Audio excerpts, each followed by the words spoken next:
Orphaned at a young age, Su Hong was raised through tough times by his caring uncle and aunt. Because of his amazing talent in martial arts, his struggling family gave everything they had to support his training. He definitely didn't let them down. During an arena tournament, a terrible accident unexpectedly turned into a blessing. He was chosen by the gods and awakened the martial arts system. By training inside his mental space with a clone mentor, he can master any martial arts skill in the world in record time. By defeating enemies, he earns martial points that he can use to boost his vitality or upgrade his techniques. He can even break past human limits to awaken legendary physiques. As he continues to fight and crush his opponents, top geniuses from all over suddenly realize a harsh truth: they are just basic stepping stones needed to even face him. Now, let's find out how this guy became the martial god. Two students were in the middle of a sparring match. One punch landed hard, and the student who took the hit complained that it hurt like hell. He laughed it off, noting that Su Hong's Vajra fist had clearly improved again. He wondered aloud if Su Hong had already stepped into the micro level. Su Hong stayed calm and replied that he had only broken through to the micro level 2 days ago. In this world, martial arts were divided into specific ranks: basic, proficient, micro level, mastered, and perfect. Reaching the micro level already put someone far ahead of most of their peers. The other student couldn't help but admire him, saying that when it came to the Vajra fist, no one else in their class could even compare. He then asked if Su Hong was done resting so they could continue practicing. But the pain from that single punch was still stinging, and he actually had no intention of taking another hit. Calling Su Hong a cultivation maniac, he waved him off and said he was heading home to eat. Before leaving the training hall, he politely said goodbye to Teacher Lee. Teacher Lee reminded him to straighten up his clothes before walking out. Then, the teacher turned to Su Hong and stopped him. He asked why Su Hong still hadn't paid the 30,000 registration fee for the martial arts department, reminding him that applications were closing next month. Su Hong hesitated for a moment before asking if he could be given a few more days. Teacher Lee sighed, saying he understood Su Hong's family situation. But rules were rules, and there was nothing he could do to change them. After everyone else had left, Su Hong stayed behind and continued to practice alone. No matter how many times he repeated his forms, one thought kept circling in his mind: the 30,000 registration fee. His memories drifted back to the past. When he was 3 years old, his parents had died during a disaster caused by ferocious beasts. Since then, he had lived with his uncle and aunt. After they discovered his talent for martial arts, they had done everything in their power to support his training. In an era where ferocious beasts roamed freely, becoming a martial artist was the best way to earn good money. He had trained hard to give them a better life, yet right now, it felt like he was only making things harder for them. Later, he returned to a quiet corner of the city, arriving at the cramped, worn-down apartment he called home. Inside, his aunt asked softly whether the rent was almost due and how much money they were still short. His uncle said the rent could wait and that little Hong's registration fee needed to be paid first. His aunt agreed, mentioning that with such talent, Su Hong was sure to succeed one day, and they couldn't afford to hold him back. Then she added casually that she would stop taking her medicine. It wasn't curing her anyway, and stopping would save them money. His uncle immediately objected, telling her he would just take on another job instead. He insisted she stay home, rest properly, and focus on her health, assuring her that everything else would work out. Hearing all of this from the shadows, Su Hong felt a tight ache in his chest, and a wave of sadness washed over him. He couldn't help but feel that this was a stupid, messed-up world. It had twisted his life into something he barely recognized. Everywhere he looked, people were greedy. Even if someone simply wanted to register for something they were talented at, they still had to pay money for it. Money he had no talent for earning. If he had actually been good at making money, he probably wouldn't have had talent for martial arts at all. The more he thought about it, the crazier the world seemed. Pushing those dark thoughts aside, he opened the door and called out that he was back. His aunt, who treated him like her own son, immediately fussed over him, asking why he had practiced so late and telling him he must be exhausted. Su Hong tried to take over the chores, telling her he would handle them, but she waved him off. She insisted it was nothing and told him to go rest so he wouldn't be tired the next day. His uncle backed her up, telling him to listen and go to bed quickly. Su Hong returned to his room, but sleep refused to come. He lay there, wide awake, his thoughts running in circles. His uncle and aunt had already sacrificed so much for him. He couldn't keep letting that happen. This time, he would solve his own problem. For a martial artist to earn tens of thousands in just a few days, there was only one place that came to mind. The very next day, a loud announcement echoed through the streets. The crowd was welcomed to the Martial Apprentice Arena Challenge, a place where only victory or defeat mattered, regardless of life or death. It was the underground martial arena. The announcer's voice rose with excitement as she introduced the ring defender for the day, a fighter called Mr. Minotaur. The rules were simple. If he could win 4 matches in a row, he would walk away with 60,000 in prize money. If not, he would get nothing. The crowd was told to watch closely. The audience immediately erupted in whispers. No one recognized him. Some guessed he was a rookie, while others scoffed, saying a newcomer jumping straight into the arena challenge was basically courting death. Off to the side, the announcer leaned over and whispered to the kid to show some passion and heat up the atmosphere. The boy looked confused and asked how he was supposed to do that. The announcer sighed and told him to provoke the crowd or curse a little, muttering that this was exactly why rookies were such a headache. Realization dawned on the Minotaur. Letting out a roar, he shouted that below the level of a formal martial artist, he was invincible, challenging all weaklings to come and fight him. The crowd exploded at once. Some cursed him for being absurdly arrogant, while others laughed and praised his guts. The atmosphere instantly boiled over. Someone in the crowd sneered that this guy wouldn't even know how he died later. That only lit the fuse. Cheers erupted from every direction. Some people shouted their approval, others yelled for blood, and a few just screamed insults at the so-called Minotaur. With the atmosphere at its peak, the announcer declared that the match had officially begun. Behind the Minotaur mask, Su Hong stayed calm. He could clearly feel the heavy killing intent unique to the underground arena. Still, this was the fastest way to gather enough tuition money. As long as he could win a few rounds with his Vajra fist, it would be worth it. His first opponent stepped forward, calling him an arrogant brat and saying he would play with him a little. Su Hong barely paid attention, his eyes calmly sizing the man up. The opponent's momentum was strong, but his footing was unstable.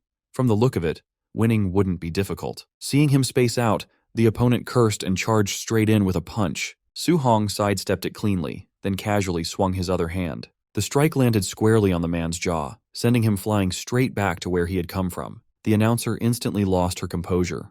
She was already starting to love this masked fighter, even joking to herself that she might want to ask him out later. Laughing into the microphone, she shouted that Minotaur had taken his first win. The crowd exploded with excited shouts and cheers. A second challenger stepped up, scoffing that the last guy had just been unlucky, but things would be different this time. Su Hong simply replied with a casual, "please," while calmly judging his opponent. Based on his build, the guy's strength looked decent, perfect for testing how powerful his Vajra fist really was. The man shouted and leaped in with a heavy punch. Su Hong met the attack head-on. With one Vajra fist strike, he shattered the incoming force. The opponent cried out in shock at the sheer power behind the blow. Su Hong could already tell the difference. This guy was strong, but still weaker than him. After taking a single counterattack, the opponent had relied too much on his upper body strength, leaving his waist wide open. Su Hong followed up with a brutal kick, and the man was sent flying off the stage just like the first one.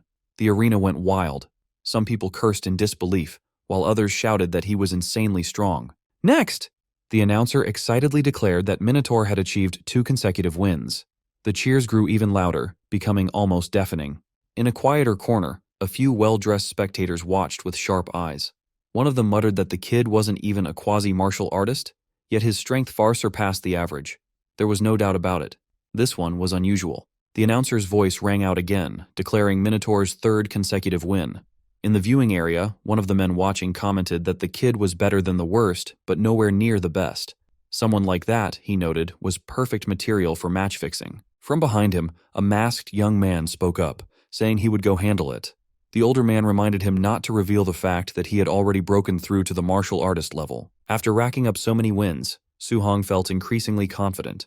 Ordinary martial apprentices were no longer much of a challenge to him. With his Vajra fist at the micro level, winning one more match would earn him the full 60,000 prize money. Just then, the crowd suddenly stirred. People started shouting that White Fox was actually stepping into the ring. The moment the masked fighter appeared, the arena erupted. Some exclaimed that White Fox was a quasi-martial artist. Others protested that a quasi-martial artist fighting a martial apprentice was basically cheating. Su Hong's heart sank slightly. A quasi-martial artist? This match was going to be troublesome. Still, backing down wasn't an option. He couldn't afford to lose now. White Fox stopped in front of him and studied him calmly before speaking. He told Su Hong not to be afraid, claiming he knew how to hold back his strength. The announcer's voice cut in again, declaring the final match of the arena challenge and shouting for the fight to begin. Both fighters exploded forward at full speed. Su Hong immediately sensed the gap in their levels. His cultivation was lower, so he had no choice but to go all out with his opening move. His punch blasted forward, sending visible shockwaves rippling through the air. The collision shook the ring as both sides displayed frightening power. The instant their fists met, Su Hong's heart skipped a beat. He noticed something was wrong. His opponent wasn't a quasi-martial artist at all. He was a true martial artist who had deliberately suppressed his vitality. A surge of tension washed over Su Hong. He had never expected a monster like this to appear out of nowhere. White Fox took a sharp breath and launched another attack, unleashing the Thunder Rush Fist. One strike followed another in rapid succession, each blow heavier than the last. Under the relentless assault, Su Hong was forced back, pain spreading through his body. So this was the strength of a real martial artist. The crowd was stunned. Someone recognized the technique, shouting that it was the 3-Echo Thunder Rush Fist. No one had expected to see such a move here, and the surprise alone was worth the ticket price. Others shook their heads, saying the Minotaur was finished. To them, the outcome was already obvious. Yet White Fox showed no intention of stopping, his attacks continuing one after another, pressing the advantage without mercy. After a while, White Fox clearly started getting bored. He told Minotaur that only defending was pointless, and urged him to fight back, saying he wanted to see what kind of strength he really had. For now, Minotaur could do nothing but block. Even through his defenses, the punches were tearing into him, pain spreading with every impact.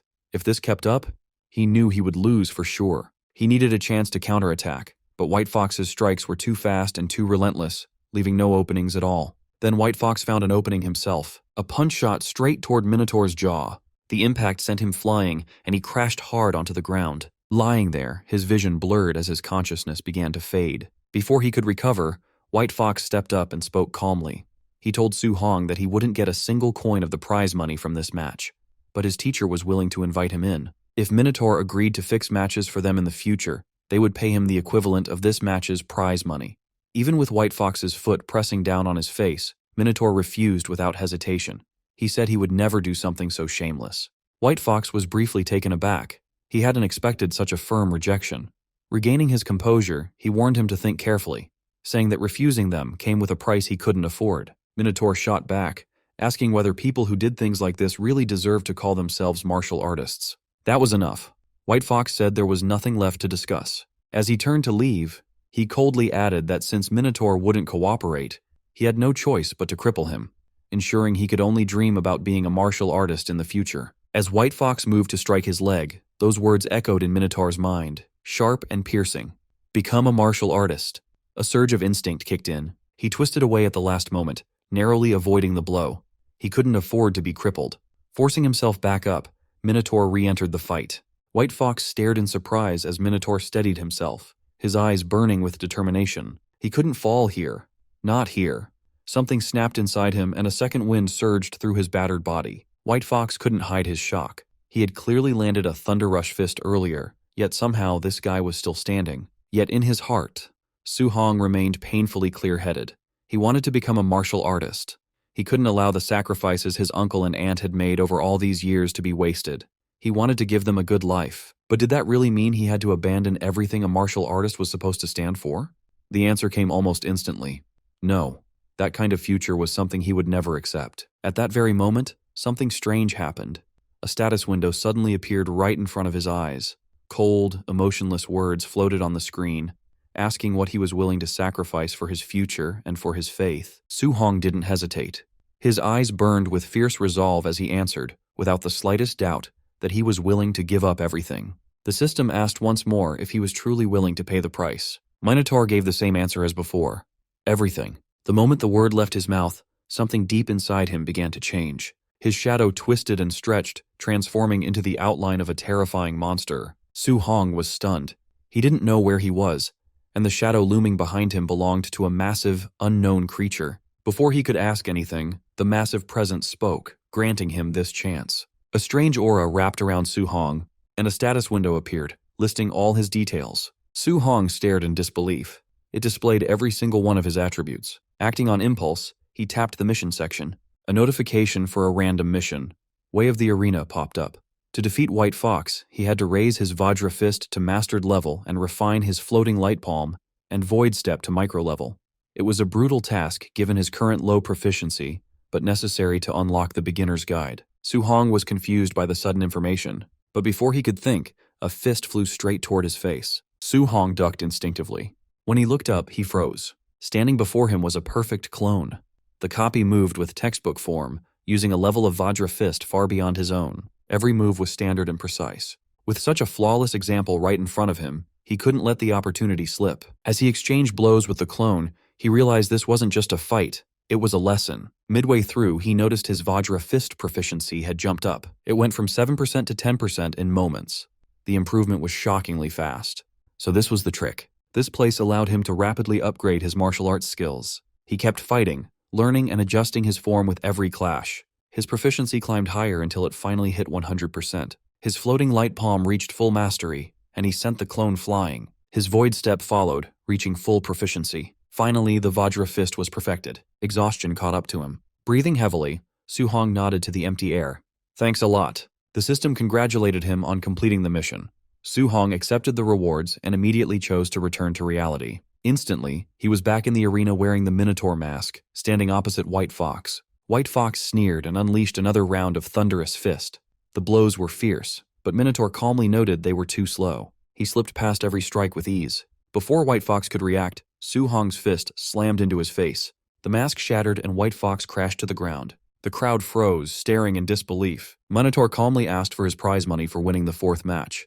The stunned announcer fumbled for words before finally declaring Minotaur the winner of the 60,000 grand prize. In the audience, the teacher frowned. A mere apprentice mastering the Vajra fist was impossible. Suspicious, he ordered his men to follow Minotaur and investigate his identity. Leaving the arena, Su-hong sensed he was being followed. He burst into motion, his speed exploding as he vanished from their sight. The pursuers stopped in confusion, unable to track him. Hidden safely, Su-hong mocked their clumsy attempt. An hour later, he returned home. His aunt and uncle were stunned by the large pile of money. His uncle asked if he robbed a bank. Su-hong explained he worked as a sparring partner, and the dojo master decided to sponsor his studies. The uncle asked if it was the stingy dojo, but Su-hong simply asked them to trust him. Seeing his serious expression, they smiled.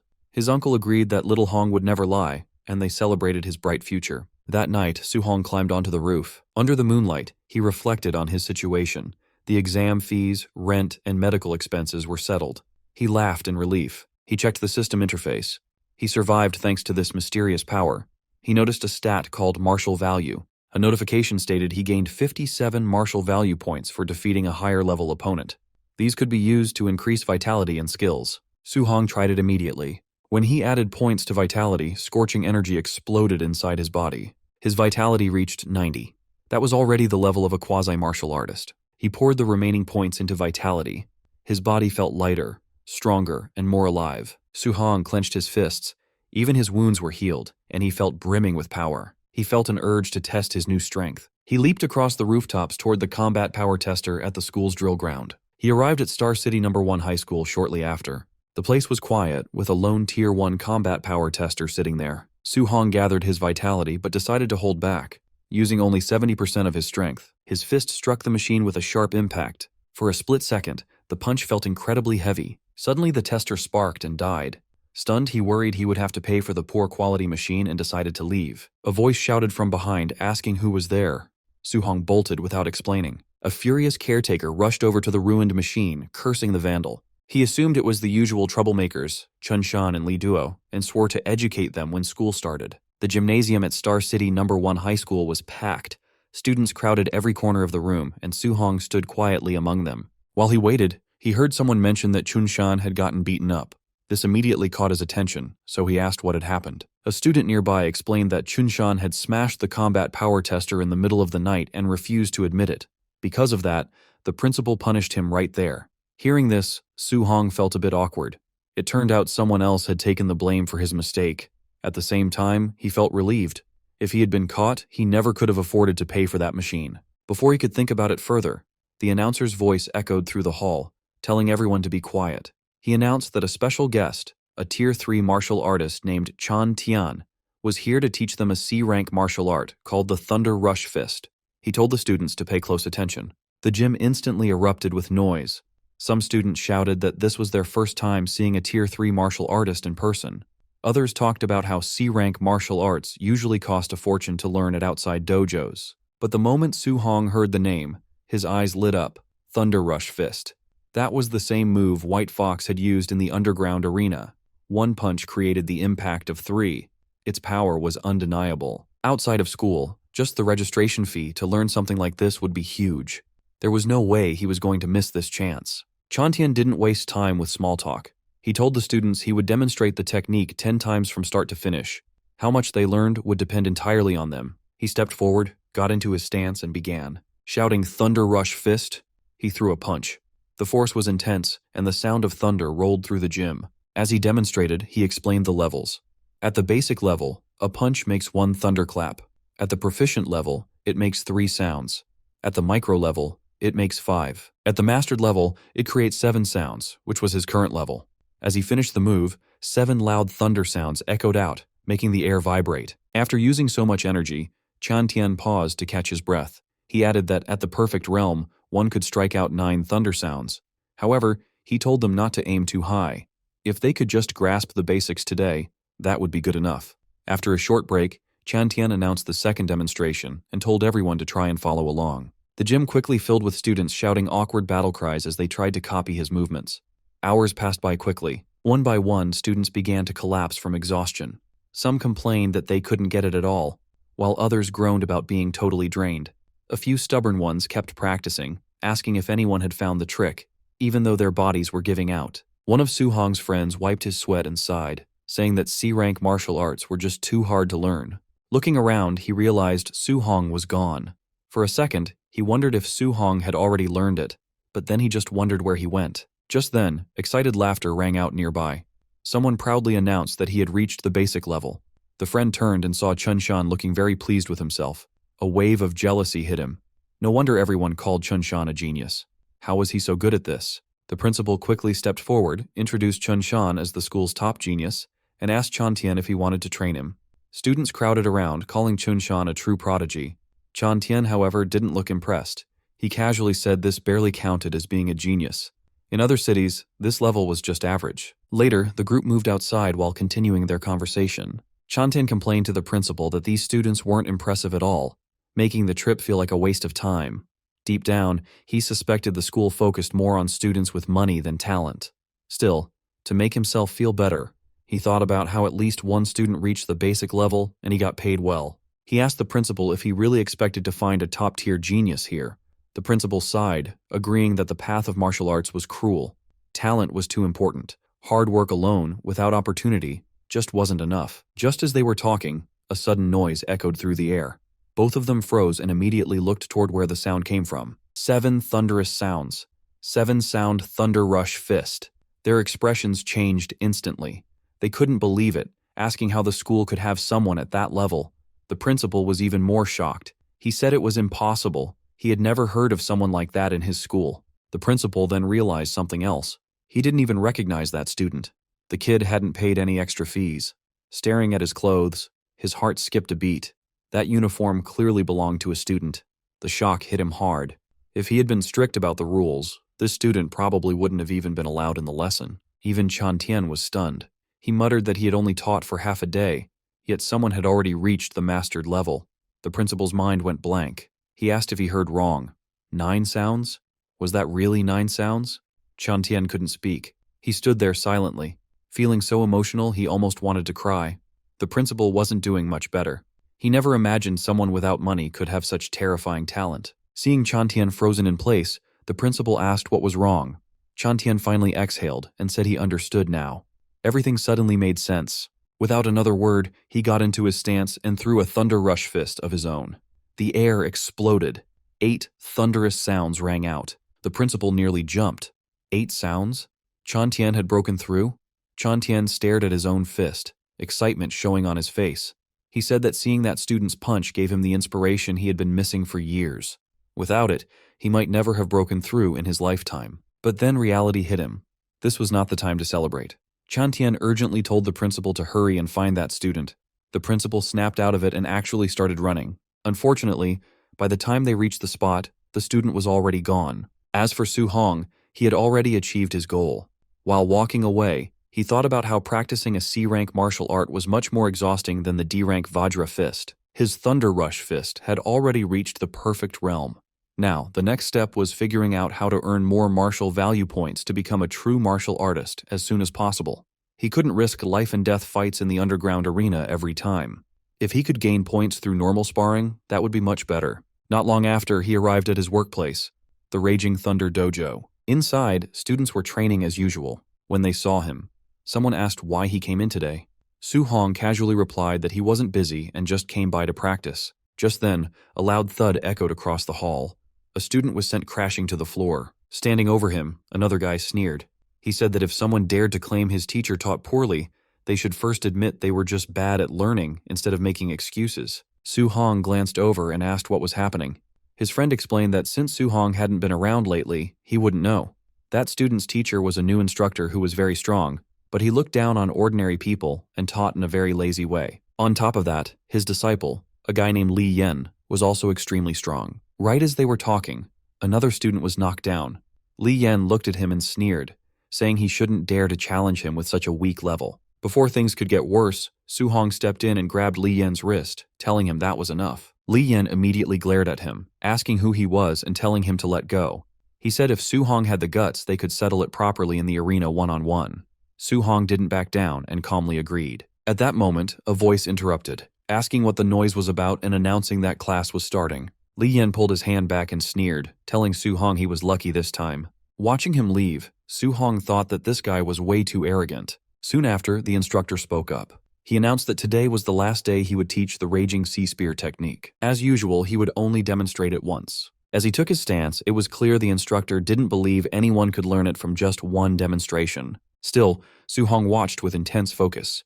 For him, once was enough. His eyes followed every movement as the spear swept through the air. When the demonstration ended, the instructor turned to leave, saying that how much they learned was up to them. Complaints immediately broke out. Some students called the one-time demonstration a scam. Others complained that those in the back row couldn't even see clearly. Su Hong, however, had already understood the essence of it. The spear moved like a dragon crashing into the sea, its power rolling forward like endless waves. Picking up a spear himself, he began to move, perfectly copying what he had just seen. For a moment, everyone fell silent. Then, the noise erupted. People stared in disbelief, shouting that Su Hong had actually learned it. Others muttered that this was the first time they'd seen such a prodigy, while some bitterly wondered if they were just too stupid to understand it. Drawn by the noise, Li Yen returned and asked who had supposedly learned the technique. He scoffed at the idea. Then he saw Su Hong. Watching Su Hong's spear flow smoothly, Li Yen's eyes narrowed. It really did look like he had understood it. He felt a spark of interest. Testing someone like this would be fun. Stepping forward, Li Yen called out to him, saying he would give him a few pointers on his spear technique. Li Yen grabbed his spear, twirled it, and pointed the tip at Su Hong, signaling him to come on. He repeated that he would teach him a lesson. Su Hong simply agreed. One of the students hurriedly tried to stop him. He warned that even though Li Yen was a bad person, he was actually very strong, so Su Hong shouldn't be impulsive. Su Hong just smiled and told him not to worry. He stepped forward with his spear and got into position. Facing Li Yen, he politely said he looked forward to his guidance. That sentence completely set Li Yen off. He snapped that Su Hong was being arrogant and declared that he would show him the Raging Sea Spear technique at the micro level. Su Hong remained calm. As he moved his spear, he quietly controlled his power, deliberately suppressing it. Proficient level. He didn't want to reveal everything. He only wanted the guy in front of him to see just how ridiculous he was acting. The moment Su Hong's spear moved, Li Yen froze. That flow, that momentum, it was unmistakable. Proficient level Raging Sea Spear technique. No matter how hard he tried to deny it, the reality right in front of him wouldn't change. Su Hong reached the proficient level with his Raging Sea Spear technique. His movements flowed just like crashing waves. When he unleashed the attack, his opponent just froze. He couldn't trust his own eyes. Su Hong was just a martial apprentice, not even a real martial artist yet. But somehow, he had mastered the Raging Sea Spear to the proficient level. That was something even veterans struggled to do. But it was happening right in front of him. A notification popped up for Su Hong. Defeated a higher level opponent, martial value plus 35. It worked. Even normal sparring gave him points. He didn't have to risk death every time. He could get stronger just by fighting smart. Meanwhile, the opponent was panicking inside. This is impossible. Totally impossible. I trained for years and he did this so fast? Was all my hard work for nothing? He felt completely crushed. Before things got worse, Su Hong pulled back his spear. That's enough, he said calmly. Just then, the instructor showed up. He saw what happened and immediately stepped in to scold his student. The guy tried to argue, but the instructor slapped him hard across the face. If you can't handle losing, he shouted, you aren't a real martial artist. The crowd loved it. That guy was always stuck up, so seeing him get humbled felt great. The instructor turned to look at Su Hong, amazed. Su Hong only showed the move once, but he already mastered it. Even the geniuses in the capital couldn't do that. Your talent is scary, the instructor said. My student is arrogant, but meeting you is good for him. He bowed slightly. Little brother, I failed to teach him manners. Please forgive us. Su Hong was surprised. He didn't expect the man's attitude to change so fast. This guy changes faces faster than flipping a book page, he thought. Leaving the training grounds, he felt tired, but it was a good tired. He got a lot done today. He mastered the Thunder Rush Fist and the Raging Sea Spear. Plus, he earned a ton of martial value. Walking through his high school campus, he thought about his next steps. The entrance exam was coming up fast. Rich kids were already buying high-grade alloy weapons. To compete, he needed one too. He could still feel the spear in his hands. I'll stick with the spear, he decided. He needed to get a real alloy spear and fast, but he was broke. He barely had enough for his aunt's medical bills, let alone a weapon that cost $70,000. But he wouldn't give up. There had to be a way. Suddenly, an announcement played across the city. Ferocious beasts were attacking the wilderness. The city lord was hiring martial artists to hunt them for big rewards. Su Hong knew instantly this was his chance. When he got home later, his aunt was busy working, just like always. She told him not to push himself too hard since he already gave them money. His uncle insisted on working, saying he wouldn't rely on Su Hong as long as he could still move. They greeted him warmly when he walked in. He told them to rest and let him take care of things. He explained that he could make money now. His uncle laughed. He said that sounded nice, but he couldn't just sit around doing nothing. He wanted to keep earning money for their daily needs. His aunt smiled too. She said they needed to save up so Su Hong could focus on his training. Hearing that made Su Hong's chest ache. They had lived simply for so long. Unless he made enough money to secure their future, they would never stop working so hard. That night on the rooftop, he opened his status panel. The wilderness was dangerous, so he needed to be stronger. He dumped all his remaining martial value into his vitality stats. Power surged through him. His blood roared and his muscles tightened. The number climbed until it hit 95.2. He felt like a beast ready to strike. He was now just one tiny step away from being a real martial artist. 2 days later, late at night, he lay on the gym floor, totally drained. But his eyes were shining. He had perfected all his skills: Thunder Rush Fist, Raging Sea Spear, Vajra Fist, and Floating Light Palm. He exhaled deeply. 2 days of non-stop training had paid off. Now it was time to go. The next morning, he headed to the Star City Martial Artist base. When he got there, he stopped, amazed. He had seen it on TV, but being there was different. The place was packed with strong martial artists. He checked the bounty board. Non-ranked beasts were worth 300 coins. Tier 1 early stage were 1,000. Mid-stage were 3,000, and late stage were 5,000. Su Hong frowned at the rules. They only accepted the left ear as proof for the reward. It seemed pretty old-fashioned. Nearby, a man dropped a bloody sack on the counter. "Miss, count these up for me," he said. The bag was full of ears. Suddenly, there was a commotion at the door. "Move it!" someone shouted. "Young Master Yi is here." The crowd moved aside. Su Hong saw an arrogant-looking guy walking in. He looked familiar. Su Hong frowned. That vibe. It reminded him of someone. People whispered around him. If his uncle wasn't the boss, he'd be dead by now. I heard he got beat up recently. Serves him right. Really? No wonder he's been hiding. Su Hong listened, then looked up. Their eyes met for a second. They recognized each other. The air got tense. Su Hong realized something. The beasts weren't the only danger out here. People were dangerous too. He told himself to stay on guard. As he left, a stranger commented on how young he looked. "First time going out alone?" the man asked. Su Hong just nodded and kept walking. Behind him, the man shook his head. "Just another kid rushing to die," he muttered. Su Hong stepped into the wilderness and looked around. The forest was quiet and peaceful, but he stayed alert. He couldn't go back empty-handed. 2 hours later, he was deep in the woods. He took a sip of water, frowning. No beasts anywhere. Maybe the outer area had already been hunted clean. He decided to move faster and go even deeper. Suddenly, his face changed. A massive shape blocked his path. It was huge and scary, exactly like in the books. A ferocious beast. Su Hong knew what it was immediately. An azure moonwolf, a Tier 1 early-stage beast. It stared at him with red eyes, showing its teeth and growling. It was definitely hungry. The wolf crouched, ready to jump. Su Hong took a deep breath and got ready. It was time to fight. As the wolf lunged at him with bared claws, Su Hong reacted in a split second. He sidestepped the attack and drove a lightning-charged punch straight into its gut. The impact sent the beast flying, its massive body slamming into a tree with a heavy thud. The wolf slumped to the ground, paralyzed. Su Hong stood over it, sparks of electricity still crackling around his fists. Looking at his trembling hands, he felt the power surging through him. Fighting real ferocious beasts was way more thrilling than he had imagined. Taking down a Tier 1 early-stage beast in one hit got his blood pumping. If this was so easy, he wondered how he would handle a mid-stage beast. Just then, he sensed movement. A massive figure emerged from the shadows, a low growl vibrating through the forest.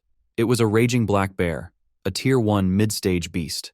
It charged immediately, thinking it had found an easy snack. But before it could strike, a blur of motion hit it head-on. A heavy, lightning-infused fist slammed into the bear, knocking it straight to the ground. Su Hong stood his ground, calm. He had dropped the beast with his own strength. Exhaling slowly, he realized how powerful he had become. Unless he ran into a Tier 2 beast, he was safe here. That was another 3,000 in bounty secured. Suddenly, a system notification popped up. His accumulated martial value was finally enough to break through and become a martial artist. Su Hong's heart raced. He was at the threshold, but before he could celebrate, a terrifying roar shook the forest. The pressure was intense, making his skin crawl. His expression darkened instantly. He turned toward the noise, narrowing his eyes. Whatever made that sound was much stronger than anything he'd faced yet. Curiosity and caution fought in his mind, but curiosity won. He moved quietly toward the roar. Reaching a high rock formation, he climbed up to get a better view. What he saw made him hold his breath. A colossal black-scaled serpent was coiled among the trees. It was a Tier 1 late-stage beast, a black jade python. Its size was massive, and its aura was terrifying. A group of people was fighting it nearby, but they were clearly losing. One by one, they were tossed aside, completely overpowered. Su Hong watched, heart pounding. This was a whole different level. Suddenly his instincts screamed danger. He leaped aside just in time.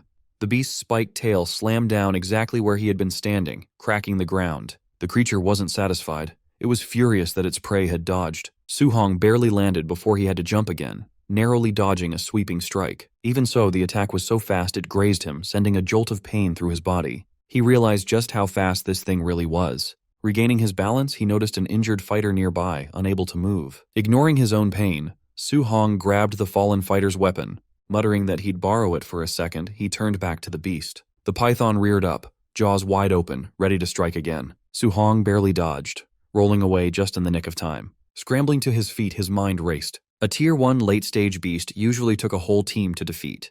Yet here he was, fighting one head-on. It was because his skills were now perfected. Using his void step, he darted around, dodging attacks with blinding speed. Seeing an opening, he countered, driving the spear forward with the raging sea spear technique. The tip pierced the beast's scales, making it roar in fury. The python thrashed violently, enraged by the pain. Su Hong didn't stop. He struck again, fluid and precise, driving the monster into a frenzy. Still, he knew the truth. With a body that huge, landing a killing blow wouldn't be easy. The size difference made hitting a vital spot incredibly hard. He reminded himself to stay patient. He had to weaken it first and wait for the right moment. Just then, the beast lashed out again, its massive body crashing toward him with overwhelming force. Su Hong unleashed a perfect thunderous fist. The explosive force met the beast head-on, stopping it in its tracks. A shockwave rippled through the air as both of them staggered back. Su Hong knew he couldn't stay close after landing a hit. He had to pull back immediately and look for another opening. One mistake meant death against a creature like this. His breathing was getting heavier. This fighting style was exhausting, but it was his only safe option. However, the python was tired too. Its movements were slowing down. The beast was nearing its limit. Just a little more, he thought. If I keep this up, I can win.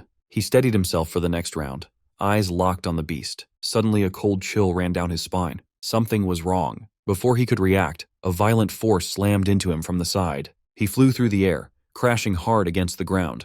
Gasping for breath, he forced himself to roll over, barely blocking a follow-up attack. The impact rattled his bones. He had been ambushed. Struggling to his feet, he shouted, "Who's there?" Several figures stepped from the shadows. One laughed loudly, mocking him. "How's it feel to be caught off guard? Maybe you should just hand over the black jade python to us." Su Hong's eyes narrowed as he recognized the speaker. His heart sank. Real trouble had arrived. Su Hong found himself in a tight spot as he got surrounded by a large group of goons who had a bad history with him. The leader mocked him, saying that when he saw Su Hong leaving the city alone, he was sure Su Hong would die out here. He admitted he didn't expect Su Hong to have such good luck. Not only had Su Hong survived, but he even managed to loot a heavily injured black jade giant python. The leader looked at the nearby python, which was barely hanging on to life, and felt like this was a perfect opportunity for him to take everything. Su Hong realized that since the man said he picked up the python, they must have just arrived. He noted that all 5 of them were martial artists. With the numbers against him, he knew he couldn't fight them all head-on. Suddenly, one of the thugs charged at him, fist raised.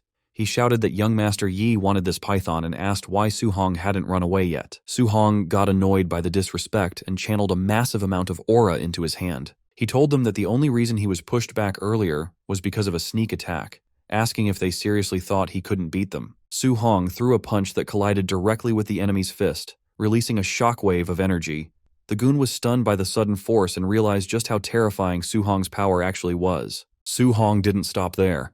He followed through with a punch straight to the guy's face, sending him flying back toward the rest of the group. The leader recognized the move immediately. It was the powerful Vajra fist. He realized this really was the person known as Minotaur. The leader was genuinely impressed by the display of strength. However, Su Hong recognized the leader as well.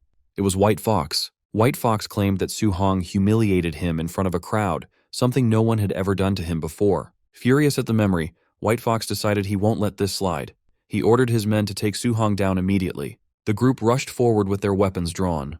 Su Hong quickly grabbed his spear and dashed into the wild to create distance. White Fox refused to let him escape and commanded everyone to chase him, leading the pack as they sprinted after Su Hong. They scoured the wilderness, checking every possible hiding spot.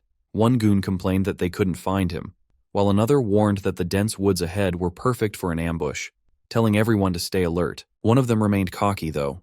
He said that with so many people on their side, there was no reason to be afraid of just one guy. But in an instant, a figure flashed behind him at blinding speed. The goon spun around, and standing right there was Su Hong. Su Hong landed a crushing punch, sending the man flying through the air until he landed right in front of his leader. That guy was definitely knocked out cold. The leader was shocked, wondering how Su Hong could possibly move that fast. White Fox couldn't believe his eyes.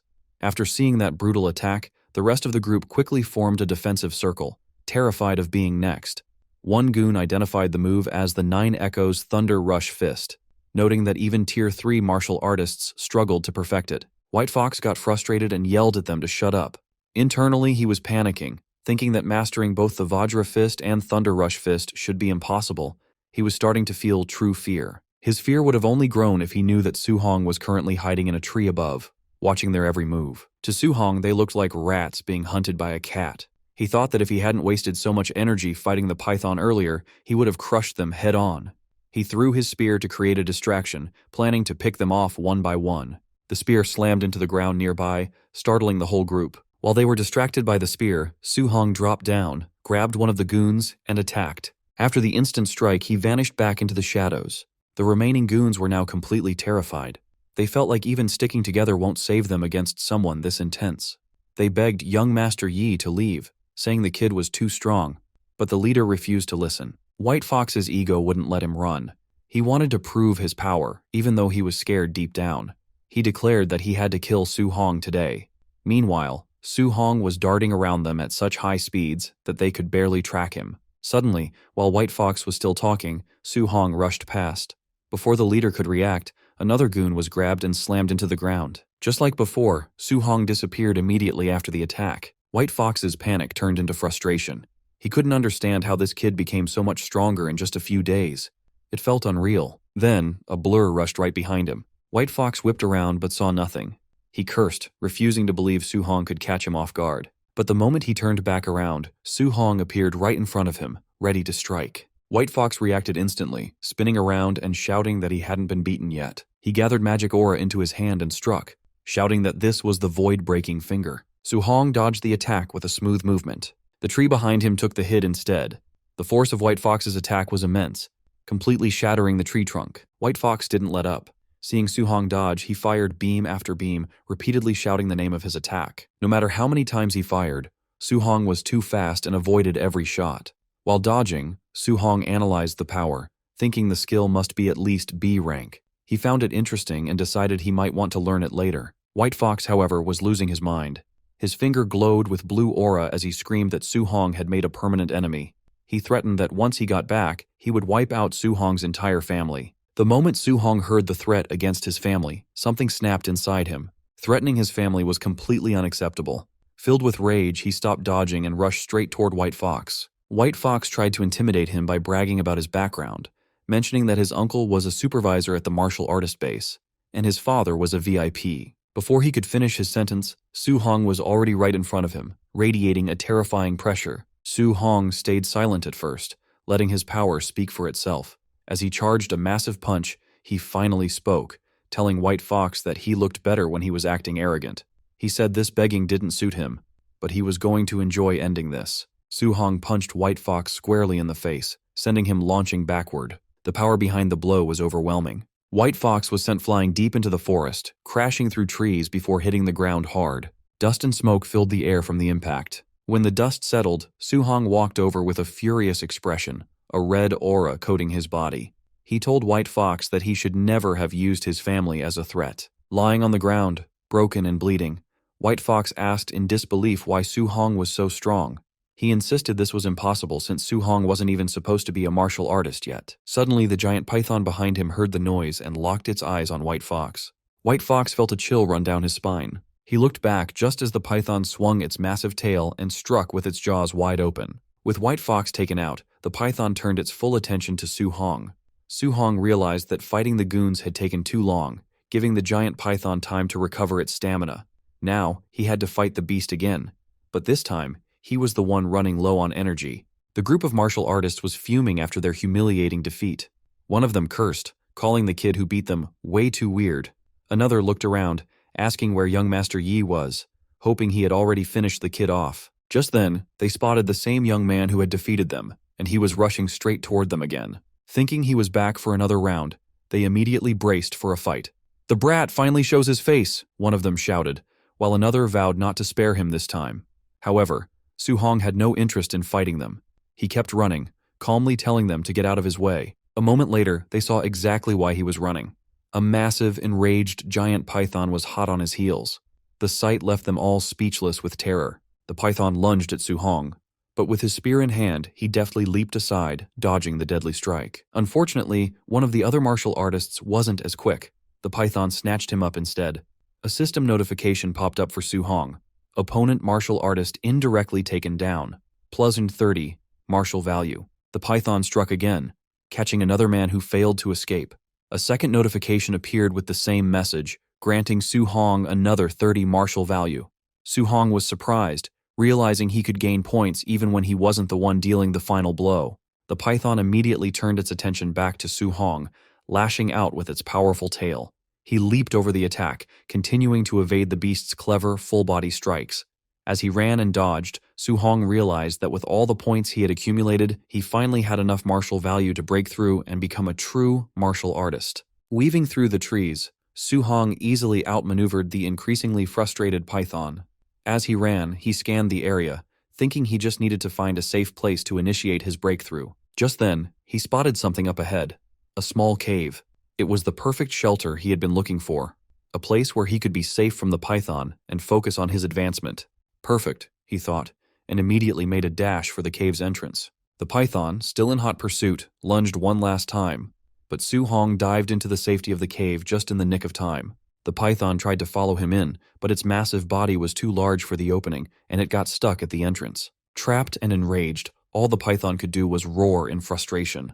Inside, Su Hong calmly turned his attention to his system. He pulled up his status window. It showed his vitality at 96, spirit at 23, and physique as mortal body, 3%. All his skills, Raging Sea Spear Technique, Thunder Rush Fist, Vajra Fist, Floating Light Palm, and Void Step, were at the perfect level. Most importantly, his martial value was at a solid 504. Without wasting a second, he began pouring all his points into his stats, mentally urging the system to go faster. His goal was to gain as much power as possible in the shortest amount of time. He focused on his vitality, and as the points flowed in, he felt an intense heat spread through his body, as if magma were flowing through his veins. In a matter of moments, his vitality hit 100. Outside the cave, even the trapped python seemed to sense a terrifying change in the air. A new notification appeared. Breakthrough successful, Tier 1 martial artist. Su Hong felt a surge of power and thought to himself, "I've finally become a real martial artist." He clenched his fist, feeling a powerful aura envelop him. Looking at the struggling python, he declared, "Now, it's my turn." For the first time, the python felt genuine fear. It desperately tried to pull its body out of the cave entrance, wanting only to escape, but Su Hong gave it no such chance. He channeled his newfound strength into an incredibly powerful punch. Still wedged in the entrance, the python had no way to dodge the attack. The punch connected with tremendous force, sending the massive beast flying backward with a pained roar. The sheer power behind the blow was unbelievable, a stark contrast to the boy it had just been chasing. But Su-hong wasn't done yet. Before the python could even recover, he was on the move. He leaped into the air, landing on the beast's massive body. With a powerful roar of his own, he unleashed a flurry of Vajra fist attacks. Each punch landed with devastating force, hammering the giant snake into the ground. The ground cracked and shattered under the repeated impacts. The python thrashed wildly, but it was completely overwhelmed by the relentless assault. Finally, with one last earth-shattering blow, the python went still. Dust and smoke filled the air from the sheer force of the battle. When it finally settled, Su-hong was standing triumphantly on the now-defeated giant python. He got a notification for +92 martial value. Su-hong reflected that while the python was already injured, his new strength allowed him to face it head-on, something that would have been impossible just moments ago. His thoughts then turned to the reward. Usually, you needed to cut off a beast's left ear as proof of the kill, but snakes didn't have ears. He was momentarily stumped on what to do. He decided to worry about it later, and started heading back. The forest was now eerily quiet, the only evidence of the chaotic chase being the trail of destruction left in its wake. As he walked, he came across the bodies of the men who had tried to ambush him.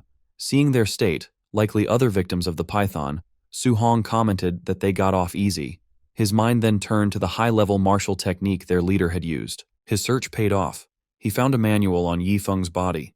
"Void-breaking finger," he read, a look of interest on his face.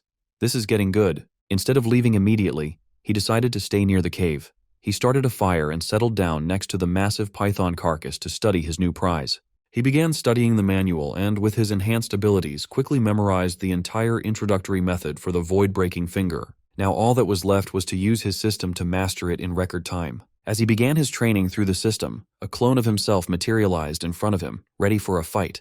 The clone didn't hold back, immediately attacking him with the void-breaking finger over and over. By sparring with the clone, Su-hong's mastery of the technique skyrocketed, climbing rapidly past 51%, 63%, 77%, and then 93%. Before long, a notification confirmed that his void-breaking finger had reached the basic realm, and his progress toward the next level began. The training left Su-hong completely exhausted. He coughed, noting that as a B-rank skill, even reaching the basic realm put immense strain on his body.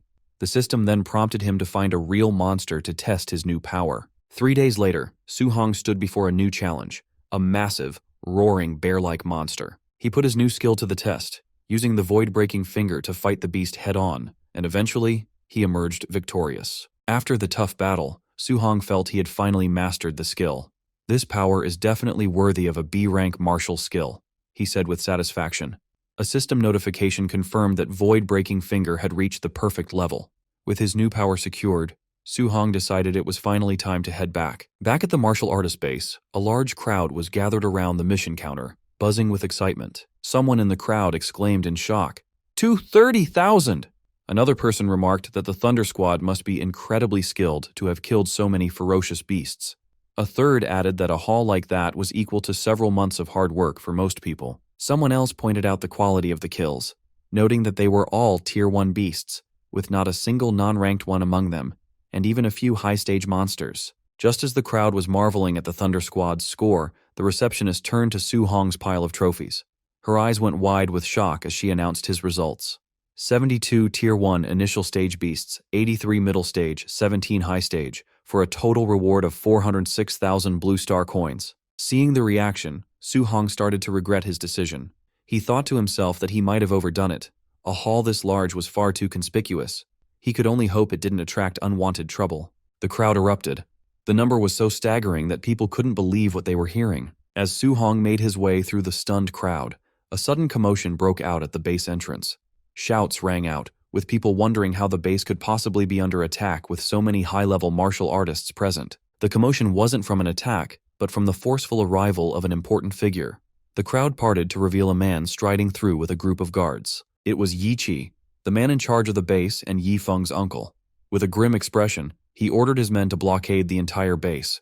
"Don't let a single fly escape," he commanded.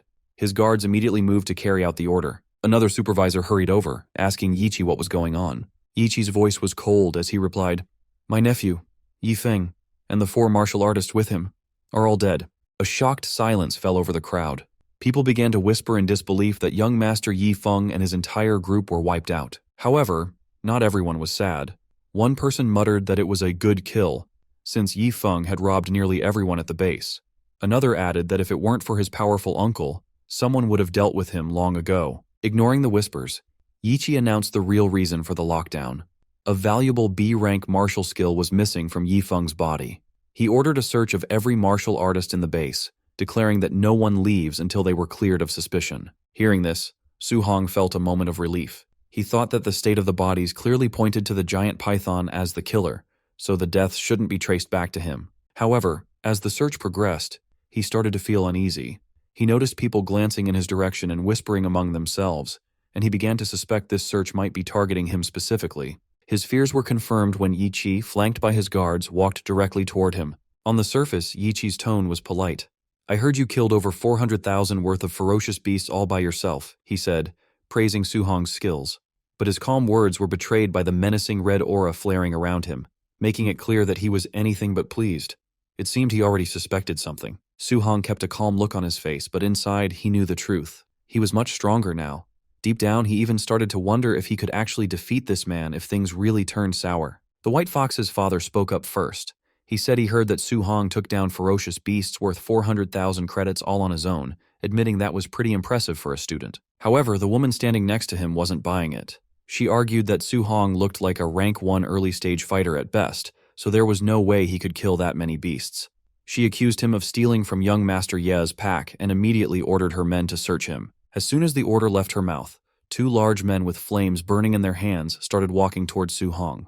One of them gave him a sharp warning: "Do not resist, or this would get ugly." But in the blink of an eye, the situation flipped. One of the men suddenly found a spear tip pointed right at his face. The guard froze and asked what Su Hong thought he was doing.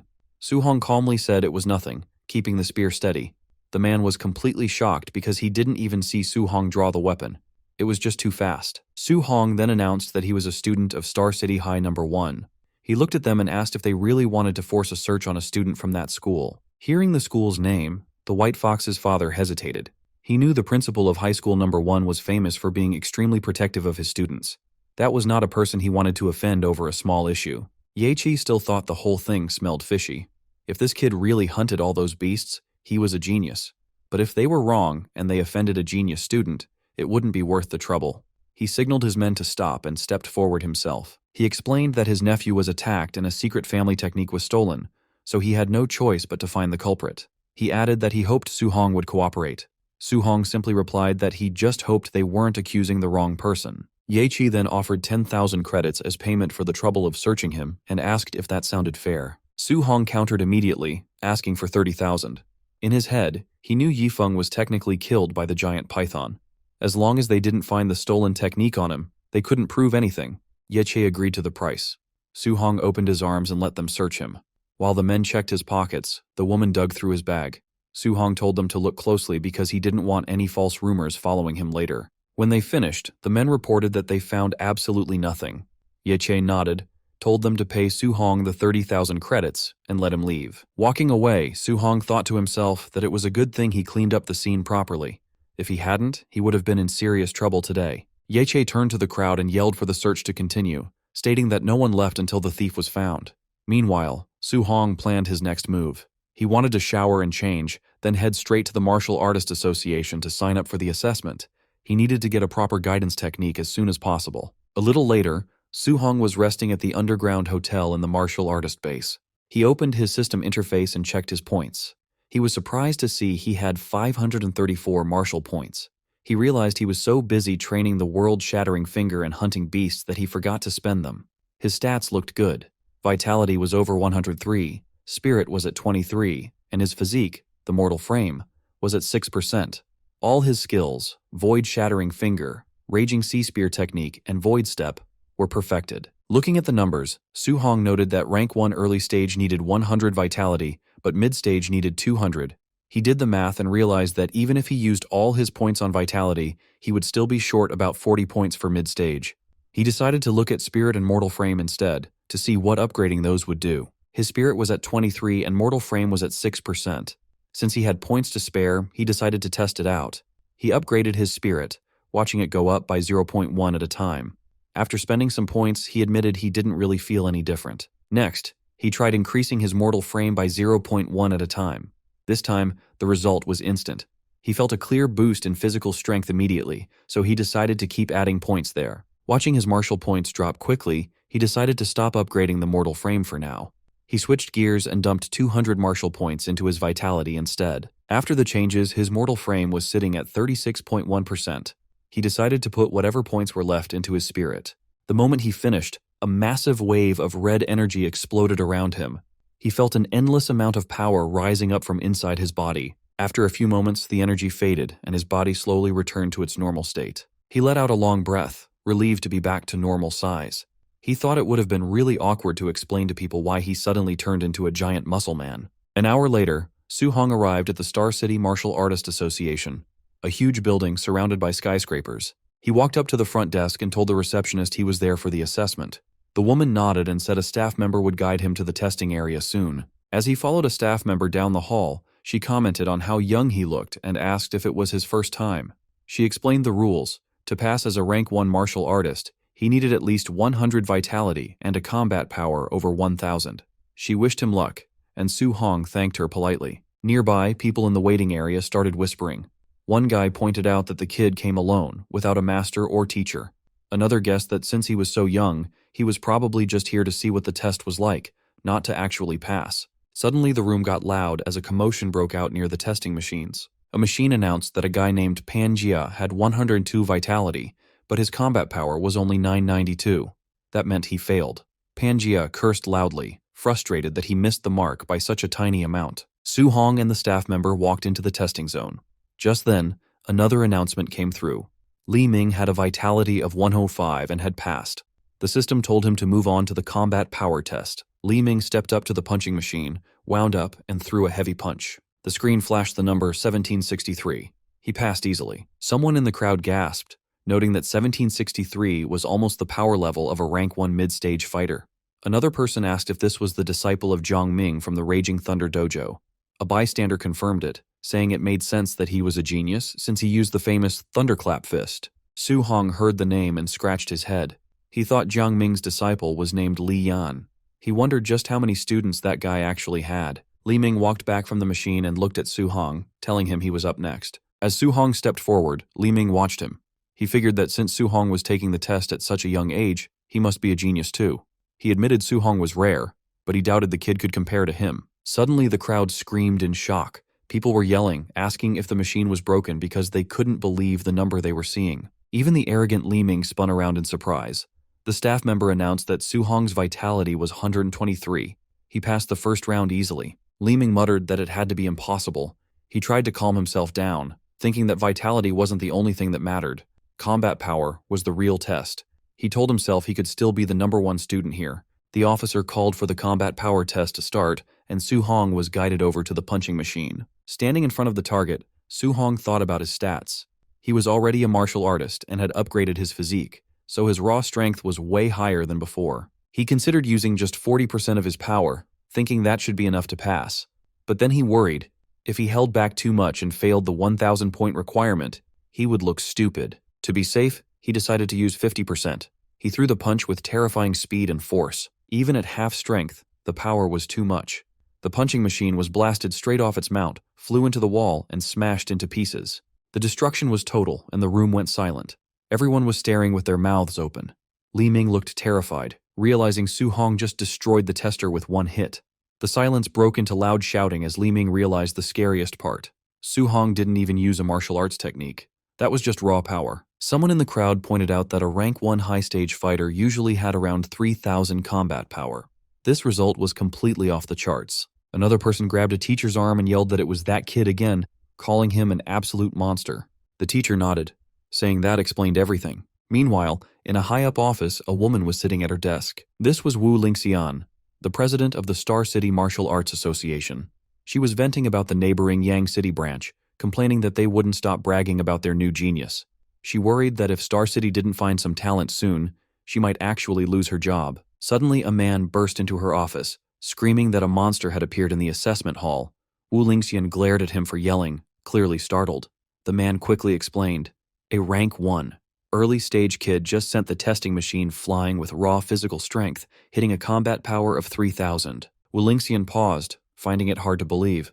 But then she realized, this might be the exact miracle she had been waiting for. The central hall of the Martial Artist Association was packed with activity. People were moving everywhere, some were chatting, some were standing guard, and others were helping injured fighters walk, while many just looked around in awe. 2 men were chatting nearby.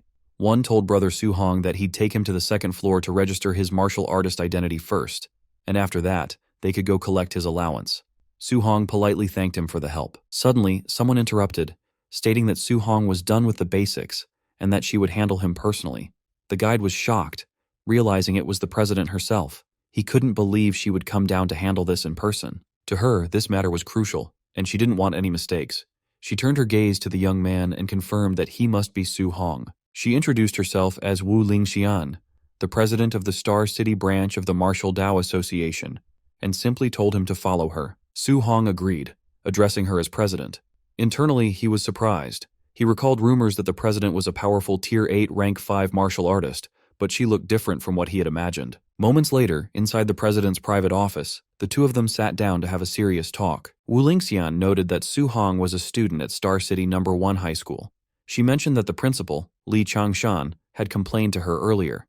He was upset that the school had only produced 2 ordinary Tier 1 martial artists this year, completely missing a hidden genius like Su-hong. Su-hong felt a bit nervous. He asked why she had brought him to her office, explaining that he had only come here to register, get his allowance, and pick up a basic guidance technique. Wu Lingxian waved her hand, telling him to relax. She explained that her subordinates were already processing his ID and money.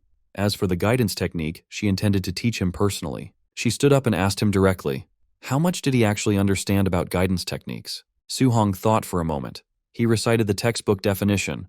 The heaven and earth spiritual key had attributes, and a guidance technique was a method to absorb that energy to strengthen the body. He added that different attributes required specific techniques to absorb them. The president extended her hand, conjuring a small flame.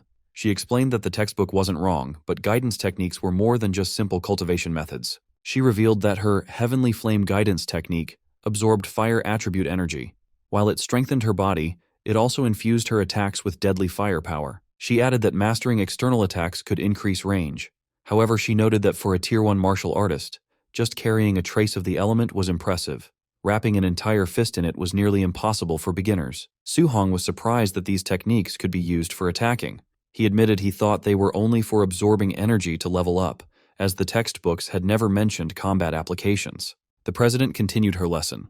The spiritual key had 7 attributes: metal, wood, water, fire, earth, thunder, and wind.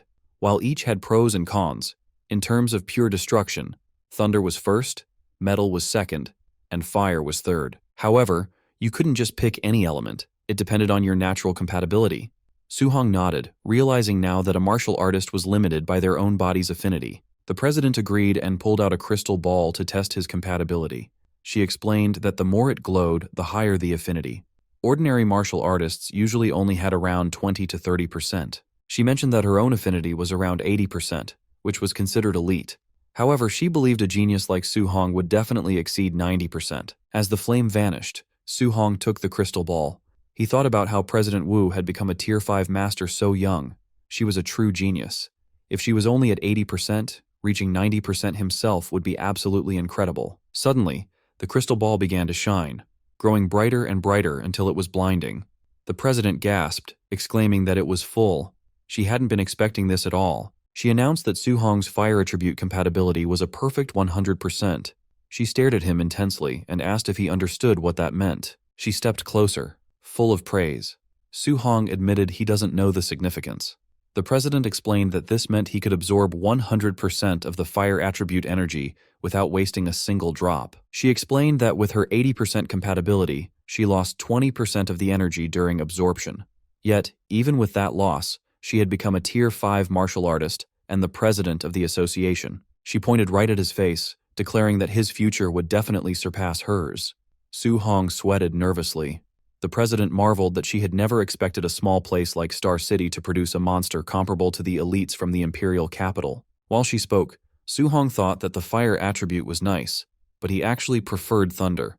He thought that if only he had high compatibility with thunder, that would be perfect. Suddenly, the crystal ball lit up again, but this time it crackled with intense thunderous energy. This new development shocked the president even more. Su-hong looked at the ball and noted that his thunder attribute compatibility also seemed to be 100%. The president was completely speechless. She stood there stunned, wondering if she was hallucinating. Thunder and fire dual attributes at 100%? She could only conclude that this boy was a complete monster. Then, the glow shifted again. Su-hong added that his wind attribute compatibility also seemed to be 100%. The president stared in disbelief, wondering how something this outrageous was even possible. A few minutes later, she slumped back onto the couch, totally defeated, while Su-hong quietly watched her spiral into shock and panic. She muttered that this wasn't right. Every single element was full, all at 100%. She convinced herself she must be dreaming. She reflected that she once considered herself a top-tier genius. After all, a 30-year-old Tier 5 martial artist was incredibly rare. But after meeting someone who defied all common sense, she realized she was just an ordinary person in comparison. She realized that only another monster could ever hope to understand or defeat a monster like him. She muttered to herself about existences that ordinary people simply could not comprehend. Su-hong broke the silence, noting that all 7 attributes were at 100%. He complained that if he only cultivated thunder and ignored the other 6, it felt like a huge waste. It was actually quite distressing for him. He then boldly asked the president if she could just give him the guidance techniques for all 7 attributes. The president fell silent. She eventually explained that human energy was limited. No matter how high his talent was, it was best to focus on 1 or 2. She warned him that someone in the past had tried to cultivate all 7 at once, and after decades, that person was still stuck as a Tier 1 martial artist. Su-hong insisted that he couldn't decide right then. He wanted to try cultivating all of them first and pick a focus later. The president reluctantly agreed but warned him seriously. He absolutely must not squander his God-given talent. Then she changed the subject, asking if his school's monthly exam was coming up soon. Su-hong nodded yes, asking why she wanted to know. The president explained that friction in the all-heavens battlefield was intensifying. The Great War between the 10,000 races and humanity could erupt at any moment. Because of this, nations were pouring resources into a special genius training camp. She wanted to recommend Su-hong for it, but there was a condition. He had to take first place in his school's monthly exam. If he succeeded, she would secure his spot. Su-hong thought about the War of the 10,000 Races. He remembered the conflict that had happened over a decade ago. He recalled losing all his relatives except his uncle and aunt when he was young. He told the president he understood and would work hard. In his heart, he vowed to never let that tragedy happen again. He had to become strong enough to protect his family. That night, back at home, Su-hong excitedly announced to his uncle and aunt that he had become an official martial artist. He proudly displayed his new credentials. His uncle and aunt started crying tears of joy. They exclaimed that little Hong had really succeeded. His aunt added that he had truly made something of himself and she was so proud of his capability. Su-hong revealed that a Tier 1 martial artist got a monthly allowance of $10,000, so his uncle didn't need to work so hard anymore. His uncle smiled, saying that little Hong was now the pillar of the family, and he'd listen to whatever he said from then on. Su-hong silently promised himself that from this moment on, he would carry the weight of the entire family on his shoulders. Later that night, alone in his room, Su-hong sat down to meditate intensely. When he snapped his eyes open, they were glowing with a deep red light. He clenched his fist, and smoke slowly drifted out from his fingers. He wondered if this was the basic level of the guidance technique. It seemed weak. He questioned why it felt like it had no power at all. Then he noticed a new entry on his system panel. The guidance technique had appeared, confirming he had successfully learned it. Checking the status details, he saw it was currently at level 1. He started wondering, could guidance techniques be leveled up like skills? President Wu had never mentioned this. If these techniques had levels, she surely would have told him. A sudden realization hit him. What if he was the only one who could level them up? What if he could solo level his cultivation technique? If you are excited to see just how powerful he becomes, hit that subscribe button right now and turn on notifications so you don't miss the next episode. Su-hong stared seriously at the glowing blue panel. He wondered how to upgrade guidance techniques and if they improved the same way as martial value. As he touched the window, a red warning flashed. Insufficient martial value. Su-hong sighed. He decided to cultivate the other guidance techniques first and figure out how to earn more martial value later. He sat cross-legged on the rooftop, surrounded by books. Flames of spiritual energy burst around him, lighting up the area. Hours later, Su-hong's inner view showed 7 glowing points of spiritual qi. Each point represented a different technique, like thunder, water marsh, thick earth, and spirit wind. The 7 different attributes pushed against each other. Su Hong gritted his teeth, sweating. He understood why President Wu said a genius cultivating 7 techniques stayed Tier 1 for decades. He continued to channel the power, trying to control the energy as flames rose around him. He noticed that while all 7 types of qi existed in his body, he could only use one at a time. A ball of fiery qi formed in his hand as he breathed heavily. The flames swirled in his hand. He realized that if he forced a second attribute, the forces would collide and cause a violent explosion. A huge explosion of energy shook the rooftop, making both attributes disappear. Su Hong narrowed his eyes. Could thunder and fire not be combined? Their natures felt similar, so why did they reject each other? He tried again. Thunderlight and fire sparks wrapped around his fingers. When the forces touched, another explosion burst out, scattering the energy. Sweating, Su Hong clenched his teeth and refused to give up. He yelled to try one more time. Flashes burst from the rooftop all night as he tried to fuse the attributes. At dawn, the building still glowed faintly from the sparks of Su Hong's nonstop training. Breathing heavily with sweat running down his face, he told himself he just needed a little more. Lightning and flame flickered in his hand. He stared at it, insisting he only needed a tiny bit more. Gritting his teeth, he shouted for the power to fuse.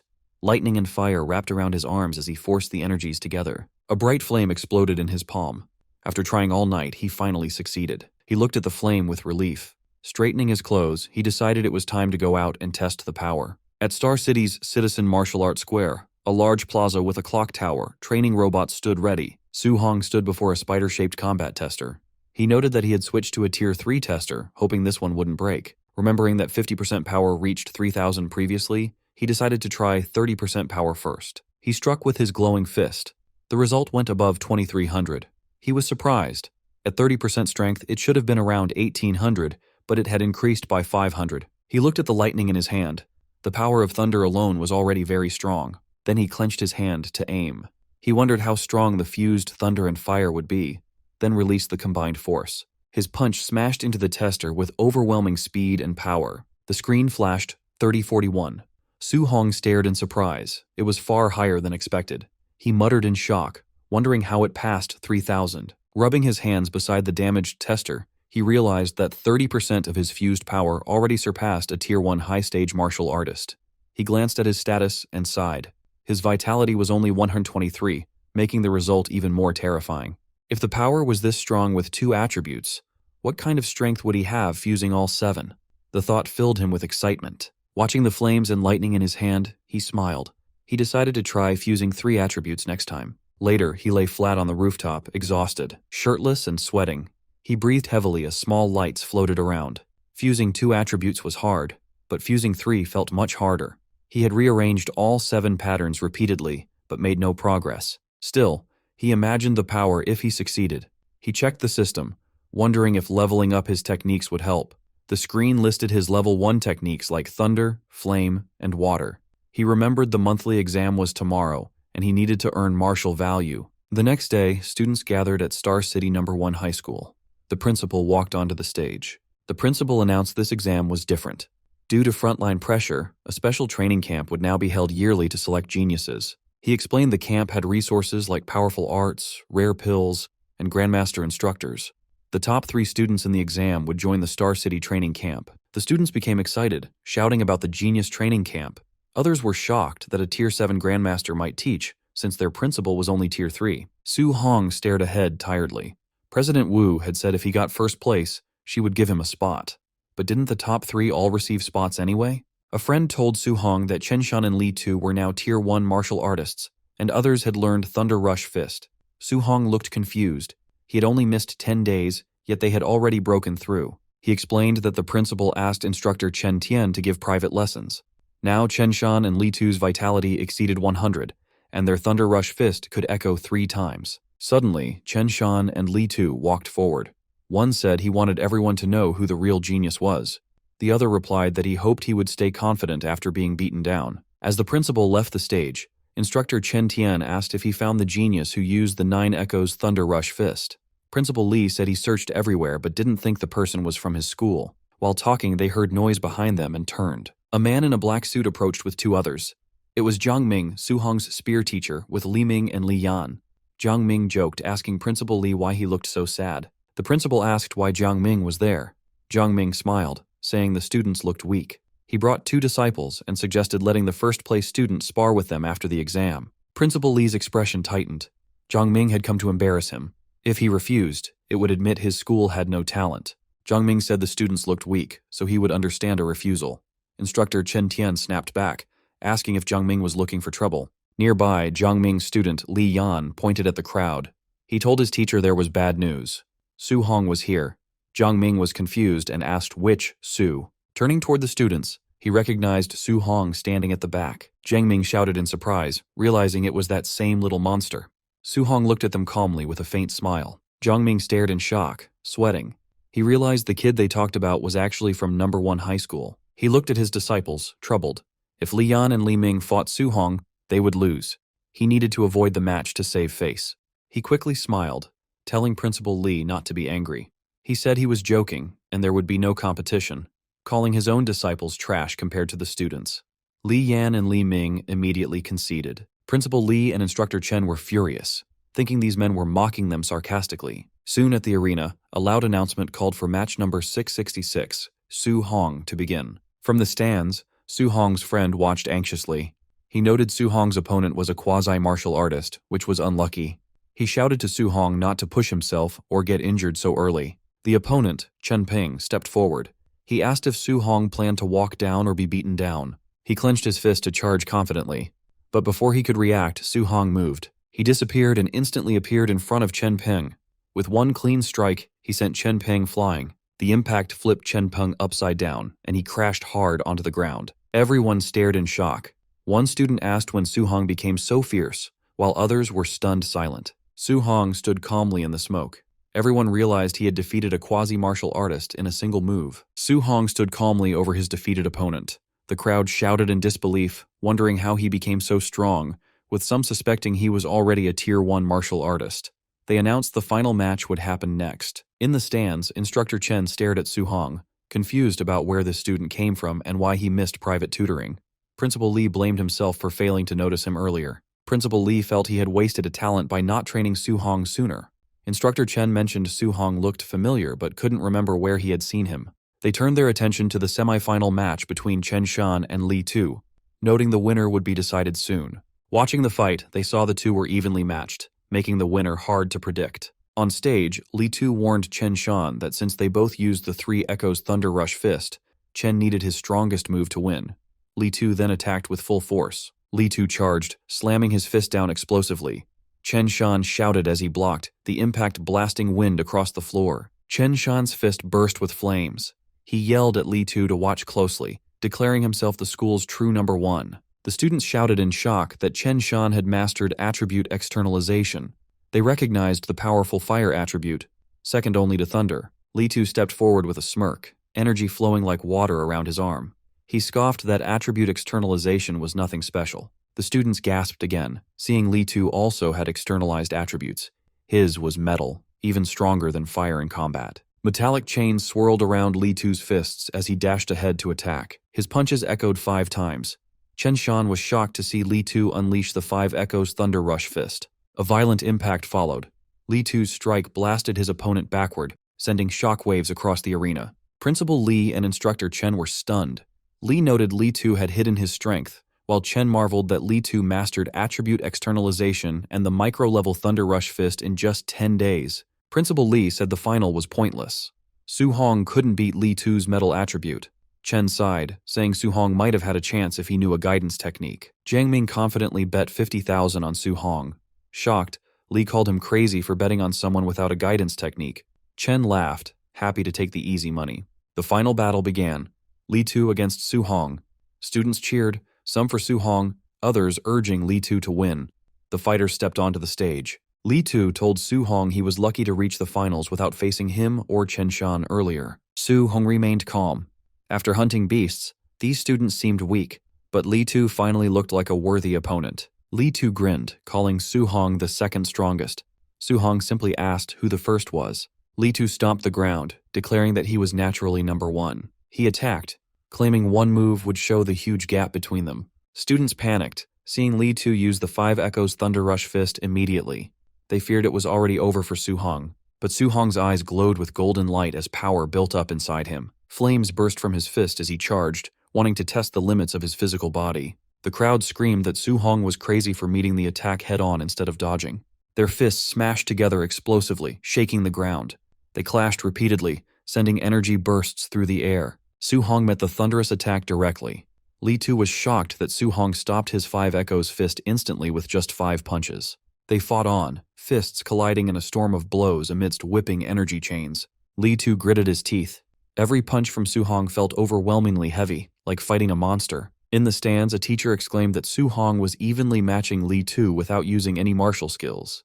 His friend shouted that his strength was terrifying. The officials were stunned. Chen guessed Su Hong had a special physique. Principal Li laughed, proud the school produced such a genius. However, Chen noted that despite Su Hong's strength, Li Tu's condensed attribute still gave him the edge. The clash sent both sliding back. Su Hong steadied his flaming fist, while Li Tu was forced back several meters. Angry, Li Tu shouted that he would win. Blue lightning surged around his arms as he powered up. He lunged, fists wrapped in energy chains, demanding Su Hong accept defeat. Su Hong realized Li Tu was no longer holding back and was attacking at full power. Since Li Tu went all out, Su Hong decided to show some respect. Flames burst from his fist as he sprinted to meet the attack. Lightning burst across the arena.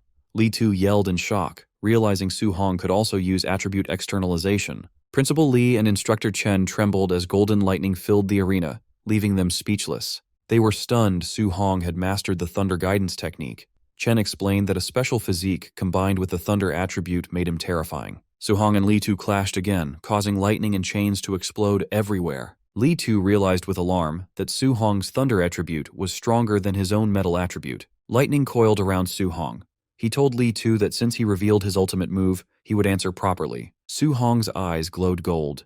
He announced his ultimate move and charged using the Thunder Rush Fist. His strike landed explosively. The impacts echoed rapidly, driving Li Tu back as 9 echo bursts blasted across the arena. 9 echoes impossible! Li Tu shouted. Blood burst from his mouth as he crashed to the ground. Su Hong stood over him, thunder still crackling around his fists. The students fell silent, their faces frozen in pure shock. Someone finally asked if he won. Excitement erupted as they realized Su Hong reached the perfect realm. 9 echoes, surpassing even the teachers. Instructor Chen stuttered in disbelief. Principal Li trembled, declaring Su Hong not just a genius, but the dragon of Star City High. Chen wiped his sweat, imagining how devastated other geniuses in the training camp would be facing a monster like Su Hong. As Su Hong walked away, Chen admired him. He said a golden carp transforms into a dragon when it meets the wind. Star City was too small for him. Principal Li agreed. He predicted Su Hong would rise like a dragon, shining brightest in the imperial capital and the battlefield of 10,000 races. Su Hong arrived back at his cramped apartment building just as the sun was going down. Inside, the mood was warm as Su Hong's uncle served a simple dinner. Su Hong said he was home, and his uncle immediately asked how the exam went that day. Smiling, Su Hong told them he had taken first place in the monthly exam.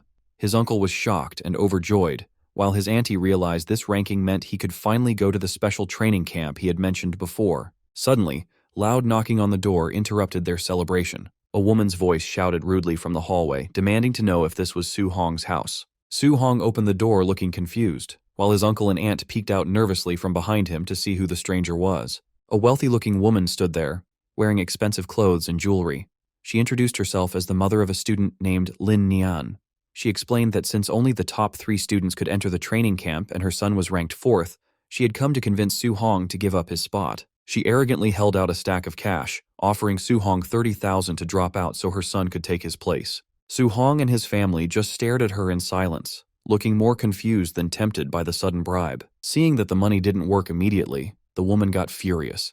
She switched to intimidation, shouting that the competition in the camp was extremely cruel and that people could actually die there. She looked down on their poverty, sneering that with their poor family background, giving up early was for his own good. She claimed other students had high-grade pills and resources he couldn't afford. Her harsh words terrified Su Hong's auntie. She looked at her nephew with fear in her eyes, asking if what the woman said was true, and if it was really that dangerous. Su Hong's uncle placed a hand on his wife's back to calm her down, while Su Hong stood there silently. Finally, the uncle looked at Su Hong with a serious, sweaty face, asking if Su Hong could truly guarantee his safety if he went. Su Hong stepped forward confidently, declaring that he could guarantee his own safety. The rich woman scoffed, asking the uncle if he really believed the promise of a child. However, the uncle immediately defended his nephew. He shouted that he trusted Su-hong because he was an adult now, and he certainly wasn't going to trust a stranger over his own family. Defeated, the woman was forced to leave and the door slammed shut behind her. Outside in the hallway, she was furious. She looked back at the apartment and cursed them, shouting that they were just waiting to be eliminated from the training camp. Inside, things calmed down. Su-hong's uncle asked if Su-hong had hidden the danger of the camp from them on purpose. Su-hong tried to reassure them that it was fine. His uncle smiled broadly and gave him a thumbs up. He admitted that he was a simple man, but he understood that if Su-hong had the determination to face such difficulties, the family had to support him fully. Suddenly, his aunt slapped his uncle on the back to break the tension, surprising both Su-hong and his uncle. She told him they didn't care about his ranking. They only wanted him to stay safe. Su-hong smiled warmly and nodded, relieved to have their blessing. Later that night, Su-hong stood alone on the rooftop, looking out over the city skyline. He thought about his uncle and aunt, knowing that despite their supportive words, they were secretly worried. He promised himself that he would not let them down and needed to become stronger to protect their new life. He opened his system interface. He saw that he had gained 285 martial value points from the monthly exam, but felt it wasn't enough. He looked at his mortal body stat, which was currently at 36.1%. Knowing he would face geniuses with powerful secret moves at the camp, he decided to focus on upgrading his physical body to compete with them. He began adding points into the mortal body stat. Red energy flashed around him as the percentage slowly climbed up, point by point. After the upgrade, steam rose from his body. His mortal body had reached 64.6%.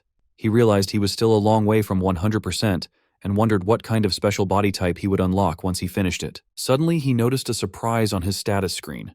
He was confused to see that both his Thunder Guidance Technique and Heavenly Flame Guidance Technique had leveled up to level 2 without him realizing it. Su-hong realized that he had only practiced the guidance techniques for a few days without doing anything special. He wondered if there were no extra conditions required, and if simply practicing normally allowed them to level up. Deciding to test this theory immediately, he said he would try to level up one more time. Lightning crackled in one hand and flames blazed in the other as he began to gather his energy. The sun rose over the city the next day at dawn, casting light over the skyscrapers. Su-hong snapped his eyes open, his gaze sharp and focused after a night of training. He sat cross-legged, surrounded by a powerful aura of fire and electricity. His hard work had paid off. A message appeared confirming that both his Thunder Guidance Technique and Heavenly Flame Guidance Technique had successfully upgraded to level 3. He checked his status panel with satisfaction. He saw that not only had the techniques leveled up, but his vitality had also increased by 3 points, reaching 126. He considered this an unexpected bonus. His mortal body progress sat at 64.6%, and he had used up all his martial value. Later that morning, Su-hong stood outside his apartment building, ready to leave for the training camp with his weapon over his shoulder. His aunt looked at him with great worry, telling him to be safe and reminding him that if it didn't work out, he could just come home. His uncle interrupted, telling his wife not to say such sad things. He waved enthusiastically at Su-hong, encouraging him to go to the camp and bring back another first-place victory. Su-hong smiled, agreed, and turned to walk away. As Su-hong walked down the empty street, his uncle's brave act began to break. He stood there trembling, watching his nephew's back. Tears ran down the uncle's face as he finally let his emotions show. His aunt joked with him, asking if he wasn't just as worried as she was. The uncle admitted he was, but he had held it in because he was afraid that if he showed his fear, Su-hong would worry about them. As Su-hong walked down the street carrying his weapon, his senses picked up something approaching. He looked up just as a red sports car sped around the corner and screeched to a stop right next to him. The window rolled down to reveal President Wu Lingxian wearing sunglasses. She simply ordered him to get in. Soon they were speeding down the highway. Su-hong asked the president why she had come for him personally. Wu Lingxian kept her eyes on the road and explained that she had some important reminders about the training camp. She turned to him, her expression serious, and revealed that as the president, she knew the details of the other participants. She warned him that among the students there were a few monsters who were already Tier 1 high-stage martial artists and were very close to reaching Tier 2. She emphasized that these monsters had martial skills that were at least B rank. Su-hong listened and thought about the situation. He knew a Tier 2 martial artist required 200 vitality points, which was a big gap. However, he wasn't afraid. He thought to himself that even if they had B rank skills, his system would allow him to learn those high-level skills quickly. Wu Lingxian continued, telling him that while his talent was the best she had ever seen, he lacked the resources the other wealthy students had. She comforted him, saying that even if he faced failure in the camp, He shouldn't feel bad because surpassing them was only a matter of time for him. Su-hong smiled with genuine confidence and thanked her, calling her Sister Wu. Wu Lingxian watched him silently. She noted that even though he knew his stats and skills were currently lower than the others, he remained completely calm. She thought to herself that she didn't need to worry about his mindset causing any problems. The black van carrying the students wound its way through the scenic roads of the Tianlin Mountains. Inside, the students panicked. Li Tu and Li Ming were shocked the camp was in a place famous for fierce beasts. President Wu Lingxian tried to calm them, saying a grandmaster was presiding, so their lives weren't in danger. Su-hong sat quietly, analyzing the situation. He knew this range spanned multiple cities and held dense spiritual energy, but also beast kings comparable to Tier 7 grandmasters. It was a place governed by the law of the jungle, where beasts fought cruelly. The danger was high. Even a standard Tier 2 martial artist would not dare to tread here easily. As the car sped through the forest, the local wildlife began to take notice. From the shadows, the glowing red eyes of bears and monsters glared at the intruders. Sensing killing intent from the woods, Li Tu and Li Ming sweated nervously, fearing a beast might suddenly attack their vehicle. However, Su-hong felt excited. He realized the camp competition would be as cruel as the beast's slaughter, and he actually liked that intense feeling. Eventually, they arrived at the campsite and joined the gathering crowd. Standing there, one student wondered aloud how strong the other participants would be. They saw a group of intimidating young martial artists with serious expressions, all radiating power. Facing the pressure from these rivals, Li Tu and Li Ming stood in awkward silence. Su-hong rallied his companions, flashing a confident smile to signal it was time to move. With his weapon over his shoulder, he marched forward with Li Tu and Li Ming. However, a hand abruptly blocked their path. An official in a suit said they had to wait for everyone before the camp entrance assessment began, surprising the students who didn't expect a test so soon. Su-hong noticed the remaining participants arriving.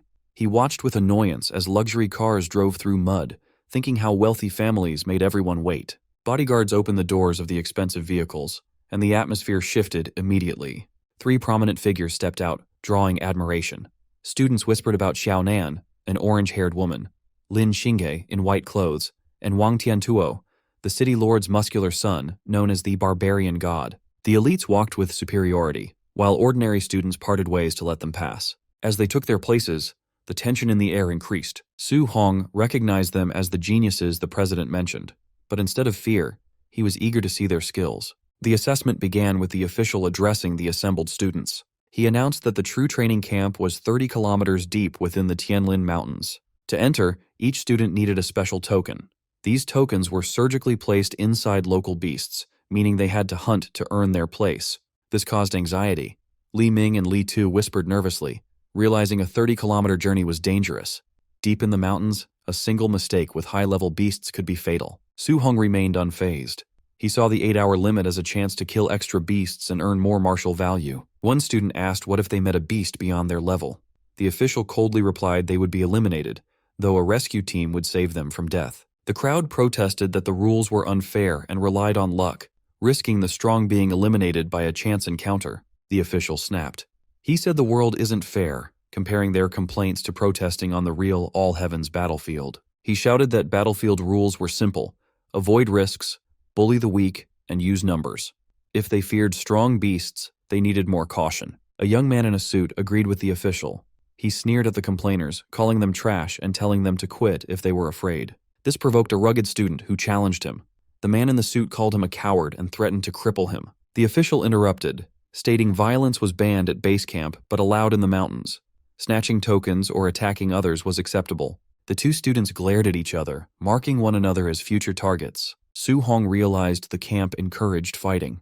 He guessed half the people would be eliminated early. A new opportunity crossed his mind. If fighting was encouraged, this assessment was a goldmine. Fighting these geniuses could be a great way to obtain martial value. The official cut discussion short and pressed a button to start the test. Instantly, the students erupted into a frenzy, charging into the forest, determined to pass. In the woods, the man in the suit pursued the rugged student, taunting him and promising to send him home. They squared off, channeling energy into their fists for a decisive blow. Their attacks clashed, sending a shockwave through the trees. A furious exchange followed, with energy beams lighting up the forest as they fought. From a high branch, Su-hong observed the battle critically. He wanted to gauge the geniuses, but was unimpressed. Their power was weak, so defeating them wouldn't yield much martial value. Deciding to leave, he turned to hunt high-level beasts instead. Below, the fighters were in a stalemate. The suit man sneered that a pauper couldn't compare to his family resources. The rugged student shouted back angrily. Hearing the word pauper echo, Su Hong froze in his tracks. It struck a nerve. Su Hong turned back with a dangerous glint, thinking he couldn't let this delivered martial value slip away. He walked toward the fighters and told them to stop. Carrying a wooden club, he casually suggested they should play with him instead. Infuriated, the suit man called Su Hong a pauper and threatened him, while the other student asked why he interfered. Su Hong smirked, explaining he didn't want them to stop fighting completely.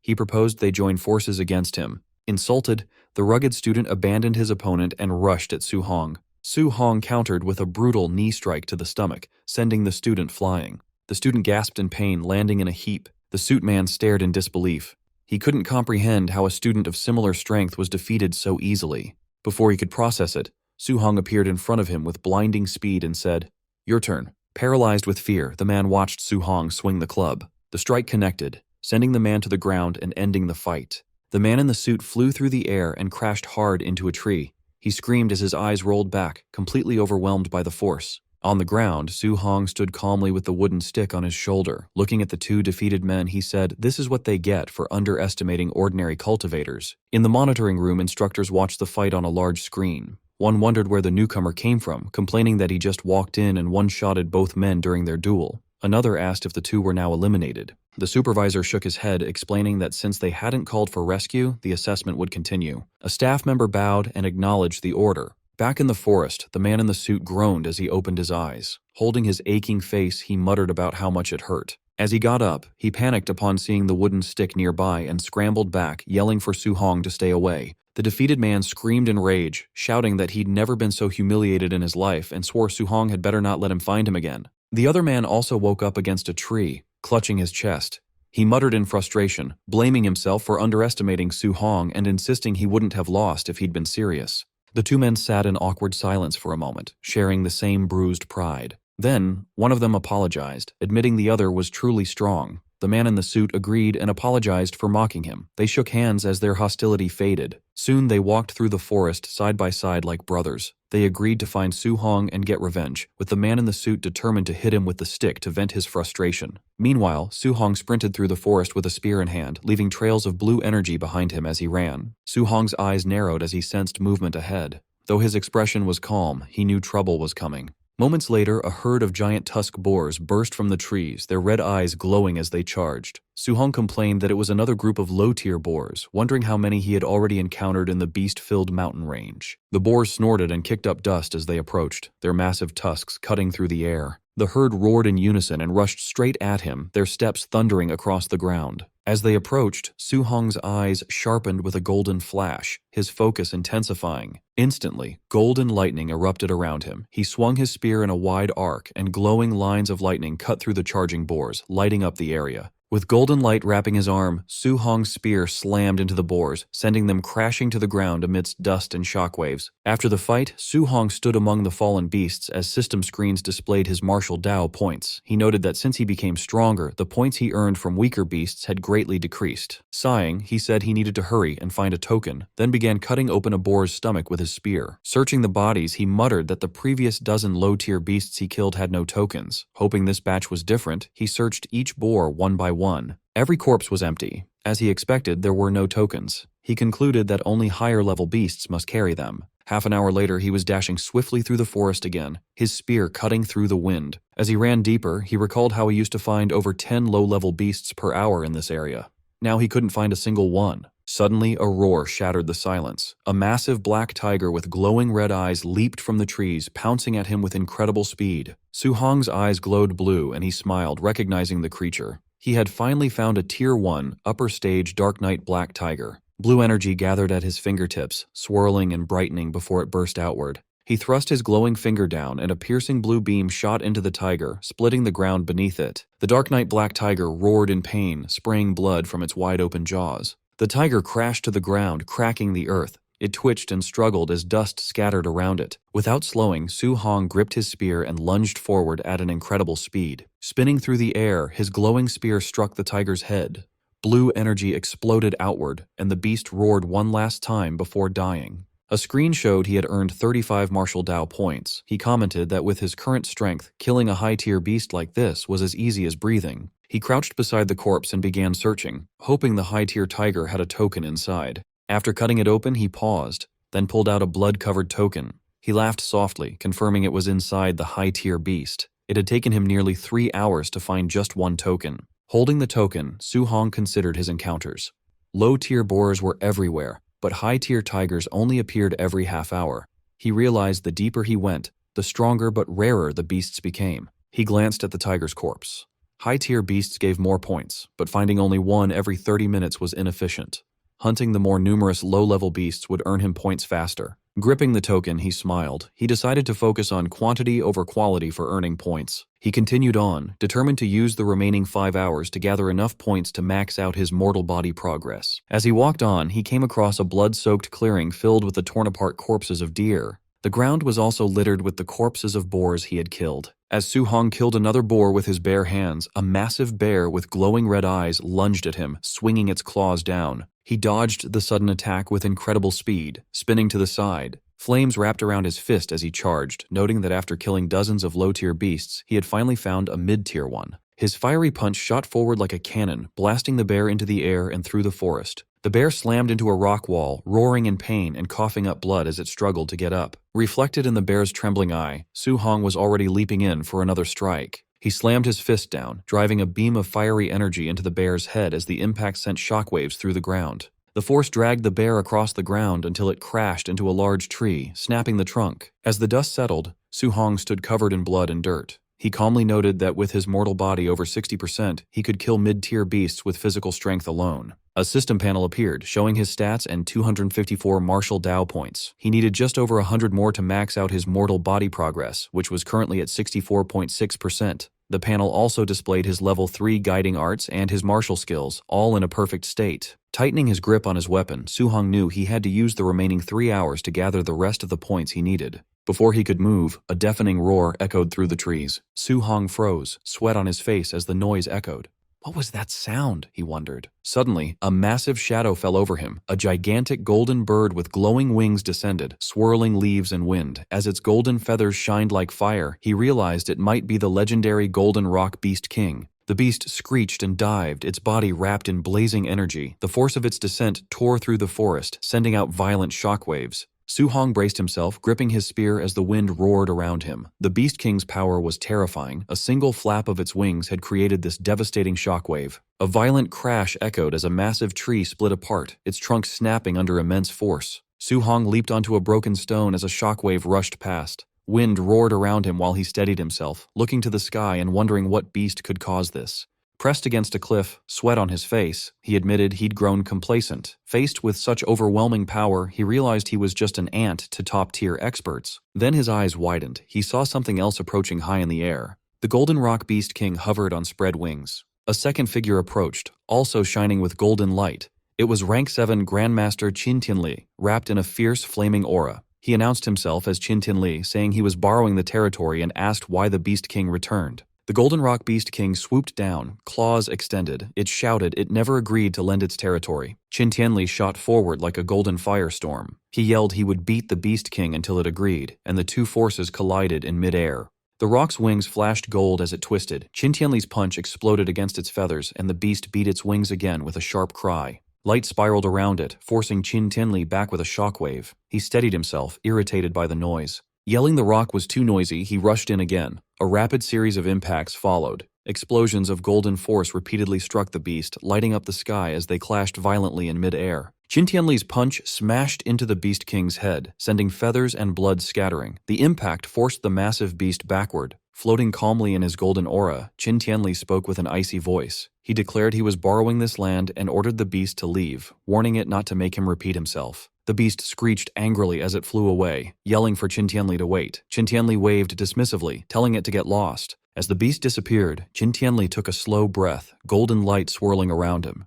His voice echoed across the area. He announced he was Rank 7 Grandmaster Qin Tianli and told the trainees not to panic as the assessment would continue. Far below, Su Hong looked up in shock, watching golden rings of power spread through the sky. He wondered if this was the true strength of a Rank 7 martial artist, clenching his jaw. With determination in his eyes, he vowed that he would reach that realm one day. High above, Qin Tianli descended toward the base. Below, the crater-like area was filled with buildings for the assessment. Hovering above the officials, Qin Tianli complained the beast should have just agreed. He only wanted to borrow the territory for a trial, but it forced him to fight. The staff stood at attention. Among them, Rank 5 martial artists Lin Zi and Bai Mu spoke in admiration. They noted Grandmaster Qin was more fearsome than rumored, having beaten the famously tough Golden Rock Beast King. Qin Tianli brushed off the praise and ordered them to the monitoring room. He wanted to see which trainees withstood the Golden Rock's pressure earlier, and the staff followed. Inside the surveillance room, the monitors showed trainees collapsed from the shockwave. Lin Zi explained that most were unable to move under the Golden Rock's aura.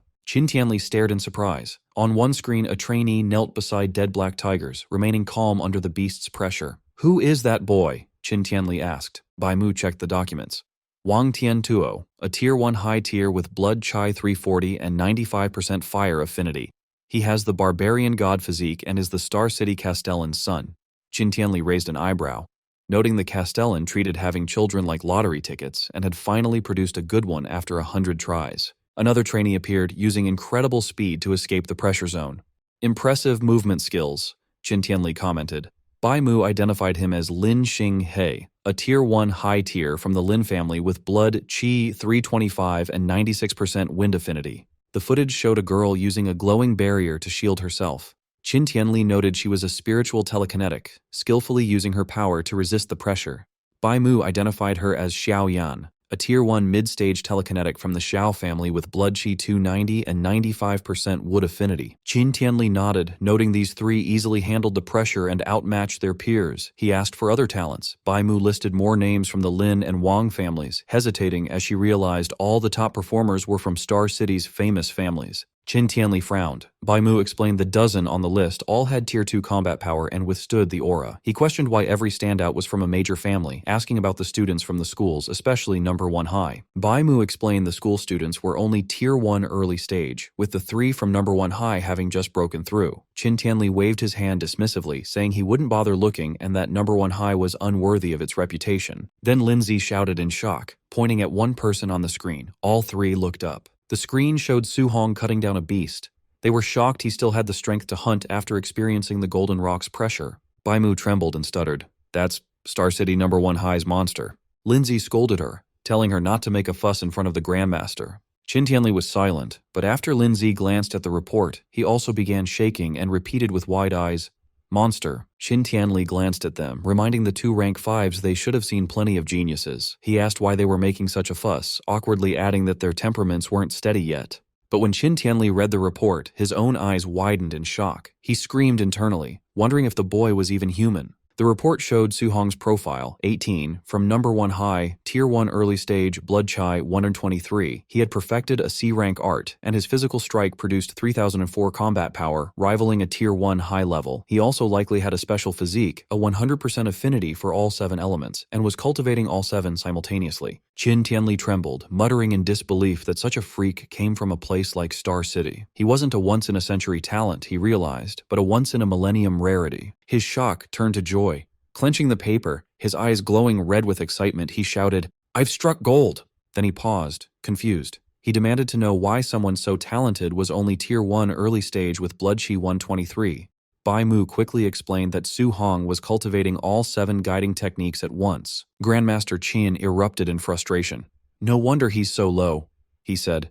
Cultivating 7 techniques at once was a doomed path, even for an immortal. He questioned how Su Hong could advance at all, growling that the local martial arts association president should have stopped him. Just then, a staff member reported that trainees were arriving at the camp. Qin nodded and said they would go take a look. Outside, the first 3 trainees greeted him. Wang Tiantuo saluted, addressing himself as a junior.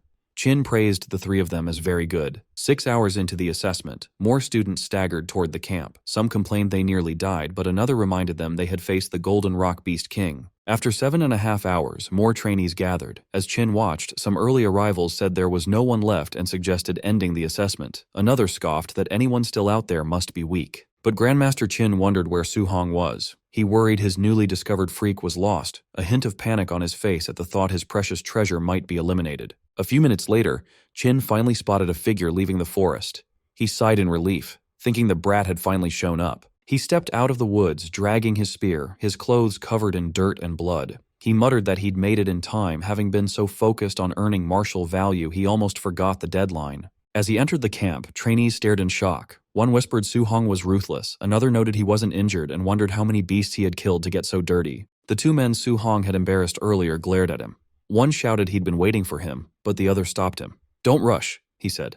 "We'll have plenty of chances inside the camp." Nearby, the three elite trainees watched Su Hong. One called him an expert for passing at the deadline, another found it interesting.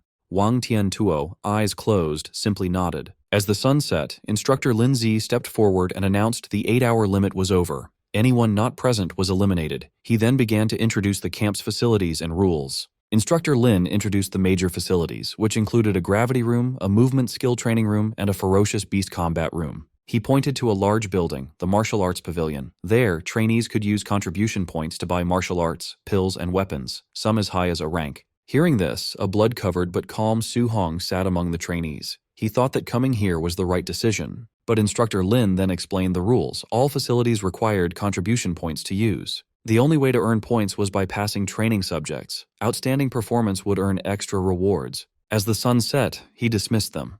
He told those with energy to start training, and the injured to follow him to the dorms to rest, vowing no one would die under his supervision. Su Hong entered his dorm and was surprised to find it was a single room. He realized he could now cultivate and level up without being seen. Later, he sat cross-legged on his bed and opened his status screen. It showed his stats. Blood Chai 126, Spirit 26.5, and Mortal Body 64.6%. His Thunder and Heavenly Flame guiding techniques were level 3, and his 3 martial arts were at perfection. He had 354 martial value. Taking a calm breath, he decided to use all of it to upgrade his mortal body. A surge of power erupted around him in red flames. Countless glowing notifications appeared, each showing his mortal body increasing by 1 as the red energy strengthened him. Finally, a message appeared. His mortal body reached 100% and was now evolving. His eyes snapped open, glowing with crimson light as his breath surged like a storm. Su Hong's physical evolution began, causing intense red energy and glowing nodes to map across his newly strengthened body. He meditated on the floor of his dorm room while a fierce vortex of spiritual energy swirled around him.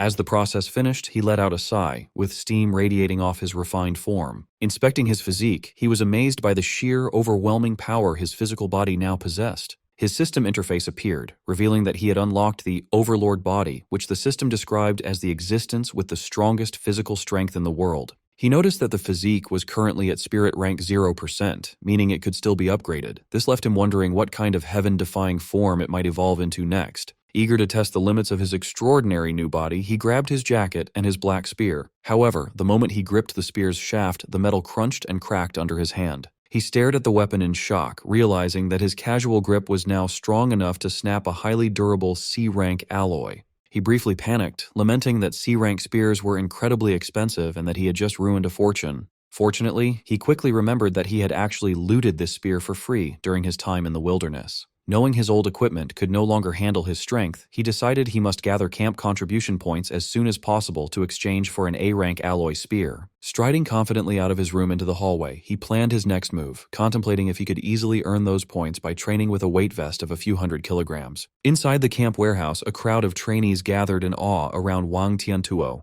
Despite carrying a massive 3,000-kilogram weight, Wang Tiantuo effortlessly leaped into the air. Watching from the sidelines, Lin Xinghe and Xiaonan were amazed by his monster-like strength, noting that an ordinary Tier 1 martial artist could only handle a fraction of that load. Observing the warehouse feed from the monitoring room, Grandmaster Qin Tianli praised Wang Tiantuo's barbarian god body. The conversation then shifted to Su Hong. Bai Mu asked how they should address Su Hong's flawed path of cultivating 7 guidance techniques simultaneously. Knowing that directly confronting a proud genius would likely backfire, Qin Tianli decided to make Su Hong realize his mistake the hard way. Qin Tianli asked instructor Linze about the progress of a secretly planned night raid meant to ambush the trainees. Linze smiled wickedly, anticipating the despair of the students who mistakenly believed they could finally relax after the entrance exam.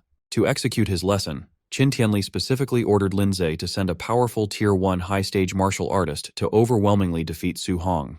Once Su Hong was utterly crushed, Qin Tianli planned to step in, explain the impossibility of his cultivation method, and force him to give it up. The staff worried that pitting Su Hong against an opponent with over 400 vitality and 5,000 combat power might permanently break his spirit, given his much lower vitality stats. However, Qin Tianli coldly dismissed their concerns, stating that if Su Hong's resolve collapsed that easily, he was nothing but trash.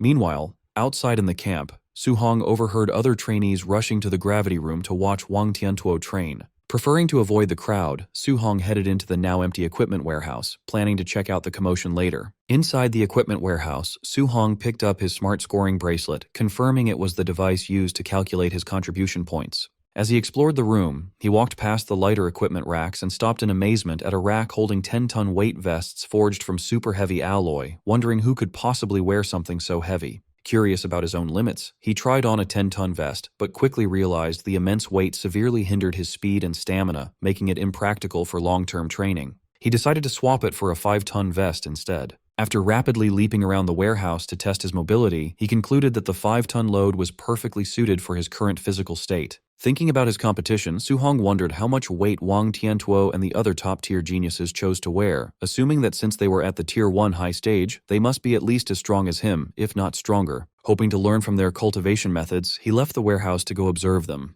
Outside, a large crowd was gathered in front of a pyramid-shaped gravity room. The trainees were astounded that Wang Tiantuo had entered the facility without taking off his 3-ton weight vest. A monitor displayed Wang Tiantuo straining inside the room under 2 times normal gravity, which the crowd noted effectively turned his 3-ton vest into a grueling 6-ton load. Standing at the back of the crowd with his arms crossed, Su Hong was genuinely surprised to hear that Wang Tiantuo's base vest was only 3 tons. Considering that weight to be incredibly light compared to his own comfortable 5 tons, Su Hong realized he had completely underestimated the sheer toughness and superiority of his newly evolved overlord body. Su Hong approached his former schoolmates Chen Shan and Li Tu and asked why they weren't going into the gravity room to cultivate. Looking defeated, the two explained that the massive gap in strength between them and the top-tier geniuses made them feel completely inadequate, and they feared the embarrassment of being compared to them if they trained right then. Su Hong sighed and patted one of them on the shoulder, disappointed that they would let their pride and fear of comparison stop them from improving. Ignoring their warnings to wait until the crowd left, Su Hong confidently walked toward the brightly lit, pyramid-shaped gravity room.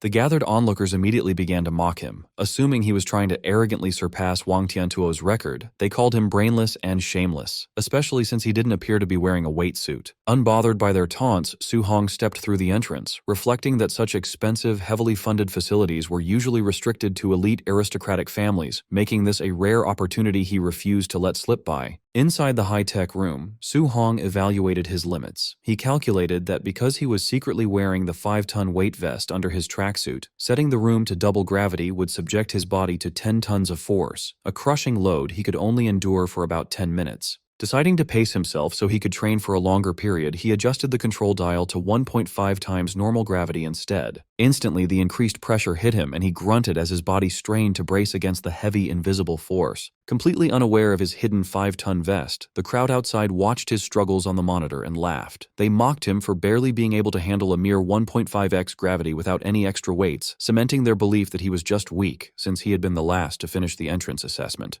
Meanwhile, completely focused on his training, Su Hong sat cross-legged on the floor, surrounded by a fiery red aura. He realized that while the intense pressure made cultivating his guidance technique significantly more difficult, the high-end facility was doing its job perfectly, as his cultivation speed had drastically accelerated. After enduring the intense pressure for 2 hours, Su Hong remained seated on the floor of the gravity room, cultivating while enveloped in a fierce red aura. Sweating heavily and pushing his limits, he focused on his training while his eyes glowed with a sharp blue light. His strenuous effort yielded significant results when he checked his system panel. He noted with satisfaction that his water, earth, and wind guidance techniques had all leveled up by 1, and his vitality had jumped from 126 to 130 points. Struggling to his feet, he finally turned off the gravity machine. Impressed by the room's effectiveness, he eagerly considered how beneficial the camp's movement technique and ferocious beast rooms would be. Utterly exhausted, he stumbled out of the facility, wiping the thick sweat from his face. Waiting outside, 2 other trainees immediately began to mock him. Still under the false impression that he had been training without weights at a mere 1.5x gravity, they laughed at his worn-out state, with one arrogantly boasting that he could easily sleep overnight in those conditions. Ignoring their baseless taunts, Su Hong simply complained about the boiling heat and terrible breathability of his gear before unzipping his tracksuit, casually revealing the massive 5-ton weight vest he had been wearing the entire time. Seeing the heavy equipment hidden underneath his clothes, the 2 mocking trainees were left completely paralyzed in shock. The 2 trainees were surprised when Su Hong removed his weight vest, assuming it only weighed around 500 kilograms. Despite acknowledging that his strength was passable for lasting 2 hours, they still looked down on him as he dropped the vest to the ground, insisting that he was nothing compared to the camp's top genius, Wang Tiantuo. Suddenly, a commotion broke out as the crowd noticed Wang Tiantuo finally exiting the gravity room. The trainees marveled that he had withstood 6 tons of heavy pressure for over 2 hours. Sweating profusely and panting, Wang Tiantuo stepped out while the crowd praised his physical strength as the absolute best in the training camp. He unfastened his heavyweight vest and carelessly tossed it to the floor. The massive impact shook the earth, terrifying the nearby trainees. Relieved to be free of the immense burden, Wang Tiantuo massaged his sore shoulder and admitted the weight was incredibly grueling. Lin Xinghe then approached Wang Tiantuo, casually fanning himself, and challenged him to a competition in the movement technique room. Wang Tiantuo immediately declined, acknowledging that Lin Xinghe cultivated an A-rank wind attribute movement technique and admitting he would be completely foolish to compete against him in agility. Overhearing their conversation, Su Hong was instantly intrigued by the mention of an A-rank movement technique. Realizing that despite the immense raw power of his newly evolved overlord body, he still lacked high-level agility skills, Su Hong smiled, seeing a perfect opportunity to upgrade his arsenal. Following the crowd, Su Hong arrived at the dome-shaped movement technique training room, eager to witness the A-rank flying swan startling cloud step for himself. Inside, the trainees watched the monitors in disbelief, noting that Lin Xinghe had confidently set the room's arrow-dodging simulation to its absolute maximum difficulty of level 10. On the screen, Lin Xinghe moved with blinding speed, effortlessly weaving through a dense, rapid-fire barrage of flying arrows. He moved with such grace that he even closed his eyes mid-air, dodging the projectiles while mysteriously conjuring falling pink petals, leaving the audience stunned by his effortless showboating. Watching the spectacular display, Su Hong calmly praised the technique. Almost instantly, his system interface appeared in front of him, revealing that merely by observing the skill in action, he had successfully copied the flying swan startling cloud step and unlocked it at 1% proficiency. Su Hong carefully analyzed Lin Xinghe's graceful movements. He stepped forward to test the technique himself, drawing the attention of nearby bystanders. The crowd immediately began to laugh and mock him, finding it ridiculous that he believed he could master a complex A-rank movement technique simply by watching it once. Ignoring their taunts, Su Hong's consciousness entered his system's virtual training space, where he battled against a simulated clone of Lin Xinghe. Through intense practice and dodging rapid attacks, his proficiency in the skill skyrocketed, quickly climbing from 8% all the way to 93%. A system notification soon congratulated him on officially reaching the basic level of the technique, and Su Hong stood triumphantly, thrilled to have acquired his first A-rank movement skill. As the system prepared to send him back to reality, Su Hong reflected that having to use Lin Xinghe's incredibly showy movements as a learning template was somewhat embarrassing. Satisfied that he no longer needed the movement technique room, he decided his next destination would be the ferocious beast room, where he could hunt beasts to earn martial value and increase his vitality. However, his train of thought was interrupted when he noticed the entire crowd staring at him and taking pictures with their phones, praising his dramatically flashy posture. To his absolute mortification, Su Hong realized that while he was training in his mind, his physical body in the real world had been acting out all of the exaggerated, showy poses. Deeply embarrassed, he sprinted away from the area at top speed, ignoring the crowd's cheers asking him to perform again, and silently vowed to never use Lin Xinghe as a template again. As he dashed off, Su Hong's sharp senses picked up the feeling of being followed. Trailing a short distance behind him were the student in the suit, now armed with a wooden club, and the rugged student he had defeated during the entrance assessment. Having tracked Su Hong's path toward the ferocious beast room, the two vengeful trainees plotted to block the exit and ambush him the moment he came out. Arriving at the large facility known as the ferocious beast room, Su Hong noticed a large crowd gathered outside. Near the entrance doors, he overheard a tense exchange between Wang Tiantuo and Xiao Nan.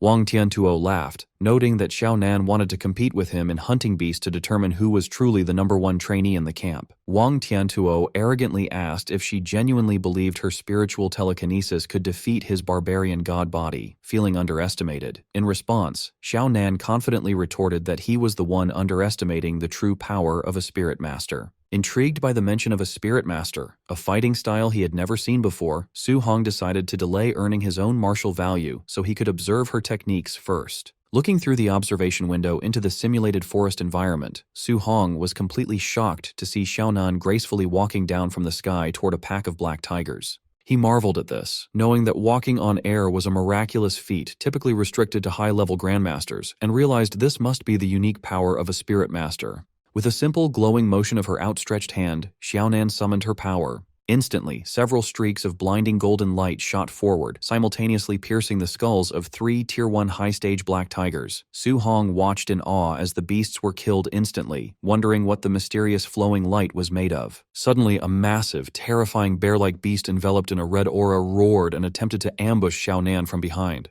However, the beast was instantly stopped in its tracks, its eyes widening in shock. Xiaonan used her spiritual telekinesis to forcibly lift and paralyze the giant creature in midair, leaving Su Hong amazed by her ability to effortlessly bind such a massive enemy. With a swift wave of her arm, Xiaonan directed the golden light to cleanly pierce straight through the suspended beast's head, executing it on the spot. Observing the battle closely, Su Hong finally realized that the deadly streaks of light were actually daggers being manipulated remotely by her mind. Trembling with a mix of excitement and realization, Su Hong concluded that a spirit master's ability to walk on air, bind enemies, and telekinetically control weapons from a distance made them ridiculously overpowered, allowing them to easily crush ordinary martial artists. The crowd of trainees, along with Su Hong, watched the observation monitor in disbelief as someone questioned the sudden appearance of a colossal weapon on the screen. The feed showed Xiaonan standing before a massive snake beast, effortlessly summoning a giant, glowing golden sword out of thin air. With a swift, commanding downward swing of her arm, the enormous golden blade dropped, slicing the giant snake cleanly in half. Observing this impossible feat, Su Hong was completely bewildered. He noted that she wasn't carrying any weapon earlier, and reasoned that a physical sword of that magnitude would weigh several tons, making it far too heavy to wield so easily. Stepping into the conversation, Lin Xingyi casually approached the group while fanning himself. He calmly clarified that the giant sword wasn't a physical weapon at all, but rather a highly advanced A-rank martial skill exclusive to spirit masters. Hearing this, the crowd was astounded that yet another A-rank skill had been revealed. Someone turned to Lin Xinghe asking how all the top geniuses seemed to possess such rare techniques, and wondered if Wang Tiantuo had one as well. Lin Xingyi confidently confirmed that Wang Tiantuo did indeed possess a devastatingly powerful A-rank offensive martial skill, causing the surrounding trainees to despairingly call the elites heaven-defying monsters. However, rather than feeling intimidated by the massive gap in resources, Su Hong broke into an eager smile. Realizing that the training camp was overflowing with elite A-rank martial skills just waiting to be copied by his system, he happily concluded that coming to the camp was the best decision he could have made. The trainees watched the monitor as Wang Tiantuo obliterated a Tier 1 high-level ferocious beast with a single punch. They quickly realized that the elite trainee was relying purely on his immense physical strength rather than using any actual martial skills. Since there was nothing to copy from Wang Tiantuo at the moment, Su Hong turned away, deciding to find another opportunity to learn from him later. Inspired by Xiaonan's display of power, Su Hong opened his system panel to check his own attributes. He noted that his spirit stat was only at 26.5. To become a spirit master, he needed his spirit stat to exceed 100, leaving him 73.5 points short. Calculating that he needed exactly 735 martial value points to bridge this gap, he gathered blue energy in his hand and eagerly resolved to go on a massive monster-killing spree to farm the necessary points. Meanwhile, the student in the suit and the rugged student were still secretly tailing him. They watched as Su Hong entered one of the testing arenas inside the ferocious beast room. Noticing that the rest of the camp was completely distracted by Wang Tiantuo and Xiaonan's training, the two vengeful trainees concluded that no one would interfere. They decided this was the perfect opportunity to corner Su Hong inside and ruthlessly beat him up. As they prepared to ambush him, the rugged student suddenly cried out in alarm, prompting the suited student to nervously shush him so they weren't discovered. The rugged student pointed up at the large observation monitor mounted above the facility's entrance. The two stalkers were absolutely horrified by what they saw on the screen. Su Hong was casually standing in the arena, surrounded by a towering red-eyed bear monster, giant armored scorpions, and massive stone-skinned beasts. They realized in utter disbelief that Su Hong had simultaneously challenged more than 10 Tier 1 high-stage ferocious beasts at once, leaving them wondering if he had completely lost his mind. Watching the spectacle, the rugged student urged finding an instructor to save Su Hong. The suited student replied it was too late, saying he would be torn to shreds in seconds. Seeing the odds, they realized their chance for revenge was gone. Inside the arena, Su Hong was unfazed and took a confident fighting stance. With a calm smirk, he taunted the surrounding horde of beasts to attack. Provoked, the massive snake and giant armored scorpion lunged at him with deafening roars. Su Hong effortlessly dodged the scorpion's powerful sweeping strike with blinding speed. He conjured a swirling sphere of intense blue energy in his hand. He unleashed a burst of energy beams, blasting the surrounding beasts and sending them flying. Without pausing, his hand glowed brighter as he readied his next move. Darting through the air, he delivered rapid, glowing blue slashes that tore through the monster pack, cutting down tigers and scorpions. Outside, the two stalkers watched the massacre in shock. The suited student wondered if he was dreaming, noting a mid-stage artist would die against so many high-stage beasts, while the rugged student noticed Su Hong's movements looked familiar. In disbelief, the suited student realized Su Hong was perfectly using Lin Xingqi's signature technique, the flying swan startling cloud step. The rugged student asked if Su Hong learned the skill just by watching Lin Xinghe. The suited student dismissed this, saying a regular student couldn't access a high-grade technique, and wondered if Su Hong was from a powerful family. The suited student stressed mastering an A-rank technique by watching was nearly impossible, marveling at his talent. Intimidated, the rugged student suggested they abandon their revenge, admitting they wouldn't stand a chance together. Though trembling as he gripped his club, the suited student refused to back down. He declared that whether Su Hong was a genius or from a great family, he could not let the grudge go. The rugged student nervously pointed to the monitor, urging his companion to look again before deciding to fight Su Hong. The suited student stared at the display, his expression shifting to horror as a cold sweat broke out on his face. Speechless at the massacre on screen, the suited student dropped his wooden club to the floor. Inside, Su Hong rested on a slain monster's corpse. The two stalkers were astounded, realizing he slaughtered all 11 high-stage beasts in just a few minutes. Sweating slightly, Su Hong checked his interface. He was disappointed that killing the high-stage beasts only yielded 81 martial value points. He realized farming points was getting harder as his power grew. Suddenly, Su Hong caught movement in the shadows. Several more red-eyed beasts emerged from the dark enclosures, glaring at him. Standing on his fresh kill as new monsters roared, Su Hong stretched and decided not to rest, eager to continue farming. A massive, saber-tooth-like beast leapt from above, aiming its sharp claws at his head. Su Hong spun around, his fist glowing with intense golden energy as he prepared a counter. He intercepted the beast with a Vajra fist, smashing its face with an explosive burst of golden light. His heavy landing sent a powerful shockwave outward, blowing back the surrounding beasts. Intimidated by his display of strength, the remaining monsters flinched and cautiously backed away. Unwilling to let points escape, Su Hong's eyes flared blue as he charged the retreating monsters for their martial value. He leapt into the air and grabbed the armored tail of a giant scorpion. With monstrous strength, Su Hong swung the giant scorpion like a club, smashing it into the other fleeing beasts. Outside, the two stalkers stood in terrified silence, watching the one-sided beatdown unfold. His desire for revenge broken, the suited student sweated and decided to forgive Su Hong. The rugged student agreed, suggesting they leave before the monster inside finished training. Leaving the arena, the two overheard trainees gossiping about elite students. The crowd marveled that Wang Tiantuo killed 9 high-stage beasts in under 10 minutes, while Xiaonan killed 8 without moving. Another trainee asked the two stalkers if they got revenge on Su Hong. Sweating and forcing a smile, they awkwardly nodded and laughed it off. Internally, the two trembled, realizing if they hadn't backed down, they would be lying on the floor. They concluded the training camp was filled with monsters. At the ferocious beast room's entrance, the automated doors opened. Wang Tiantuo and Xiaonan emerged, looking exhausted. The crowd praised them, asking how many contribution points they earned. Checking his smart bracelet, a panting Wang Tiantuo revealed he earned 280 points, while Xiaonan announced 270. The trainees were shocked by the high numbers. One calculated they must have slaughtered 50 to 60 beasts each. Wang Tiantuo added that his weight vest gave him an extra 100 points. Xiaonan sighed, noting she only got 50 points from her weight training. Hearing this, the crowd checked their devices in despair. Some complained about getting only 20 or 30 points, while another cried over earning just 10. Lin Xinghe asked the pair who won their competition. Xiaonan begrudgingly pointed at Wang Tiantuo. Watching the elite trio, other trainees sweated nervously, concluding they could only hope to compete for 4th place. Overhearing the crowd, the two stalkers smirked.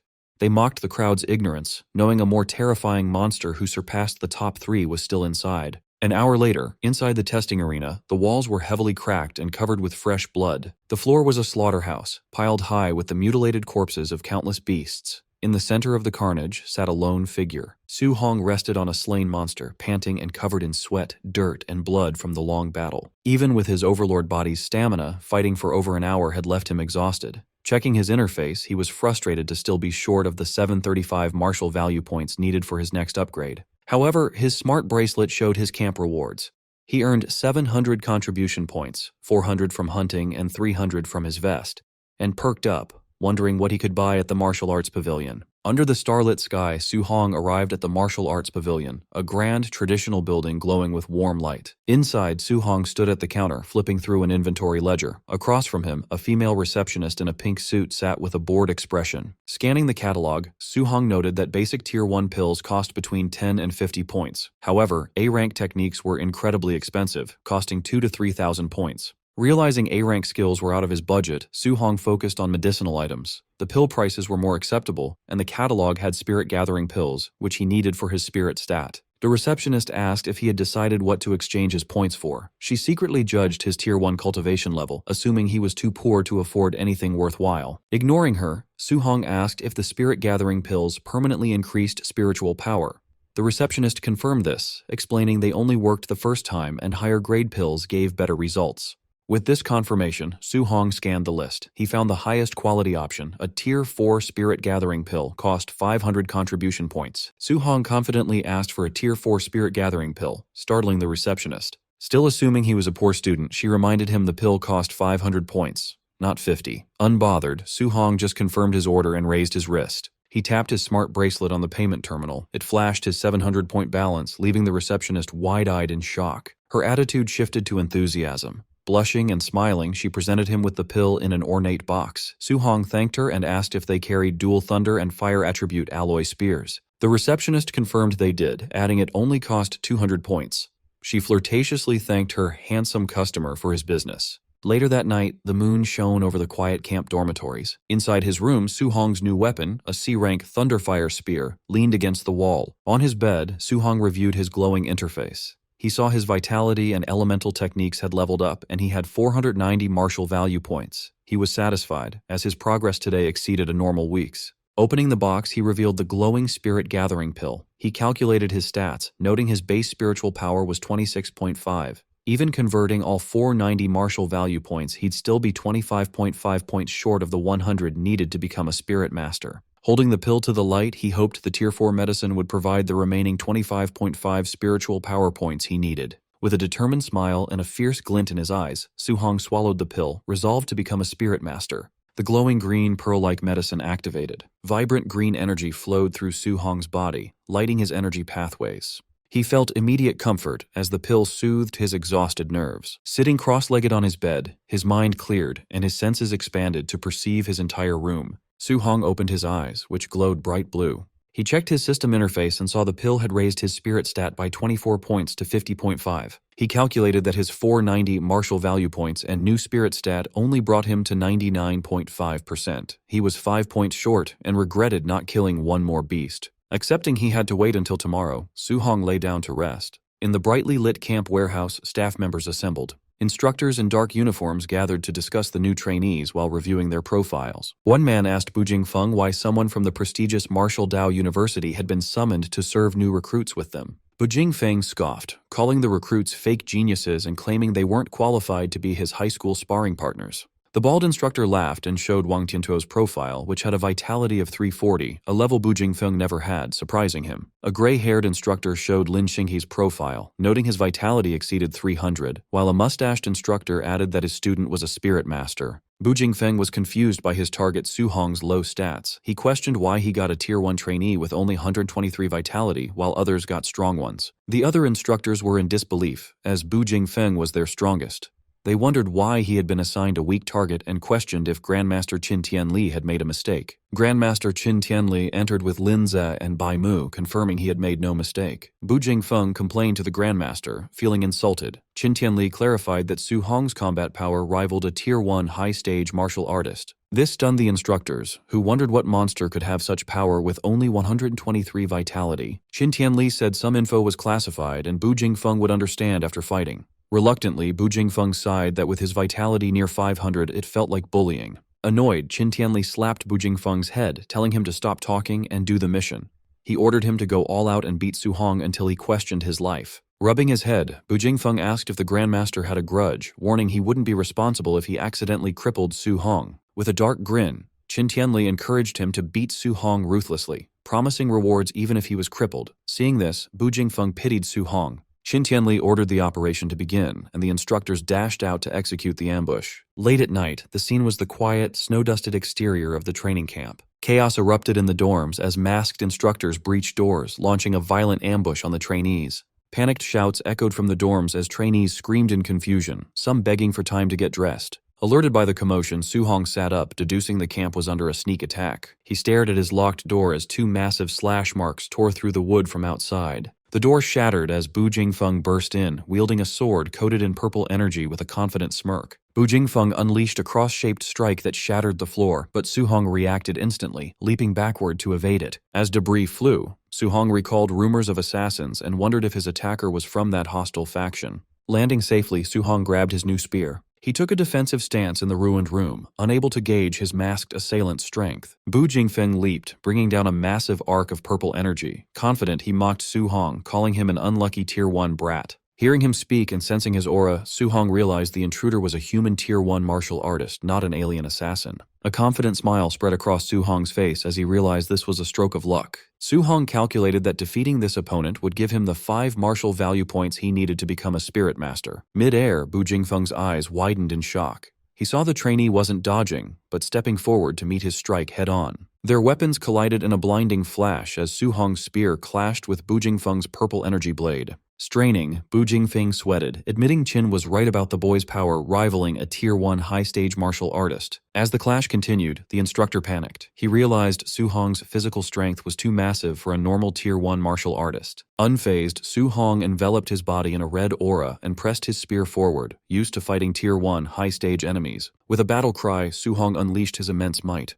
He swept his spear upward, shattering Bu Jingfeng's defense and sending the stunned instructor flying. Bu Jingfeng skidded backward, trembling as he struggled to hold his sword. Terrified, he wondered if the trainee was a monster. Regaining his footing, Bu Jingfeng channeled purple fire into his blade, declaring that fights weren't won by strength alone as he readied his elemental skills. Su Hong watched the glowing blade with interest, his first time seeing a fire attribute art. Golden lightning then crackled around his spear. The purple flames on Bu Jingfeng's sword intensified as he gathered power. Leaping high, Bu Jingfeng conjured a glowing purple cross around his blade. He taunted Su Hong, challenging him to withstand a B-rank martial art. With a shout, Bu Jingfeng brought his weapon down, unleashing the flame slash technique. Su Hong braced himself, channeling golden lightning through his spear. He realized the strike's might exceeded his own B-rank void-breaking finger technique. Instead of dodging, Su Hong thrust his spear up, using his lightning energy to block the purple energy blade. The clash of elemental energies caused a massive explosion, shattering the floor and sending concrete flying. As the dust settled, Su Hong landed lightly on his feet.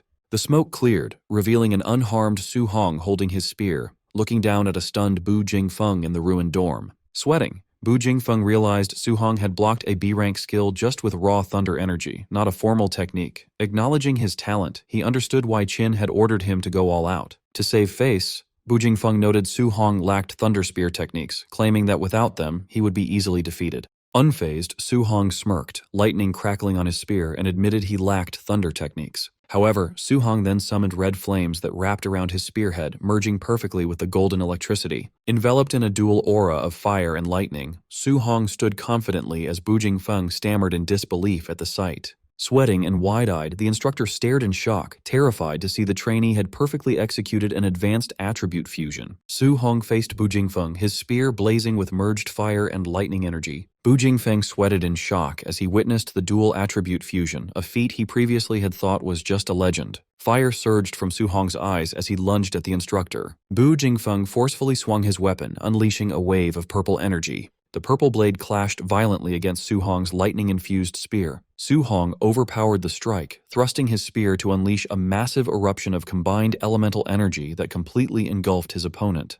The sheer force of the attack shattered Bu Jingfeng's defense, causing him to cough up blood, astounded by the destructive power. The overwhelming blast violently launched Bu Jingfeng backward, sending him crashing through the building's exterior wall in a burst of debris. As the dust settled, Su Hong stood victorious and unharmed amidst the rubble. The system notified him he had earned 7 martial value points. Su Hong smiled as he realized he finally had enough points to become a spirit master. He reviewed his system interface, confirming his updated stats and new total of 497 martial value points. Outside in the courtyard, loud crashes and sounds of battle echoed from the dorm building. Grandmaster Qin Tianli and Bai Mu arrived, observing the commotion. Unaware of Su Hong's victory, Qin Tianli assumed enough time had passed for Bu Jingfeng to crush the young trainee. He confidently told Bai Mu he had prepared speeches to correct Su Hong's cultivation path and force him to abandon his flawed method of practicing multiple techniques. His lecture was cut short by a massive explosion as Bu Jingfeng was violently blasted through the upper wall of the dorm. He plummeted from the sky and slammed heavily into the ground at the feet of the Grandmaster and Bai Mu.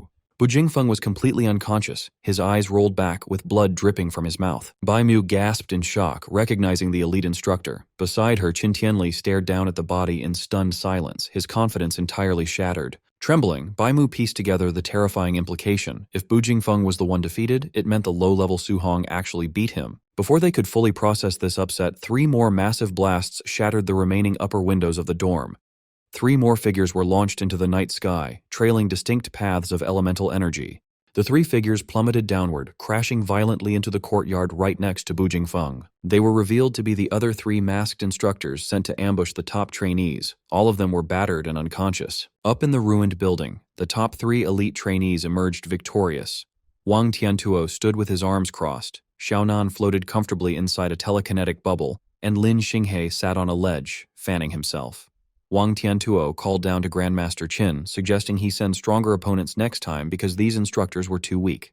However, Wang Tiantuo paused in confusion when he noticed 4 defeated instructors lying in the courtyard instead of the 3 they just fought. Xiaonan wondered aloud who could have possibly finished their fight faster than they did. Lin Xinghe, misreading the situation, casually assumed the 4th trainee was weak and was simply crushed instantly by their assigned instructor. Still sweating from the revelation, Bai Mu mentally corrected Lin Xinghe's arrogant assumption. Staring down at Bu Jingfeng's broken body, she knew he was actually the strongest of the 4 instructors sent out tonight. Grandmaster Qin Tianli stroked his beard, analyzing the situation. He acknowledged the swift victories of the top 3 trainees made sense given their high cultivation levels and unique talents. However, he was deeply perplexed that Su Hong, a mere early-stage Tier 1, had managed to defeat a near Tier 2 opponent even faster than the elite geniuses did. Frowning in intense thought, the Grandmaster wondered what secret had allowed Su Hong to achieve this, speculating whether the boy used an ultimate martial art or possessed a supreme physical constitution. Suddenly, Instructor Lindsay sprinted towards them in a panic, shouting that a major incident had occurred.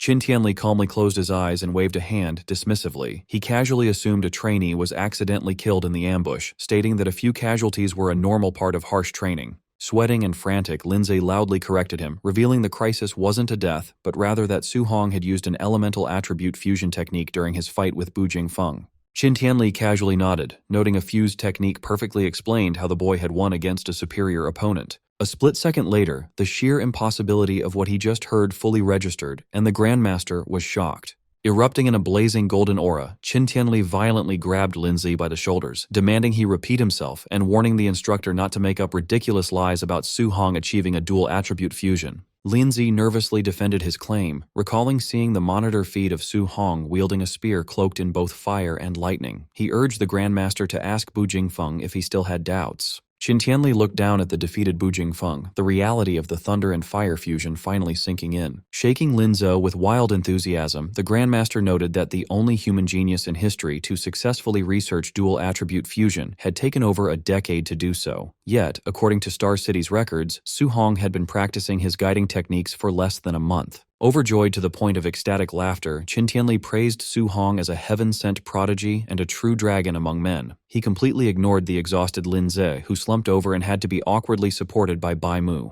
Holding up her reeling colleague, Bai Mu asked the Grandmaster if attribute fusion was truly powerful enough to let an early-stage Tier 1 defeat a near Tier 2 opponent. Regaining his dignity, Qin Tianli confirmed it, explaining that the historical pioneer of the technique could easily suppress Tier 2 enemies while still at Tier 1. Intrigued by the overwhelming power, Bai Mu questioned why such a formidable combat method wasn't widely promoted for cultivation, reasoning that despite the extreme difficulty, the potential rewards were worth the risk. Qin Tianli solemnly explained that many had tried attribute fusion in the past, but the process was incredibly difficult and carried a high risk of severely crippling the practitioner. He added that even if someone succeeded, they often remained permanently stuck at the Tier 1 cultivation level, making the immense effort and danger ultimately pointless. However, his demeanor shifted back to intense excitement as he clenched a fiery fist, emphasizing that Su Hong had managed to master this fusion in less than a month.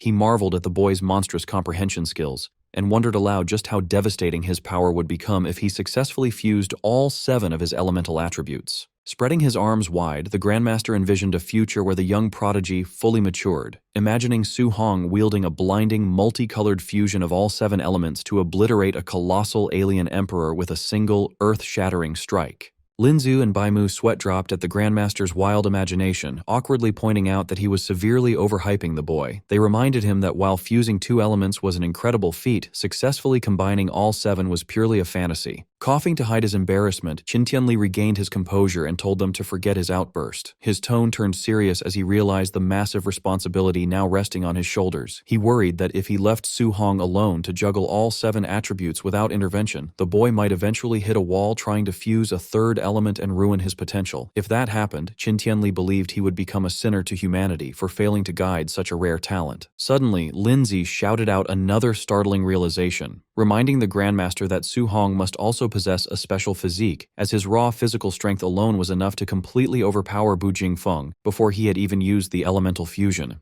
Annoyed by the delayed report, Qin Tianli scolded Lin Zi for not mentioning such a crucial detail sooner. The instructors quickly discussed the sheer math behind the boy's power. Lin Zi noted that Su Hong had managed to crush Bu Jingfeng's near 500 vitality, using his own base vitality of only 120. They concluded this massive physical amplification far surpassed even Wang Tiantuo's elite barbarian god body, solidifying their belief that Su Hong's physical constitution was truly monstrous. Staring toward the battered dorm building, Grandmaster Qin Tianli formulated a new plan. He declared that tomorrow he would organize a formal combat tournament to thoroughly test Su Hong's true combat power and vitality limits. To do this, he planned to pit the camp's top 3 elite trainees, Wang Tiantuo, Lin Xinghe, and Xiaonan, directly against Su Hong. With a determined glint in his eye, the Grandmaster stated he wanted to personally witness exactly what happened when an unprecedented monster like Su Hong clashed with the absolute strongest geniuses the training camp had to offer. Su Hong sat calmly in the ruined room, meditating amidst the debris. He remained undisturbed by the people gathered outside, focused entirely on his progression. Eager to advance, he opened his system and poured all his martial value into his spirit stat. A radiant blue aura enveloped him as he finally became a spirit master. He closed his eyes, enjoying the sensation of his newly awakened power. Testing his abilities, he conjured a glowing phantom fist. The telekinetic control felt a bit strange, like suddenly growing a 3rd arm. Sweating slightly, he checked his interface and confirmed his spirit stat had crossed the 100% threshold. To test his power in the real world, he focused on his bed and effortlessly levitated it with a mere thought. Thrilled, Su Hong floated off the ground alongside his spear, celebrating that he could now walk on air and use telekinetic attacks like Xiaonan. With his new status, he firmly resolved to copy Xiaonan's A-rank spirit martial art and Wang Tiantuo's offensive technique. The next morning, an urgent announcement ordered everyone to gather within 1 minute, threatening point deductions for anyone who was late. Trainees rushed downstairs in a panic. They loudly complained that the camp's schedule was outrageous after enduring the entry assessment, heavy training, and a brutal night raid all in one day. The trainees formed a large crowd in the courtyard. Su Hong arrived casually, stretching his arms and looking completely unfazed by the previous night's events. Instructor Lin Ze stood before them, glad that no one was late to the sudden assembly. With a cheerful smile, he admitted he expected many to be too beaten up to stand, praising their resilience. The rugged student complained that he only lost because of a dirty sneak attack. He argued he wasn't even given time to put on his underwear, and the attacker aimed for his crotch. Lin Ze sarcastically asked if a real alien assassin would wait for him to get dressed before an ambush. His friend laughed and teased the rugged guy, calling him bro underpants. Observing from the crowd, Su Hong agreed with the instructor's logic about real combat, though he understood why everyone was exhausted. Sensing their dissatisfaction, Lin Zi announced a comprehensive test to give everyone a fair chance to prove themselves.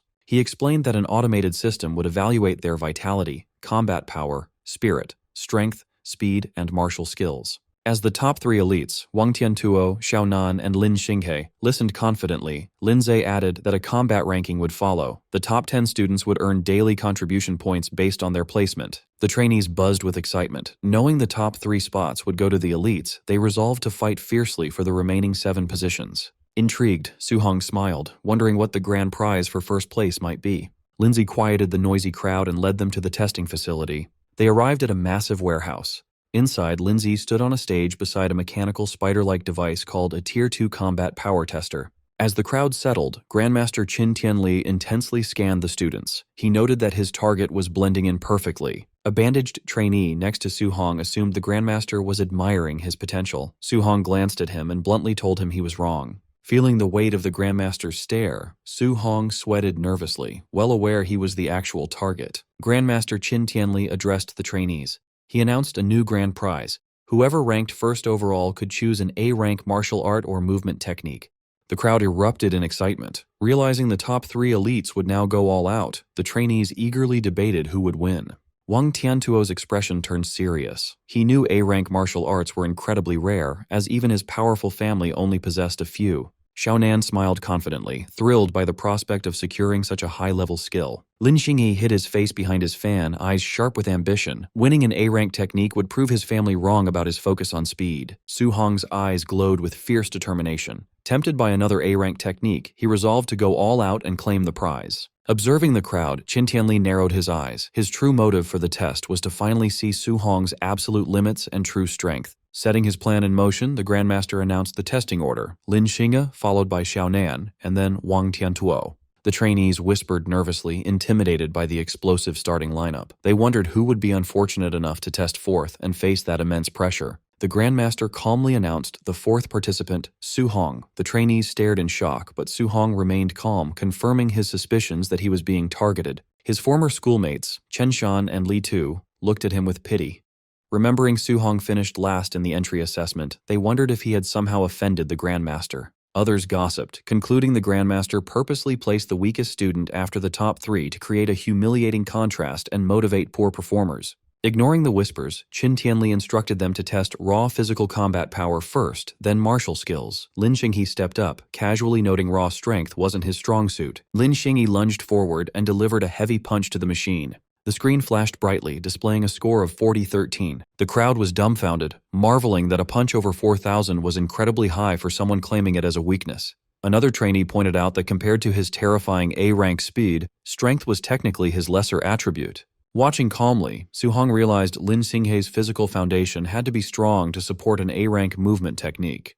Su Hong prepared his system, eager to copy the martial art Lin Xinghe would use next. Lin Xinghe gathered a vortex of green wind energy around his fist. Unleashing the cloud-hiding gale fist, he struck the machine with a concentrated blast. The tester trembled, and its display updated to a much higher score of 56-42. The crowd gasped. A score over 5,600 reached the standard of a Tier 2 martial artist. They marveled at the terrifying power of his B-rank technique. Su Hong successfully copied the wind attribute cloud-hiding gale fist. As green energy swirled around his hand, he analyzed the numbers. The B-rank art only boosted Lin Xinghe's base score by 1,600 points, which Su Hong found underwhelming. Lin Xinghe stepped down smugly.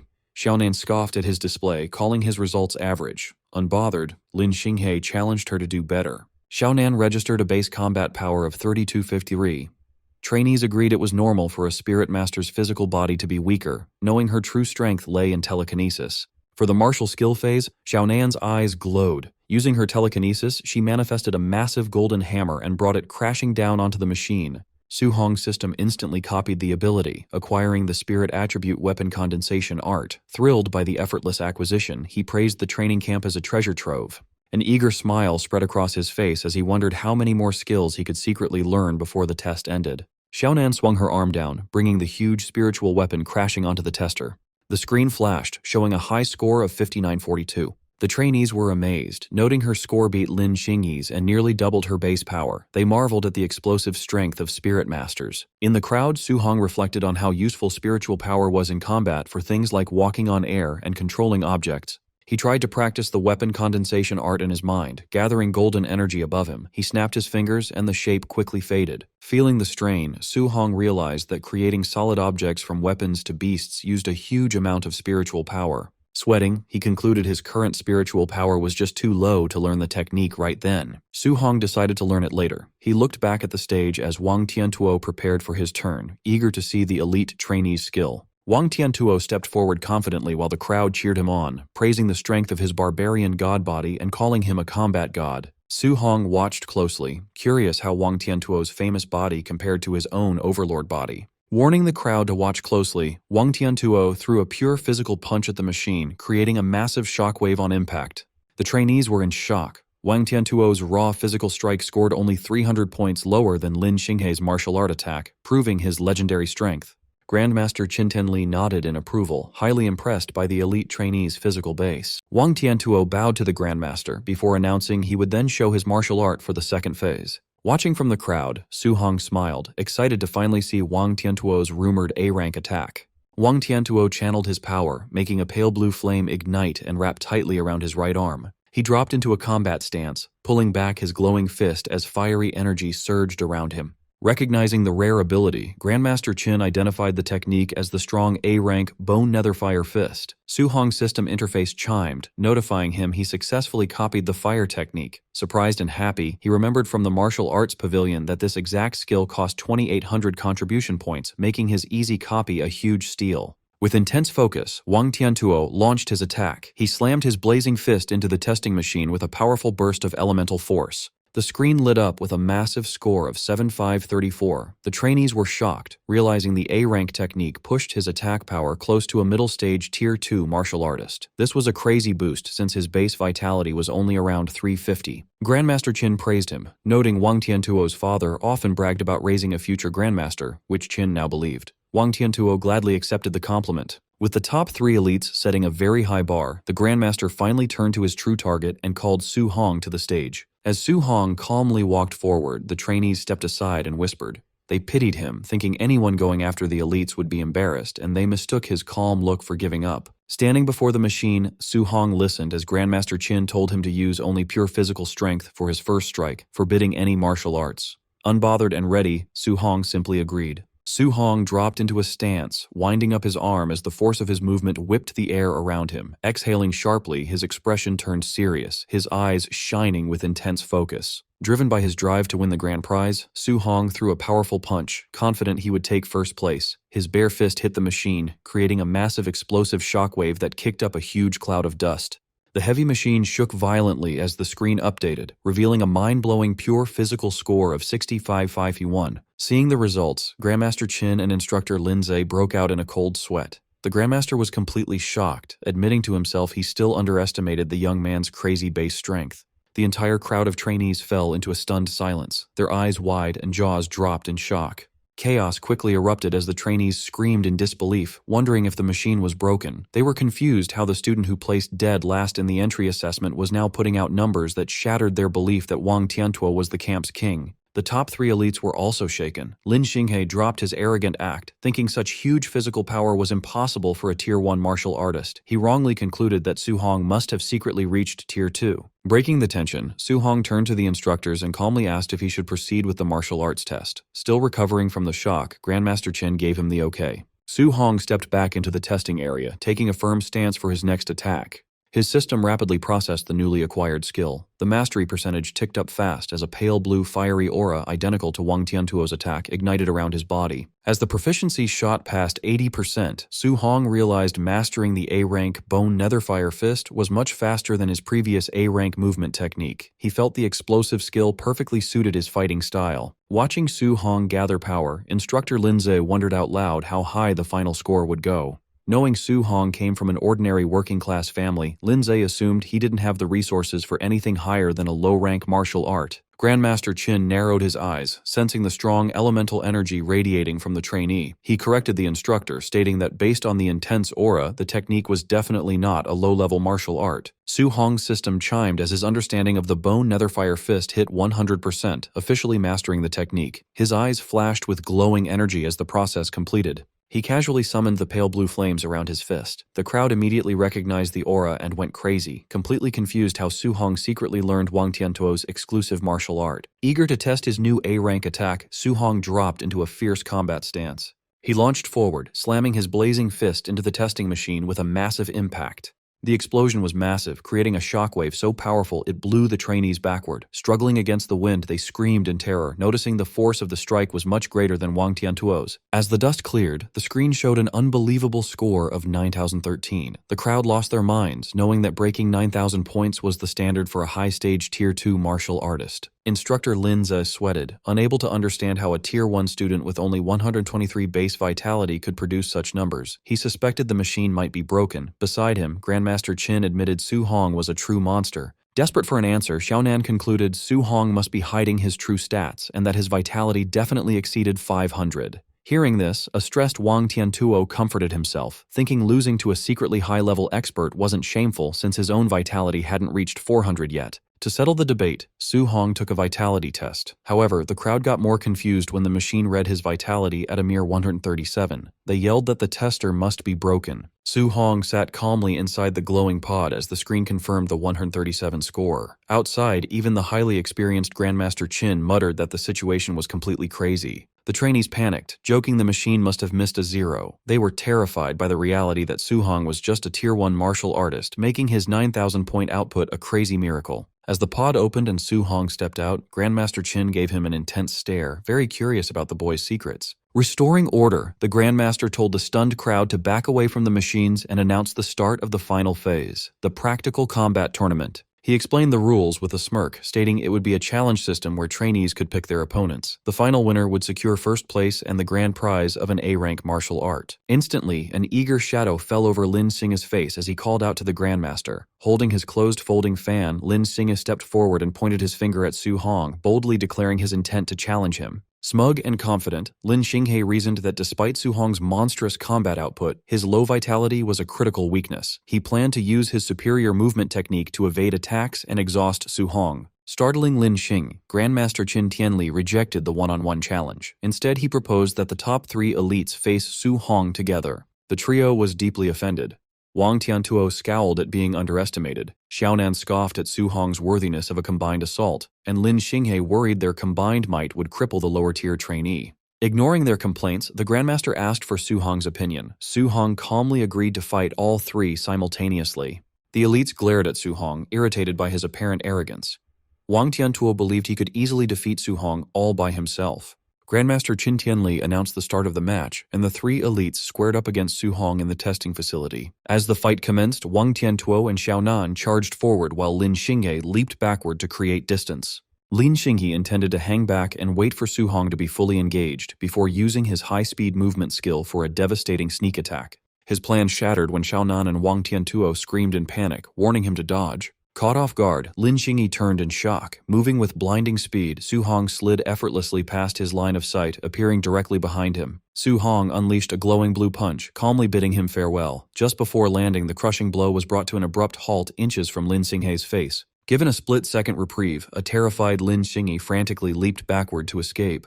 Landing safely, Lin Xinghe thanked Xiaonan for her telekinetic intervention, warning his teammates about Su Hong's dangerously unnatural speed. Restrained by a faint telekinetic aura, Su Hong looked at his hand with mild intrigue. He remarked it was his first time experiencing spiritual telekinesis in combat, unaccustomed to his movements being controlled. Realizing he needed to eliminate Xiaonan first, Su Hong unleashed an explosive burst of speed, shattering the floor as he rushed toward her. Xiaonan's eyes widened in shock, realizing he was perfectly executing the elite flying swan's startling cloud step.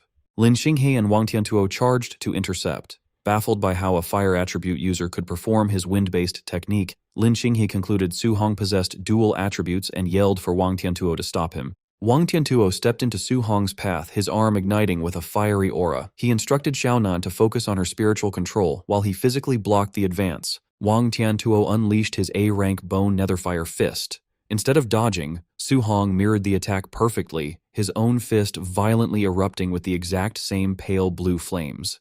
Before the strikes connected, Xiaonan amplified her telekinetic hold, freezing Su Hong in his tracks. Straining against the intense pressure, his feet cracked the concrete. He noted the spiritual control was more troublesome than anticipated. Taking advantage of Su Hong's immobilized state, Lin Xinghe leaped and brought down a fierce kick aimed at his head. Observing from the sidelines, Grandmaster Qin Tianli mused it might have been premature to let Su Hong fight all 3. He acknowledged that escaping a spirit master's crowd control required either overwhelming physical strength or counteracting spiritual power. Despite the intense combined attacks and telekinetic hold, a confident smile spread across Su Hong's face. The Grandmaster noted with shock that he didn't seem panicked at all. Just as the attacks were about to land, Su Hong unleashed a massive surge of brute strength, shattering the telekinetic bind. The violent backlash caused Xiaonan to cough up blood, losing her spiritual control. Now free, he effortlessly intercepted their attacks, creating a shockwave. The spectating trainees erupted in disbelief. Terrified that Su Hong shattered Xiaonan's telekinesis and blocked the elites using only sheer physical strength, they likened him to a ferocious beast. With a ruthless motion, Su Hong twisted the limbs he held, completely throwing Lin Xinghe and Wang Tiantuo off balance. Caught off guard by the overwhelming force, Lin Xinghe panicked and Wang Tiantuo cursed, realizing they were entirely at Su Hong's mercy. Utilizing his monstrous strength, Su Hong lifted both elites and spun them rapidly through the air like ragdolls. Eyes glowing fiercely, Su Hong halted his spin and mercilessly slammed both elites face first into the concrete floor. The massive impact shattered the ground. Wang Tiantuo's face was driven into the rubble while Lin Xinghe coughed up blood from the immense shock. The trainees watched in horror as heavy thuds echoed through the facility. Displaying terrifying savagery, Su Hong repeatedly lifted and smashed the two elites into the ruined floor in a relentless blur of motion. When Su Hong finally released his grip, the once proud elites lay completely motionless, having fainted from the savage beatdown. Standing tall amidst the settling dust, he had completely dominated the match. Still radiating a fierce battle aura, Su Hong locked an intense gaze onto his last remaining opponent.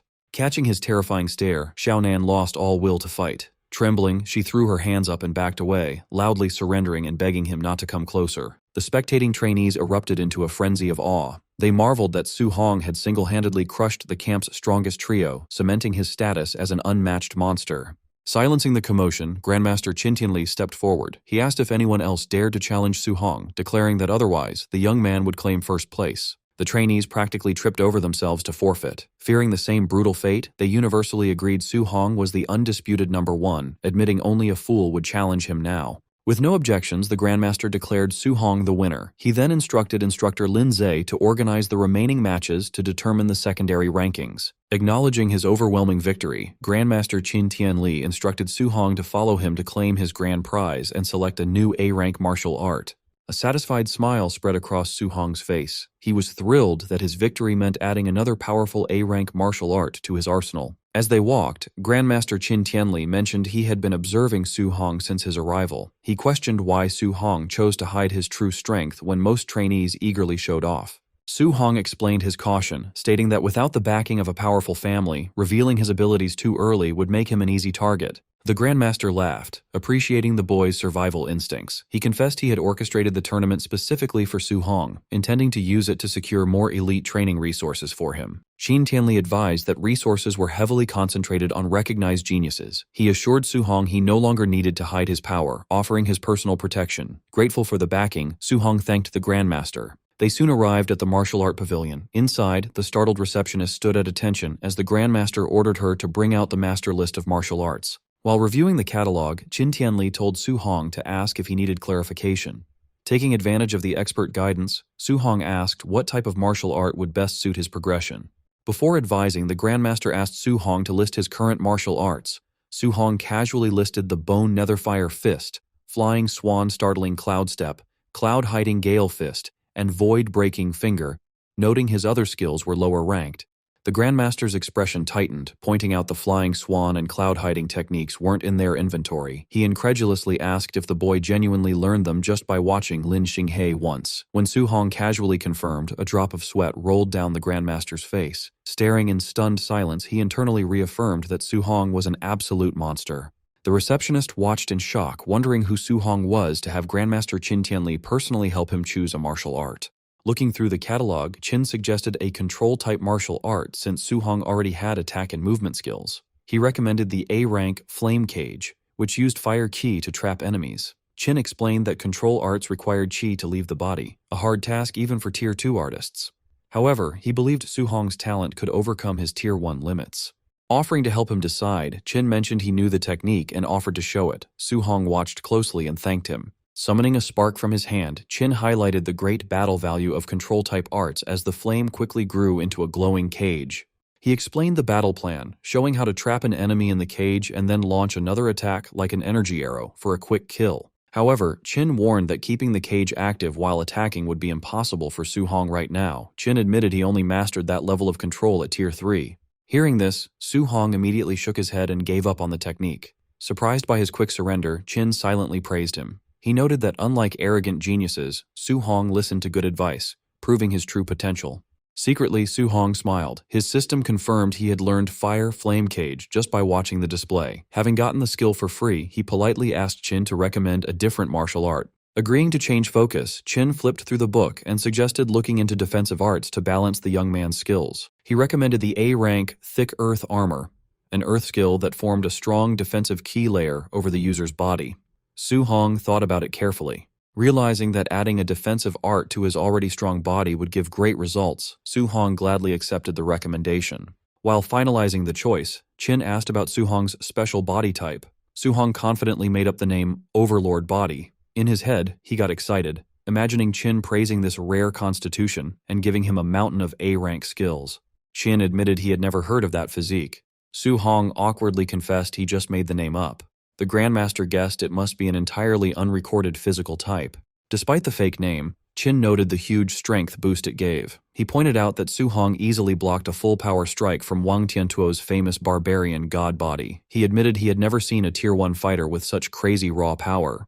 A phone call interrupted them. Qin answered, planning to say he was busy, but instructor Bai Mu urgently reported a system error. She revealed that the point system showed Su Hong had worn his training weight vest during the whole tournament. Shocked, Qin asked if Su Hong really fought the top 3 elites while wearing the heavy vest. Su Hong casually agreed, explaining he kept it on to earn passive points.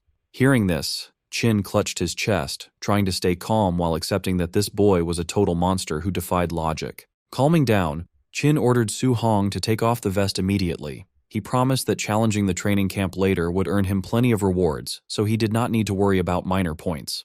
Su Hong agreed. As Su Hong took off the black vest, the receptionist cheerfully offered to return it to the warehouse. Handing it over, Su Hong warned her that it was a bit heavy. The receptionist proudly stated she was a Tier 2 martial artist and could handle it. But the moment she took it, her eyes widened in shock. Unable to hold it, she dropped the vest, shattering the wooden floorboards under its huge weight. Staring at the broken floor, the shocked receptionist asked how heavy the vest was. Su Hong casually replied it weighed 5 tons. Watching him, Qin sweated nervously, amazed that a beginner Tier 1 trainee carried a 5-ton weight while beating 3 late-stage geniuses. Deeply impressed, the Grandmaster put an arm around Su Hong's shoulder. Calling him a little monster, Qin excitedly said he had another A-rank martial art in mind to teach him. Curious, Su Hong asked what art it was. Qin recalled Su Hong liked using the spear and mentioned a man named Grandmaster Jiang Lin from Yang City, a famous spear master. Qin explained that Jiang Lin had an A-rank thunder spear art with amazing destructive power. Smiling slyly, Qin proposed a plan. He would take Su Hong to Yang City to fight Jiang's student, using the duel to trick his rival into giving up the prize technique. Su Hong pointed out that tricking someone was not very nice. Irritated by an old grudge, Qin complained that Jiang Lin constantly called the Star City camp trash. Qin wanted to use Su Hong to humiliate his rival. He told Su Hong to rest, as they would leave early the next morning. Su Hong agreed. That night, Su Hong returned to his room. He was pleased to find the staff had completely fixed and cleaned it after the previous night's attack. Sitting on his bed, Su Hong focused on training. His system registered 3 new skills: the Fire Scorch 4 Fields, the Spirit, Soul Capture Art, and the Earth, Thick Earth Armor. Determined, he trained through the night to reach basic mastery for all 3 before morning. Meanwhile, Grandmaster Qin was on the phone with his rival. He confidently told Jiang Lin to prepare his Thunder Spear art, declaring he was bringing his student tomorrow to challenge the Yang City camp. Over in Yang City, Grandmaster Jiang Lin smugly brushed off the challenge. He bragged that his camp recently found a rare wood spirit body genius who was already a Tier 2 fighter. Jiang continued boasting, claiming his student learned the A-rank wood prison in just 2 days, reaching a level where his QI could leave his body. He proudly watched his student train. The student, a green-haired young man, strained as a green aura covered his body. Channeling his power, he unleashed the technique, summoning a massive tangle of thick wooden vines to form the wood prison. However, the skill quickly grew unstable. He desperately tried to stop the wild vines, but the prison shattered violently into glowing green pieces instead of fading cleanly. Panting heavily, the student sighed at another failure. Jiang Lin called him Lin Chunfeng and scolded him for being impatient. He reminded the boy that control arts needed more than just willpower. Refusing to give up, Lin confidently promised to reach the basic level within a month. Back on the phone, Jiang mocked Qin, boasting his student was a monster for learning it in a month, since it took Jiang himself 3 months. Insulting the Star City camp again, Jiang claimed his student would easily crush Qin's trash. Qin erupted in anger, but Jiang hung up. Turning to Lin Chunfeng, Jiang told him not to win too quickly tomorrow. He ordered Lin to act like the fight was close and win narrowly to save Qin some face. Forming a clawed hand of greenwood energy, Lin smiled and promised his acting skills were ready. The next afternoon, high above the Yang City training camp on a flattened mountain peak, Grandmaster Qin used his power to fly himself and Su Hong toward the base. Glancing down, Su Hong smiled nervously, saying he never expected his first flight to be like this. With a strong gust of wind, they landed right in the center of the courtyard, facing Jiang Lin and his men. Wearing a smug grin, Jiang Lin greeted his old rival and asked to see the genius Qin brought to challenge them. Qin presented Su Hong as a beginner Tier 1 fighter who also used a spear. Planting his weapon on the ground, Su Hong politely greeted the rival grandmaster. Jiang Lin's smug look vanished into annoyed disbelief. He asked if Qin was crazy for treating a beginner Tier 1 rookie like a genius. Internally, Jiang began to sweat. Pitting his Tier 2 student against a Tier 1 beginner would usually mean an instant kill. He worried Lin's acting skills would be heavily tested to make this fight look fair. Ignoring the insult, Qin confidently urged Jiang Lin to start the match, casually adding that he and Su Hong needed to get home in time for dinner. A large crowd of trainees gathered at the Yang City Training Camp's arena, waiting in excitement. Some wondered about the visiting genius from Star City, joking that they hoped the challenger wouldn't be too weak. Grandmaster Jiang Lin introduced the famous Grandmaster Qin Tianli and his supposed genius student, Su Hong, to the crowd. Smiling smugly, Jiang Lin revealed to everyone that Su Hong was only a beginner at the Tier 1 stage. The local trainees erupted in disbelief, insulted that someone so weak dared to challenge them. They mocked Su Hong, pointing out that their champion, Lin Chunfeng, was a Tier 2 martial artist who could crush him instantly. Hearing this, Lin Chunfeng started sweating nervously. His master had ordered him to make the fight look close to save Qin's pride, but he panicked over how to fake a fair battle against such a weak opponent. Ignoring the noise, Jiang Lin confirmed the bet with Qin Tianli. If his student won, Qin had to teach him an A-rank martial art. Pretending to be generous, Jiang Lin told Su Hong that if he somehow won, he could choose an extra A-rank martial art as a prize. Su Hong politely thanked him. Amused, Qin Tianli slapped his rival's back and sarcastically called him a nice guy. Meanwhile, Jiang Lin was fully confident that a Tier 1 beginner could never defeat a Tier 2 student with a rare wood spirit body. The competitors stepped into the arena while the grandmasters watched. Jiang Lin subtly reminded Lin Chunfeng to hold back his strength. Gripping his sword, the anxious student assured his master that he would. Drawing his blade, Lin Chunfeng continued to worry about his acting. He was terrified of accidentally hurting the beginner with a single careless strike. Noticing his opponent was unarmed, Lin Chunfeng asked why Su Hong wasn't using the spear he brought to the camp. Su Hong casually stretched and replied that he wouldn't use his weapon just yet. In reality, Su Hong chose to go unarmed because his only spear skill was a basic C-rank technique. This was much weaker than his new A-rank fist and movement skills, making the spear a clear disadvantage. Misunderstanding this practical choice as pure arrogance, Lin Chunfeng grew annoyed. Eager to test this supposed confidence, he leapt into the air and charged at the unarmed trainee with his sword. Covered in a green aura, Lin Chunfeng swung his sword down. Su Hong easily dodged the heavy slash, stepping aside as the blade smashed into the stone floor and sent debris flying. Using his A-rank movement skill, Su Hong gracefully glided backward across the arena. He left a trail of wind behind him as he casually kept his distance. Lin Chunfeng was shocked to see a beginner use an A-rank wind movement technique. Watching from above, the grandmasters smirked in amusement at the impressive display. Refusing to let him escape, Lin Chunfeng charged forward. He declared that movement skills were useless now and unleashed his wood prison technique. Thick green vines shot from the ground and tightly wrapped around Su Hong's leg. Surprised to face a rare control-type skill, Su Hong briefly praised Lin Chunfeng's talent. Still, he remained calm and flared his aura, preparing to use his raw physical strength to break the vines. Before Su Hong could even try, the weak green vines suddenly shattered and vanished into thin air. Confused and disappointed, he wondered how such a powerful technique could fall apart instantly. Using this brief distraction, Lin Chunfeng appeared mid-air behind Su Hong. Swinging his sword down, he confidently claimed that stopping his opponent for just a second was enough to win. Unfazed, Su Hong calmly looked over his shoulder. Gathering glowing green wind energy around his fist, he prepared a quick counterpunch. As Su Hong threw the wind-infused strike, Lin Chunfeng's eyes widened in shock. He realized Su Hong's attack was so fast that the punch would hit before his own sword could land. He desperately used his wood escape technique, creating a thick wooden barrier to shield himself just as the fist struck. The defense was completely useless. Su Hong's punch violently shattered the wooden shield into splinters, launching Lin Chunfeng backward with immense force. Sent flying through the air, a battered Lin Chunfeng was completely baffled by the overwhelming physical power of this lower-level beginner. The local trainees watching were equally shocked. Seeing their champion's A-rank defense easily broken, they fearfully realized the beginner's raw strength was greater than a wild beast's. Above the arena, Grandmaster Qin laughed loudly, teasing his rival about the sudden turnaround. Sweating but stubborn, Grandmaster Jiang Lin argued that raw strength alone wouldn't defeat his genius student and told Qin to keep watching.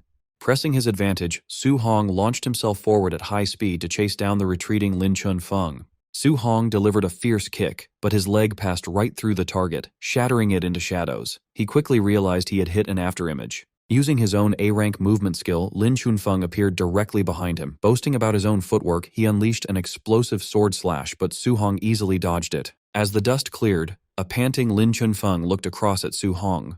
Acknowledging the boy's immense power, Lin Chunfeng urged him to give up. He humbly admitted that if they were at the same level, he would definitely lose. Surprised by this shift in tone, Lin Chunfeng watched as Su Hong knelt and extended a hand toward him. Bright orange flames violently erupted from Su Hong's fist. Before Lin Chunfeng could question this new element, a massive cage of fire roared to life, instantly trapping him in a fiery control skill. Sweating from the heat, Lin Chunfeng was amazed that a beginner had mastered such a skill. However, he figured Su Hong's energy wouldn't last long, so he decided to wait inside for the flames to collapse on their own. On the platform, Qin Tianli lost his composure, shocked that Su Hong had already mastered the flame cage. Confused, Jiang Lin asked why he was so surprised by a move he supposedly taught his own student. Qin awkwardly stammered for an excuse.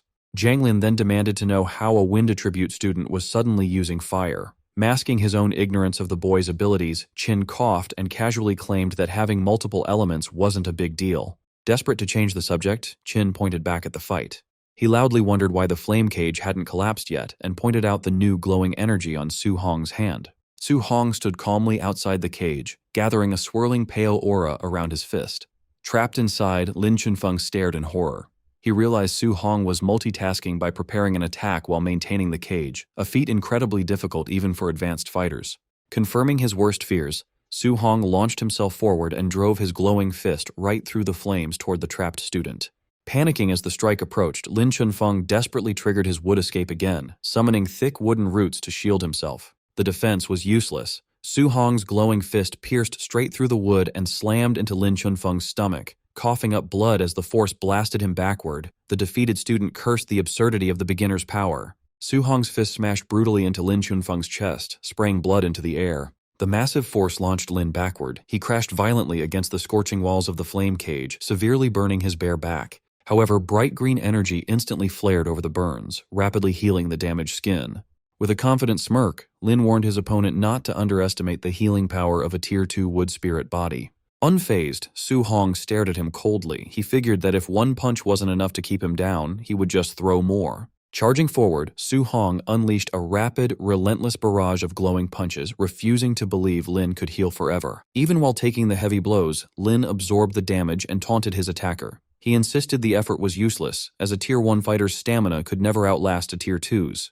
Gathering a dense sphere of green energy in his free hand, Lin challenged him, eager to see if the flame cage would break first or if Su Hong's energy would run out. Realizing his fire energy was running dangerously low, Su Hong suddenly stopped attacking. Knowing the cage might collapse on its own and turn the fight against him, he canceled the fiery prison himself. Seeing the flames vanish, Lin laughed in triumph, assuming Su Hong had given up. He declared it was now his turn to attack and that Su Hong's defeat was guaranteed. His arrogant smile quickly vanished, replaced by sheer terror. Su Hong gathered a crackling mass of golden lightning and fire in his hand, casually mentioning he hadn't planned to use this move because it drained too much energy. Staring at the terrifying energy in Su Hong's hand, Lin broke into a cold sweat. He was stunned that a mere Tier 1 fighter could produce such monstrous power. Panicking, Lin knew he absolutely couldn't let Su Hong get close. He slammed his glowing green hands onto the stone floor, channeling every ounce of his remaining energy. Roaring the name of his defensive technique, he summoned a massive wall of thick wooden pillars that erupted from the floor to shield himself from the attack. Su Hong's eyes flared with intense golden light. Stepping up to the towering wooden wall, he pulled back his fist, which violently crackled with raw lightning energy. With devastating force, Su Hong drove his blazing, lightning-infused fist forward, warping the very air around the impact.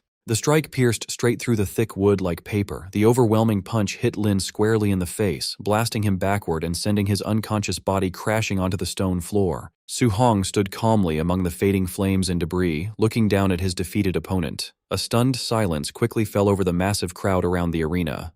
The Yang City trainees erupted into panicked disbelief. They were horrified that their champion, despite his Tier 2 healing powers, was knocked out in one strike. Recognizing the punch's power as something like a legendary S-rank move, they couldn't believe Su Hong was still only an early Tier 1 fighter. Grandmaster Jiang Lin broke into a cold sweat. Staring in absolute shock, he turned to his old rival, demanding to know what kind of monster Qin Tianli had brought to the camp. Trembling, Jiang Lin pointed at the arena, realizing the boy had used element fusion to achieve that level of destruction. He was amazed by the impossible reality of a young Tier 1 fighter already mastering such an advanced technique. Sipping his tea innocently, Grandmaster Qin casually remarked that he definitely wouldn't tell his old rival about Su Hong mastering dual-element fusion in just 1 month. Zhang Lin stared back in complete disbelief. Continuing to brag, Qin looked away and added that if Zhang Lin knew Su Hong had perfect compatibility with all 7 elements and was training 7 techniques at once, he would probably drop dead from fright. This left Zhang Lin completely shell-shocked. Pretending to be clumsy, Qin cheerfully apologized for letting the secret slip, though his smug face showed he didn't regret it at all. Meanwhile, Zhang Lin stood paralyzed, his mind struggling to process how a student could achieve such insane feats in a single month. Seizing the moment, Qin threw an arm around his dazed rival and brought up their bet. Since Su Hong won the match, Qin demanded Zhang Lin teach the boy the A-rank Thunder Spear art and his ultimate skill, Palm Thunder. Still overwhelmed, Zhang Lin mindlessly agreed. Sometime later, inside a massive dome-shaped training room, Su Hong and Grandmaster Zhang Lin stood across from each other in a high-tech arena, holding practice spears. Zhang Lin stared at the young trainee, still amazed by the boy's monstrous potential. He admitted to himself that he had never met anyone like Su Hong in his entire life. Pushing aside his shock, Zhang Lin introduced the technique he was about to show, an A-rank Thunder Spear art called the 9 Heaven-Breaking Spears. As blue lightning violently crackled around his grip, Zhang Lin explained the technique. The art had 3 stances, each with 3 unique moves. He warned that both the destructive power and the difficulty increased heavily with each stance.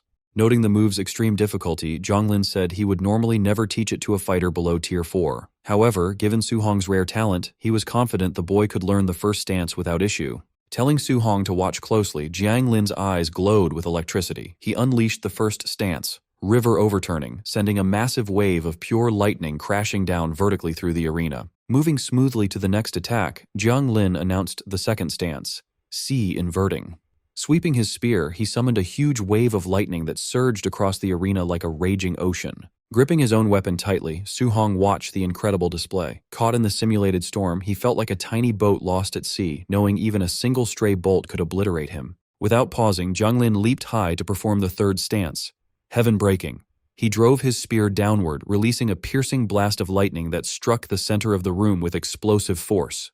The leftover energy from the strike created a massive, terrifying tornado of swirling electricity. Watching the fierce storm, Su Hong realized the Grandmaster had held back to avoid destroying the reinforced training room. Even though he felt like a mere ant against such overwhelming power, Su Hong's eyes shone with determination. He firmly resolved that one day, he too would have that level of devastating combat power. As the storm finally faded, Zhang Lin handed Su Hong a small manual explaining the 9 heaven-breaking spears. He told the trainee to practice on his own first, offering to answer any questions later. Su Hong respectfully thanked the Grandmaster for his guidance. Smiling warmly, Zhang Lin said he was just honoring their bet. He promised that once Su Hong mastered the first stance, he would teach him the second martial art, Palm Thunder. Zhang Lin casually added that while the spear art was strong, its power still fell short compared to his ultimate Palm Thunder. Holding the manual tightly, Su Hong's eyes lit up with excitement. Amazed that Palm Thunder could be even more destructive, he eagerly resolved to master the spear art as quickly as possible. Waving his hand, Zhang Lin turned to leave the dome. He mentioned he had things to discuss with Grandmaster Qin and promised to return later to check on Su Hong's progress, leaving the eager trainee alone to begin his training. An hour later, Grandmaster Zhang Lin returned to the training room. He asked Su Hong if he understood the technique, telling him not to rush since it usually takes months to learn. But when he looked inside, he saw Su Hong surrounded by a swirling vortex of golden lightning. Su Hong then unleashed a powerful blast of electricity from his spear. As the lightning faded, Su Hong turned to the Grandmaster and complained that the spear art was too hard, saying he had only reached a basic level. He then immediately asked to learn the ultimate skill, Palm Thunder. Zhang Lin, dumbfounded, could only wonder if this was the talent of a monster. Later, as the sun set, Grandmaster Zhang Lin sat outside the training room, looking completely defeated. Grandmaster Qin Tianli approached, asking why he looked so dazed and if he had taught the boy Palm Thunder. Still in shock, Zhang Lin just said he was done teaching and told Qin to see for himself. Skeptical, Qin Tianli went to the door, wondering if Zhang Lin had held back. He noted that Palm Thunder required careful instruction and was impossible to learn otherwise. His words died as he opened the door.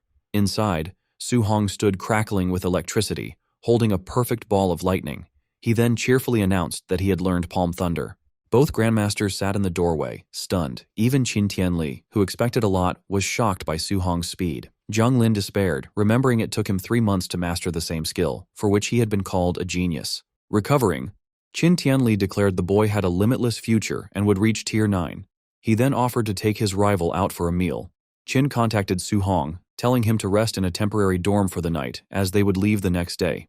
Su Hong agreed. That night in his dorm, Su Hong reviewed his system interface. He had earned 230 martial value points from his recent victories against Wang Tiantuo's group and Lin Chunfeng. He saw his vitality was too low, and with everything else also needing upgrades, he knew 230 points wasn't nearly enough. Since his core cultivation was the most important, Su Hong decided to spend all his new points on upgrading his vitality. After spending his points, he knew he needed more martial value. Since no one would spar with him anymore, his only option was to hunt monsters in the ferocious beast room. Meanwhile, the two grandmasters were drinking. Zhang Lin complained that Qin had scammed him out of 2 A-rank martial arts, but Qin just brushed it off, saying he'd heard it 100 times. They were interrupted by a staff member who announced that the camp's night raid event was ready to start, awaiting Grandmaster Zhang's command. Zhang Lin casually approved the raid, telling the staff not to go easy on the trainees. The man immediately relayed the orders, and the raid began. Qin Tianli sobered up instantly, panicking. He reminded Zhang Lin that Su Hong was in those dorms. Realizing their mistake, Zhang Lin also sobered up and tried to stop the raid, but it was too late. The instructors were already on their way. Outside, a team of instructors assembled. Bu Jingfeng, who Su Hong had humiliated before, asked his brother Jinglong why a high-level Tier 2 was on a basic raid. Jinglong explained Grandmaster Zhang sent him to deal with a resilient wood spirit body trainee. Bu Jingfeng remarked that attacking a low-level Tier 2 felt like bullying, then paused, feeling a strange sense of déjà vu. Jinglong smirked and teased his brother about being beaten by a trainee in Star City. A flustered Jingfeng defended himself, claiming he underestimated his opponent and vowing to eliminate Su Hong if they met again. Jinglong mockingly questioned if beating a Tier 1 was worth bragging about, and warned him not to underestimate the wood spirit body trainee. Jingfeng scoffed, confident he wouldn't fail again. Jinglong then ordered his squad to put on their masks. With a final shout, they charged toward the dorms to begin the ambush. The dorm's peace was shattered by breaking doors and screams as the masked instructors launched their surprise attack. The chaos alerted Su Hong, who peeked out of his room and realized a night raid was happening. An instructor punched a student who yelled at him for having no martial virtue. The instructor saw Su Hong and lunged, surprised they had missed a student. Before he could react, Su Hong's uppercut sent the instructor smashing into the ceiling. With the instructor stuck in the ceiling, an annoyed Su Hong ignited a flame in his hand, complaining that as a guest he shouldn't be attacked. Looking at the instructor's mask and uniform, Su Hong had an idea. He could steal the disguise, attack students during the raid, and earn martial value points without consequence. A sly smile spread across his face. Down the hall, a naked student begged a masked instructor to let him put on his boxers. The raider just laughed and told him to accept being knocked out. Suddenly, a disguised Su Hong burst in, announcing he was there to help. The real instructor turned, confused, and asked why a newcomer was interfering with his area. Without a word, Su Hong punched the instructor through the concrete wall. The student stared in shock, wondering why the raiders were fighting each other. Su Hong immediately dashed out, leaving the naked student to wonder why the raider had spared him. Thrilled, Su Hong ran down the hall with a flaming fist, realizing he could earn hundreds of points by fighting the trainees without holding back. Su Hong then tore through the hallway, beating down the real instructors. Confused by the friendly fire, they started yelling that there was a mole in their group. After punching another raider, Su Hong sighed under his mask. Standing over the defeated instructors, Su Hong cracked his knuckles and announced the first floor was clear, then headed for the second. On the next level, Su Hong moved like a golden blur, unleashing a flurry of strikes that effortlessly took down the entire squad of instructors. As he raced to the third floor, Su Hong laughed, delighted with his plan. His system kept rewarding him with martial value points for every instructor he defeated. On the third floor, a group of instructors was watching a battle between Lin Chunfeng and the high-level instructor, Bu Jinglong. They were impressed by Lin's resilience and noted his recovery ability could be dangerous for Jinglong.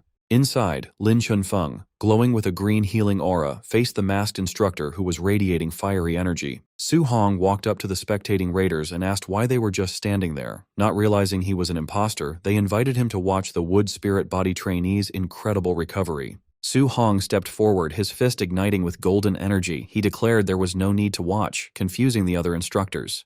Before they could react, Su Hong tore through the group with a barrage of punches, sending them flying as he stated he'd already experienced the wood spirit body's power himself. The commotion interrupted the fight. Bu Jinglong paused and angrily demanded to know why a raider was attacking their own men. Unbothered, Su Hong flared his golden aura. Smiling under his mask, he challenged both the trainee and the elite instructor to fight him together. Bu Jinglong told Lin Chunfeng to step aside and rest, intending to deal with the rogue raider himself. Furious that someone had interfered, he charged at Su Hong, shouting that he would teach him a lesson for breaking the Night Raider's rules. Unfazed, Su Hong channeled golden energy into his hand, forming a powerful Vajra fist to meet Bu Jinglong's attack head-on in a fierce clash. The sheer force of the impact sent Bu Jinglong stumbling backward, leaving him stunned by his opponent's incredible physical strength. Realizing Su Hong was no ordinary fighter, he quickly changed his mind and yelled for Lin Chunfeng to join the fight. Lin Chunfeng immediately unleashed his wood prison technique, causing thick vines to erupt from the floor, but Su Hong swiftly flipped out of the way, evading them with ease. Using the distraction, Bu Jinglong appeared right behind Su Hong and threw a heavy punch, only for it to slam into a glowing purple earth attribute armor that suddenly covered Su Hong's body. Bu Jinglong stared in absolute shock, wondering where this monstrous fighter came from and how he could so easily block a high-level Tier 2 attack. Before Bu Jinglong could even process what had happened, Su Hong vanished and reappeared, smashing the elite instructor into the wall with enough force to shatter his armor and make him cough up blood. Without pausing, Su Hong leaped over the stunned Lin Chunfeng and drove his blazing fist into the back of the trainee's head, smashing him face-first into the ground and knocking him out cold. Moments later, the system rewarded Su Hong with martial value points for both victories. Checking his status, he was thrilled to see his balance had skyrocketed to over 2,400 points and celebrated his sudden wealth. The next morning, Lin Chunfeng and Bu Jinglong stood among the other bruised and battered raiders, nursing their injuries and looking completely defeated. An enraged Grandmaster Jiang Lin pointed at the injured men, loudly blaming the carnage on Qin Tianli's monster of a student. Playing dumb, Qin Tianli casually denied any involvement, prompting Lin to sarcastically ask who else could have possibly caused such destruction. Having lost his patience, Jiang Lin furiously yelled at them to get lost and kicked his rival out of the camp, but Qin Tianli simply laughed as he flew away with Su Hong. While they were in the air, Qin Tianli asked Su Hong if he was still missing martial arts for the metal, wood, and water attributes. Su Hong confirmed he was, curious why the Grandmaster was asking. With a sly grin, Qin Tianli suggested they go pay a visit to a few more of his old friends. Over the next 10 days, the pair traveled to 3 different training camps. They repeated the same plan, with Su Hong easily defeating the local champions while Qin Tianli smugly collected the winnings and brushed off accusations of cheating from the angry rival Grandmasters. Back in his own dorm, Su Hong meditated to absorb his new skills. The system confirmed he had successfully learned the basic levels of the A-rank metal ripple, wood vine entanglement, and water dragon techniques. Opening his eyes, Su Hong marveled at his new arsenal, admitting he never dreamed he would possess so many A-rank martial arts. Seeing his martial value was now close to 3,000 points, he decided it was finally time to use them to increase his core vitality. Su Hong began to pour all his accumulated martial value into his vitality. As the system registered the upgrades, his body surged with intense heat and swelled painfully with raw energy. Sweating heavily from the sudden expansion, he realized he might have added too much at once as his vitality shot up to 450. As his body slowly returned to normal, a panting Su Hong knelt on the floor. Despite the pain, he was thrilled to realize he was now only 50 points away from breaking through to become a Tier 2 martial artist. Checking his stats, Su Hong saw he had exactly 100 martial value points left. He debated whether to use them to strengthen his spiritual power or his rare overlord body. Deciding to test the limits of his special physique, he chose the option to upgrade the overlord body. The system immediately took his remaining 100 points, but only gave him a tiny 0.1% increase to the overlord body's spirit rank. Stunned by the terrible exchange rate, he complained that his unique physique was far too expensive to upgrade efficiently. Concluding that reaching Tier 2 was his top priority, Su Hong grabbed his jacket and rushed out the door, ready to hunt more monsters in the ferocious beast room to earn the points he needed. But before he could leave, he ran right into Grandmaster Qin Tianli. The Grandmaster asked if Su Hong was still missing a healing martial art, making the young trainee sweat nervously as he guessed the old man was planning to hustle another rival camp. A short time later, at the Hang City training camp, Grandmaster Wang Qingshan addressed a large group of trainees. He announced a brutal wilderness special training event, where students would have to survive in the 10,000 monster mountain range for 7 days without any outside supplies. Standing disguised among the local trainees with his spear, Su Hong listened to the harsh rules. He silently noted that as a provincial capital, Hang City's camp was filled with real geniuses and was much tougher than Star City, since these trainees could only earn points by killing beasts at or above their own level. When Grandmaster Wang Qingshan officially started the training, Su Hong leaped into the dangerous mountain range along with the rest of the Hang City trainees. Watching the students leave, Grandmaster Wang Qingshan questioned Qin Tianli's confidence, pointing out that Su Hong hadn't even reached Tier 2 yet. Qin Tianli simply confirmed their bet. If Su Hong won the survival challenge, Qingshan had to teach him an A-rank healing art. In return, Qin arrogantly promised to teach an A-rank martial art to every single Hang City student that managed to beat Su Hong. Amused by this, Qingshan wondered if Qin could actually afford to make such a promise, reminding him that half the students were already at Tier 2. Qin just brushed off the danger, claiming that facing the beast early would be good for the boy. He then asked with alarm if beasts from the 10,000 Races demonic cult had arrived. Qingshan casually confirmed they had, but dismissed them as just low-level Tier 2 and Tier 3 creatures. Qin accused Qingshan of sending the students to their deaths by making them fight Tier 3 monsters. Qingshan coldly replied that the War of 10,000 Races was brutal, and true powerhouses could only be forged through extreme hardship. Qin sighed, resigning himself to the situation. Even as he thought that it would be a victory if Su Hong simply made it back alive, the young trainee was already deep in the wilderness, violently cutting the head off a massive wolf beast with a lightning-infused spear strike. Eager to test out his new abilities, Su Hong summoned a barrage of golden metal energy beams that pierced through a pack of beasts. Without pausing, he then used his wood attribute, conjuring thick, glowing vines to entangle and crush a giant snake. As night fell over the mountain range, Su Hong summoned a massive water dragon, which violently blasted through a fiery beast, showing his complete dominance over the wilderness. Stepping into a dark cave past the glowing body of his latest victim, he acknowledged the incredible destructive power of his new A-rank martial arts. However, he also noticed that his spiritual energy drained far too quickly when he used them one after another. Standing in the bloody cave among the bones of his kills, Su Hong checked his system. Seeing he had earned over 500 martial value points and his vitality was maxed out, he decided it was time to push for his Tier 2 breakthrough. Sitting down to meditate, Su Hong began channeling his points into his vitality. A fierce, fiery aura erupted around him as the system registered the steady upgrades, pushing his body toward its new limits. Meanwhile, deep in the forest, a red-haired cultist was grumbling as he patrolled the dark woods. He complained about having to check the perimeter in the middle of the night, certain that no one could possibly find their hidden sacrificial grounds in such a remote mountain range. He suddenly stopped in his tracks when he noticed the freshly killed body of a massive beast lying just outside the dark cave where Su Hong was meditating, realizing that an intruder had wandered into their territory after all. Standing at the cave entrance, the cultist called out maliciously to whoever was hiding inside. He demanded that Su Hong come out for a quick death, threatening to skin him and eat him alive if he refused. The cultist ordered the intruder to surrender, warning of a fate worse than death if he resisted.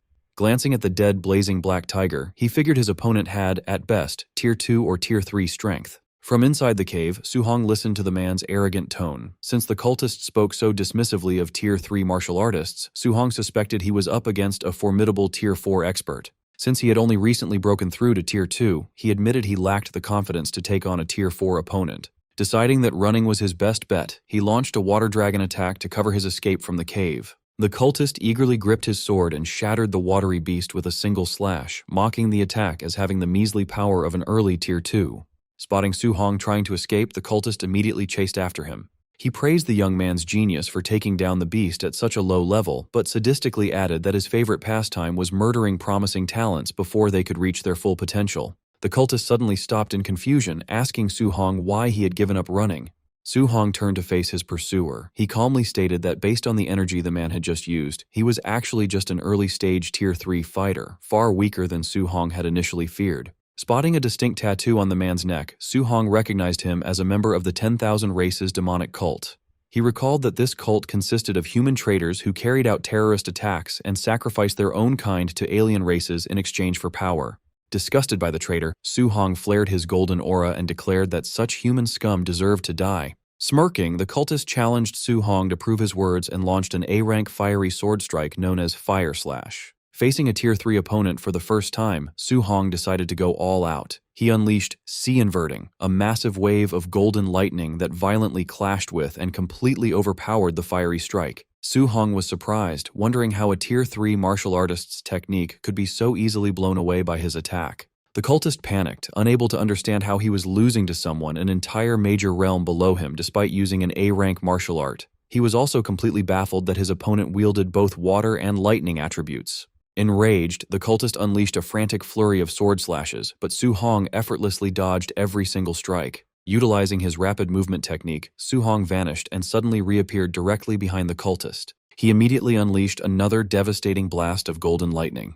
Realizing that the sheer power of this attack far exceeded his own fire slash, the terrified cultist frantically tried to retreat. Before he could escape, thick green vines erupted from the ground and tightly bound his leg. The cultist stared in utter disbelief, shocked that Su Hong was now using a wood attribute control technique as well. Completely immobilized by the vines, the cultist was instantly engulfed by the massive blast of lightning.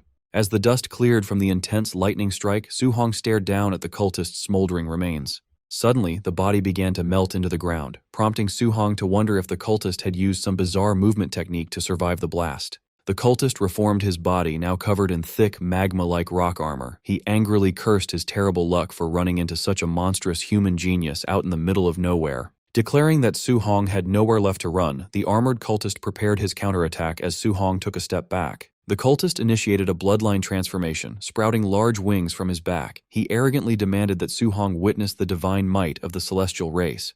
Disgusted, Su Hong thrust his spear forward. He mocked the cultist for mutating into a freakish monster and called the entire demonic cult completely insane. The cultist easily caught the spear tip with his bare, armored hand, bragging that once his bloodline transformation was complete, he would become a true celestial being. Still gripping Su Hong's spear, he declared that the boy had to die for interrupting their sacrificial ritual. Su Hong immediately retaliated, unleashing a fierce blast of fire that pierced straight through the cultist's new wing and left the fanatic in shock. Capitalizing on the opening, Su Hong instantly activated his flame cage technique, trapping the cultist inside a blazing prison. He then channeled pure lightning into his weapon and executed the ultimate heaven-breaking stance of his A-rank spear art. The crackling spear violently pierced straight through the cultist's hardened rock armor, delivering a devastating, explosive blow right through his chest.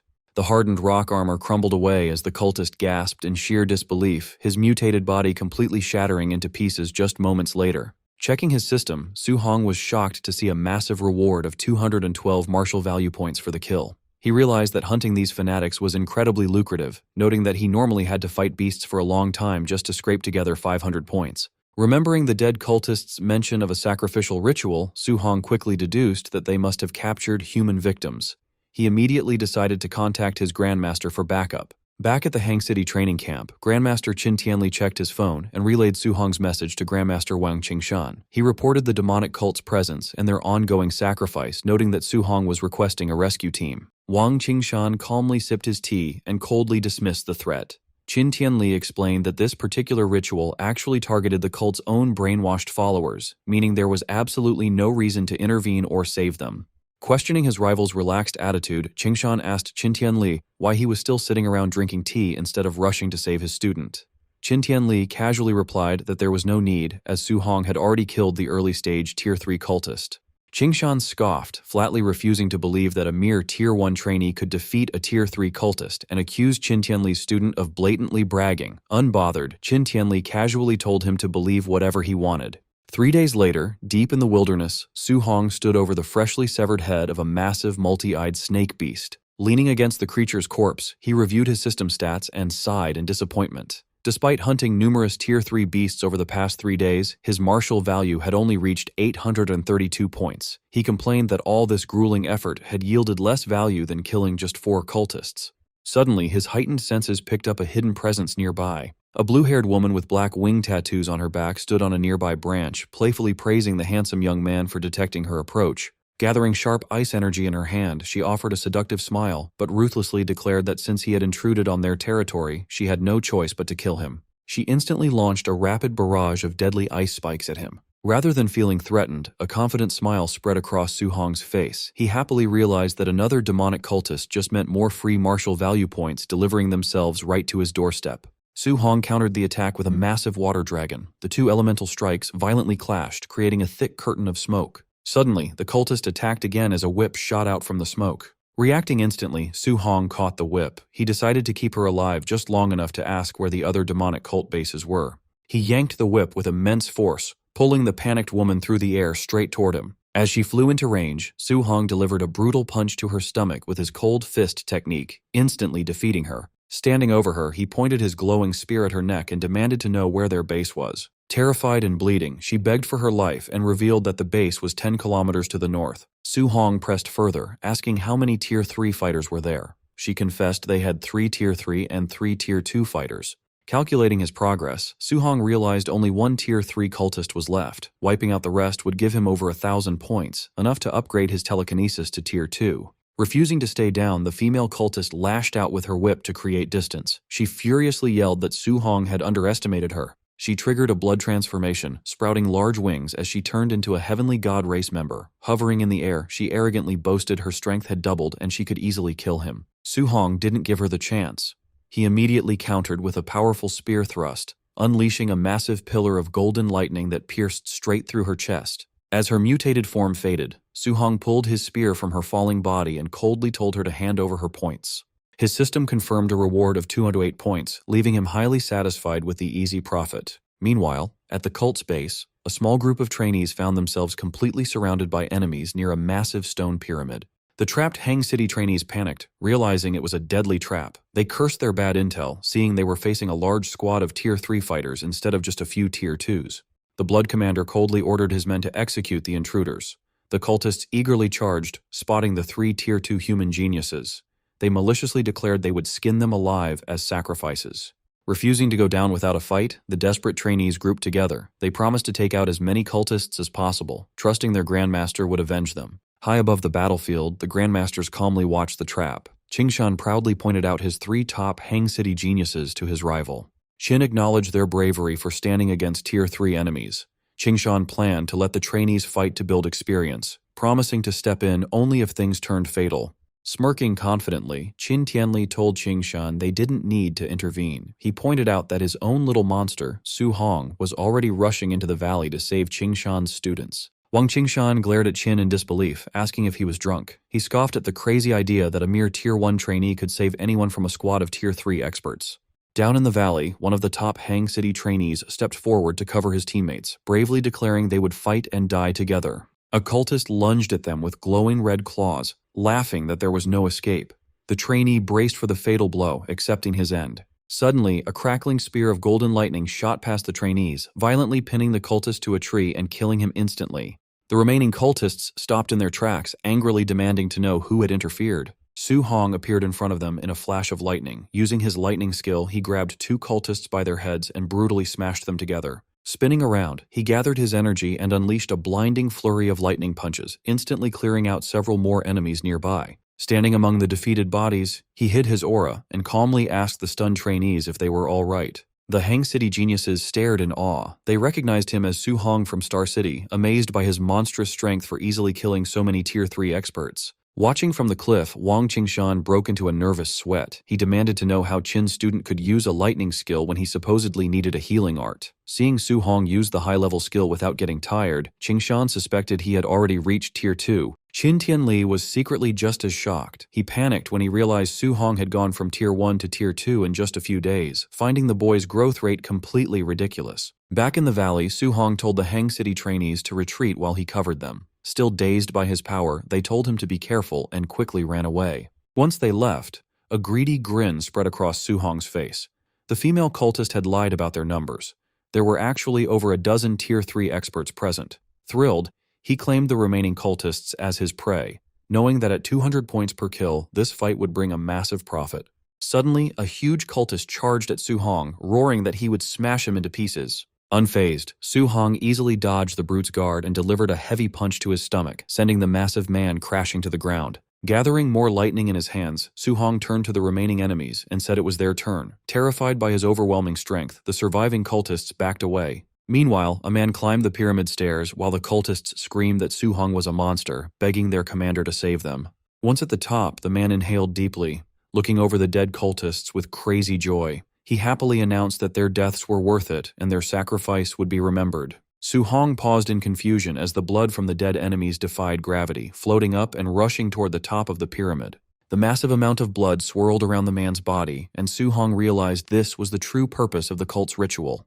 The blood suddenly burst with blinding golden light, transforming the man into a blonde figure with large white wings. He arrogantly called them lowly humans and demanded to know why they weren't kneeling before a noble of the heavenly god race. As the winged man hovered proudly above the altar, looking down at the battlefield, Su Hong gripped his spear with an excited smirk. He figured that if a mere mutated cultist gave him a massive payout, killing a pure-blooded member would give him an unbelievable amount of points.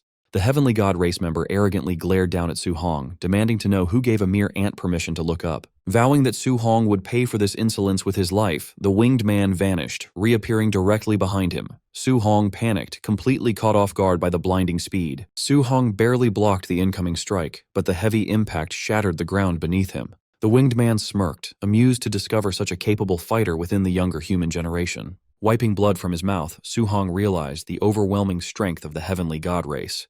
Hovering midair, the possessed cultist admitted he only expected to slaughter a few weak humans during this ritual. Recognizing Su Hong as a monstrous genius, he resolved to eliminate him immediately, permanently erasing a future threat. Suddenly, the man's arm cracked under the strain. Annoyed, he noted that his host hadn't even reached Tier 4 vitality and was already collapsing from his divine power. Despite this failing vessel, he confidently declared that peak Tier 3 strength was enough to crush Su Hong and wound up for another devastating punch. Hearing the muttered complaints, Su Hong realized he wasn't facing a true heavenly god, but merely a possessed human whose body was breaking down. Channeling golden lightning into a thunder rush fist, Su Hong boldly declared the outcome was no longer certain and charged forward. They collided violently, exchanging a rapid flurry of devastating blows that shook the entire valley. Observing from the cliff above, Qin Tianli casually praised the heavenly god race's physical strength for managing to keep up with his student. Beside him, an exasperated Wang Qingshan argued that Su Hong was the real shock. He was completely baffled that a lower realm fighter used pure physical strength to match and even suppress a host possessed by a heavenly god. Pressing his advantage, Su Hong landed a heavy, lightning-infused punch that forced the heavenly god to retreat. Battered and bleeding, the heavenly god demanded to know what monstrous physique Su Hong possessed. He admitted in disbelief that even against the greatest chosen ones on the all-heavens battlefield, he had never lost a clash of pure strength, yet a mere human was currently beating him back. Completely relaxed, Su Hong smirked and taunted his opponent, urging him to keep fighting if he wasn't exhausted yet. Flaring his fiery aura,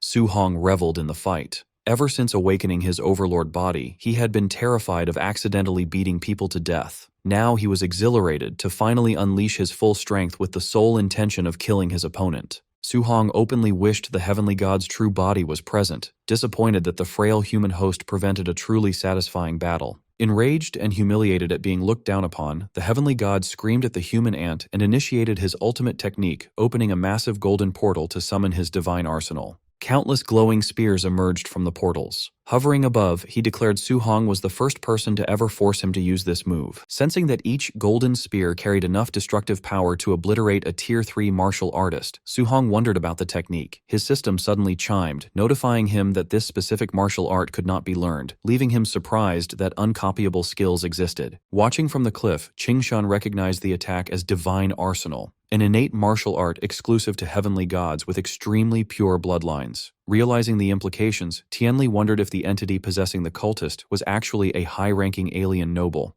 Panicking, Qingshan urged Tianli to intervene immediately, refusing to let such a precious human treasure die. Tianli calmly held him back, advising patience since Su Hong still hadn't used his ultimate move. Tianli smugly revealed that Su Hong possessed perfect compatibility with all 7 elements, having mastered the fusion of thunder and fire as a Tier 1 martial artist. Qingshan stared in utter shock, struggling to process the impossible claim. Acknowledging the boy's monstrous potential, the heavenly god admitted Su Hong would become a massive threat to his race if allowed to live. Declaring that the human must die today, he unleashed his divine arsenal, sending a massive barrage of glowing spears raining down on Su Hong. Unfazed, Su Hong smirked, countering that the heavenly god was the first opponent to push him to use his full strength. Channeling intense lightning into his weapon, he initiated the ultimate third stance of his 9 heaven-breaking spears. Shouting the technique's name, Su Hong thrust his spear upward, unleashing a colossal blast of raw lightning that effortlessly shattered the descending golden spears. The heavenly god could only stare in shock, screaming that it was impossible as the overwhelming energy blast surged straight toward him. The devastating strike triggered a massive explosion, instantly carbonizing the heavenly god's body and shattering it into pieces.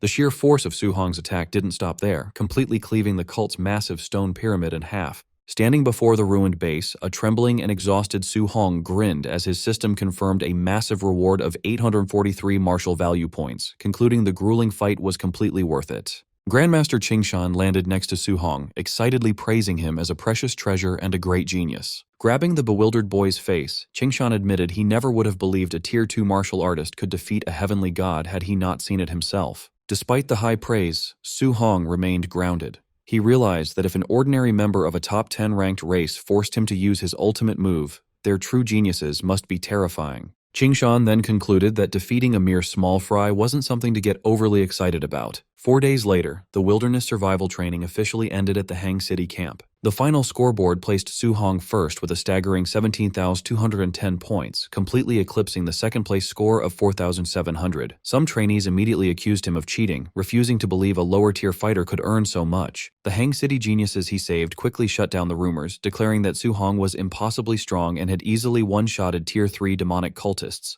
When students asked where to find Su Hong for guidance, they learned Grandmaster Wang Qingshan was personally teaching him an A-rank martial art. Exiting the training hall, a bewildered Qingshan complained to Tianli that the little monster learned his healing art in just half a day. Tianli simply laughed, telling his rival to get used to it. Sitting in the training room, Su Hong meditated, cycling the energy of his newly acquired technique. He marveled at the A-rank healing martial art's incredible effectiveness, thrilled that it flawlessly erased all his old, deep-seated scars. Checking his interface, Su Hong was highly satisfied to see his martial value exceeded 4,800 points from the wilderness hunt. He calculated this massive haul could push his spiritual power to 500 points, officially making him a Tier 2 Spirit Master, while leaving enough to significantly boost his vitality. Meanwhile, far away on the Heavenly God race planet, a meeting convened inside the Grand Heavenly God Palace.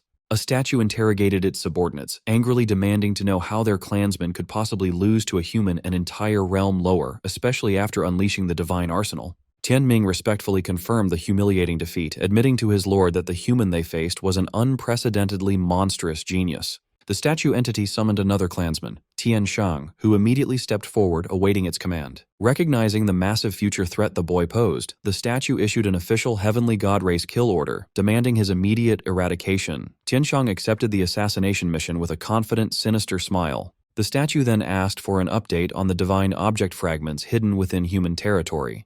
Tian Shang reported that while no fragments were secured yet, they recently intercepted promising news.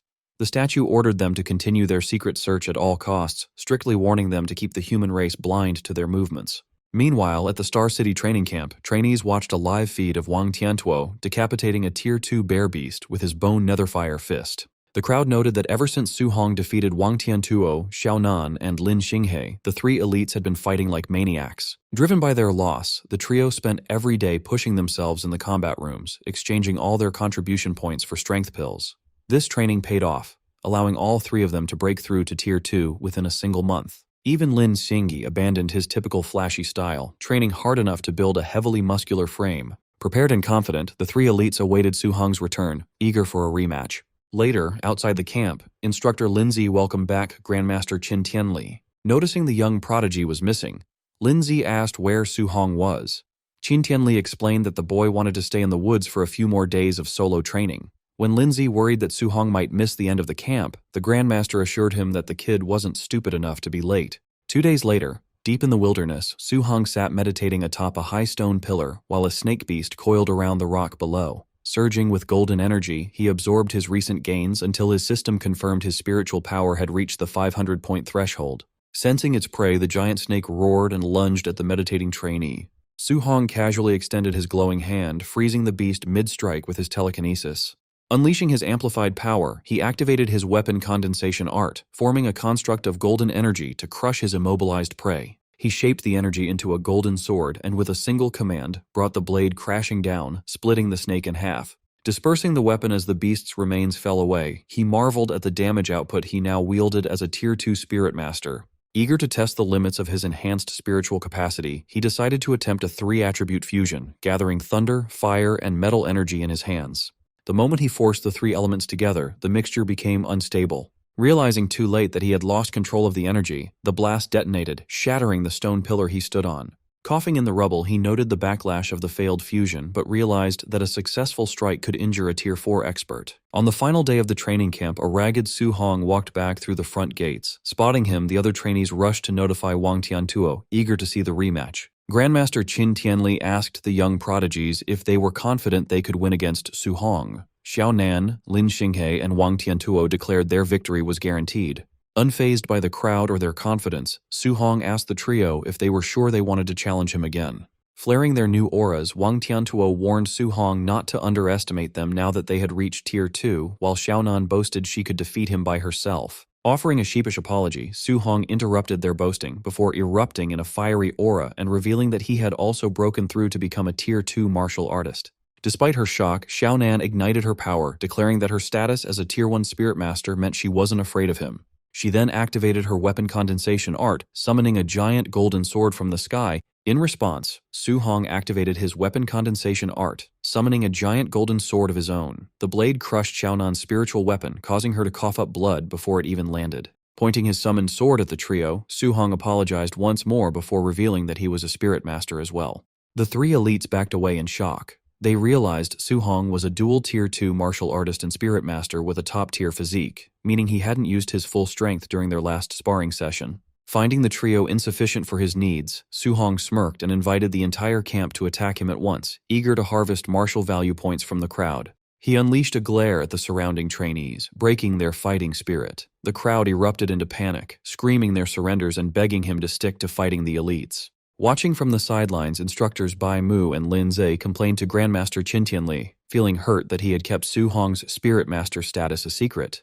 However, a sweating and speechless Qin Tianli could only mutter in shock, blindsided by the revelation that his student had reached Tier 2 as a Spirit Master. Realizing the Grandmaster had been kept in the dark as well, the instructors watched as Qin Tianli threw his head back and burst into laughter. He declared Su Hong a once-in-a-millennium monster destined to save the human race. Watching Su Hong beat down the crowd of trainees, Bai Mu asked if they should intervene. Lin Zhe laughed it off, dismissing the one-sided brawl as youthful energy. Suddenly, Grandmaster Qin Tianli's expression hardened as he sensed a heavy presence approaching. The fiery great rock descended from the sky, ordering the humans to leave its territory since their 30 days were up. Standing victorious over a pile of unconscious trainees, Su Hong looked up and recognized the giant beast.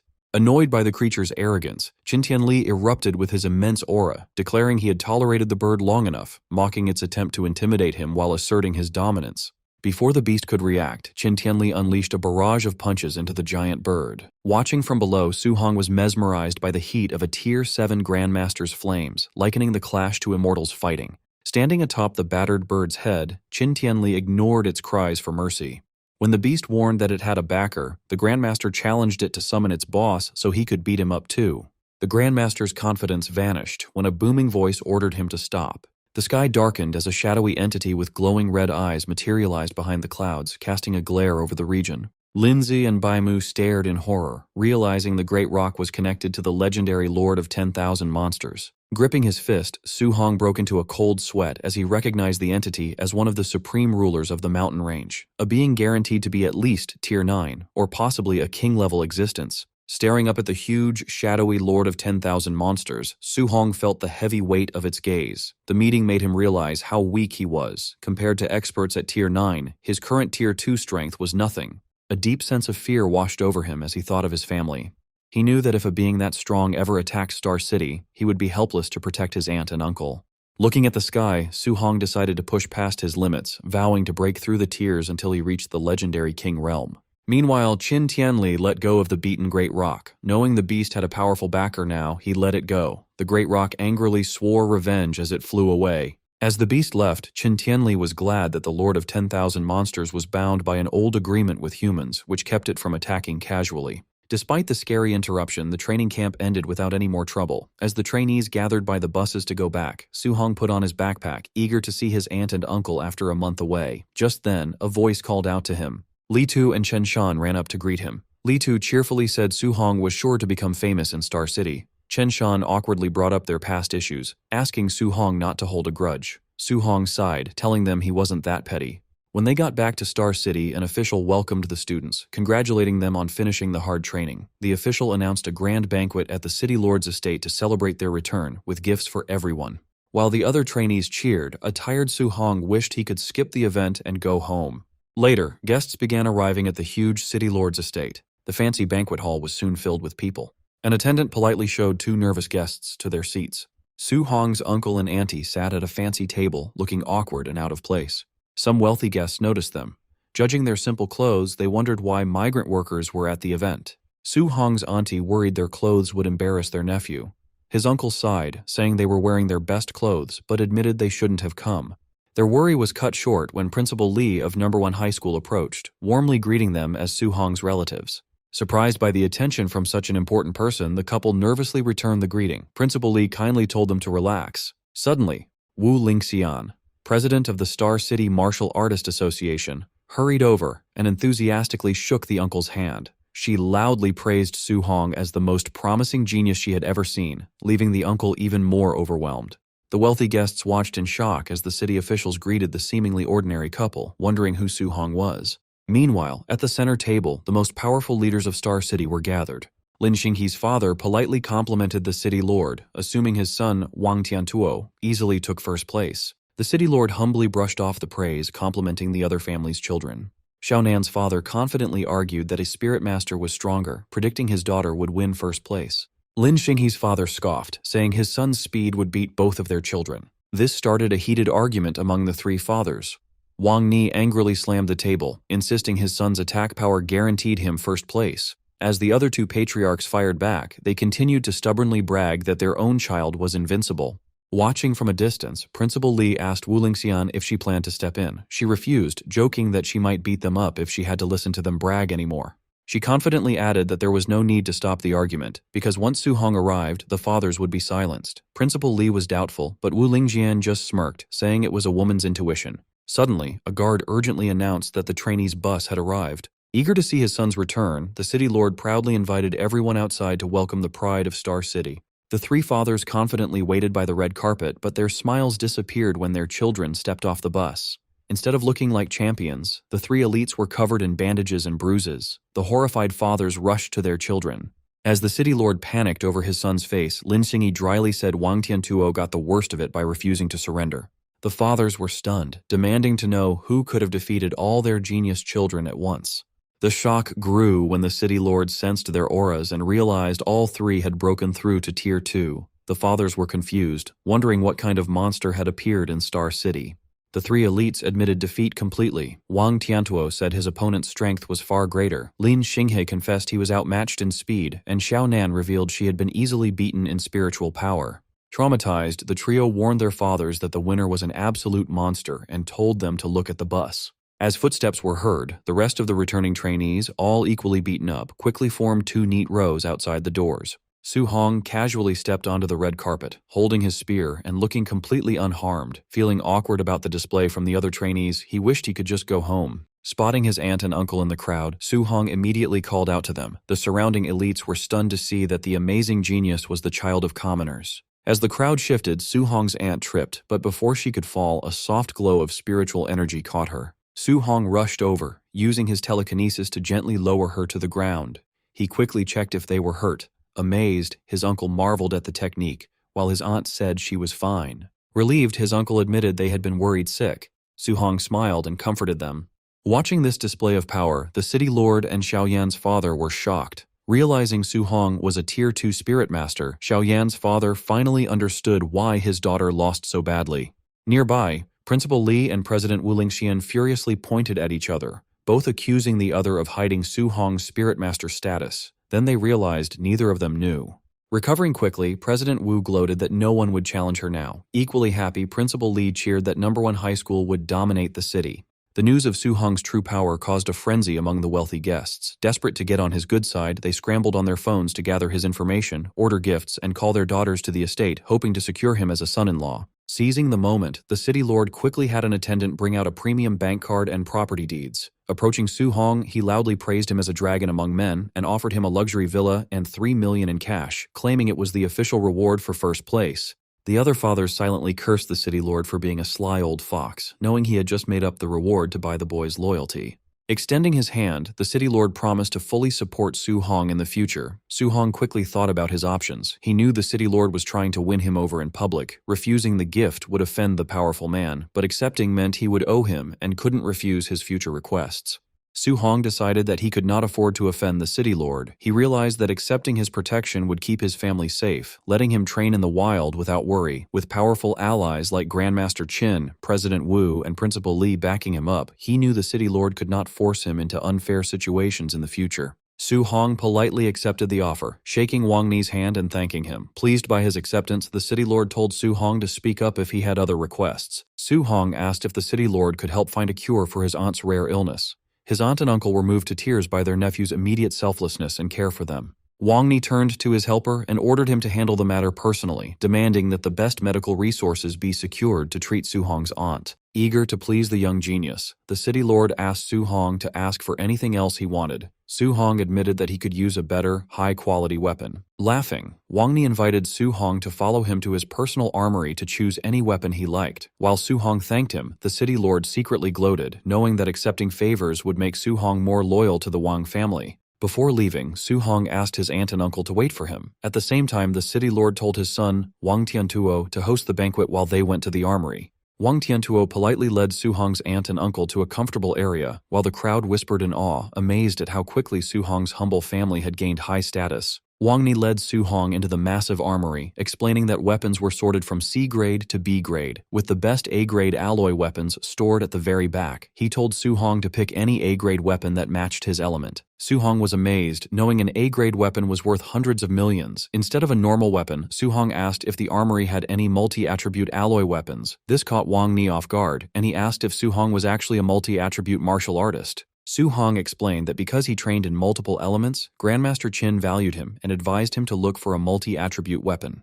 To prove it, Su Hong released his energy, creating 7 different elemental orbs of light around his body, leaving Wang Ni shocked. Since Su Hong had already accepted the city lord's backing, showing his huge talent would make the city lord value and protect him even more.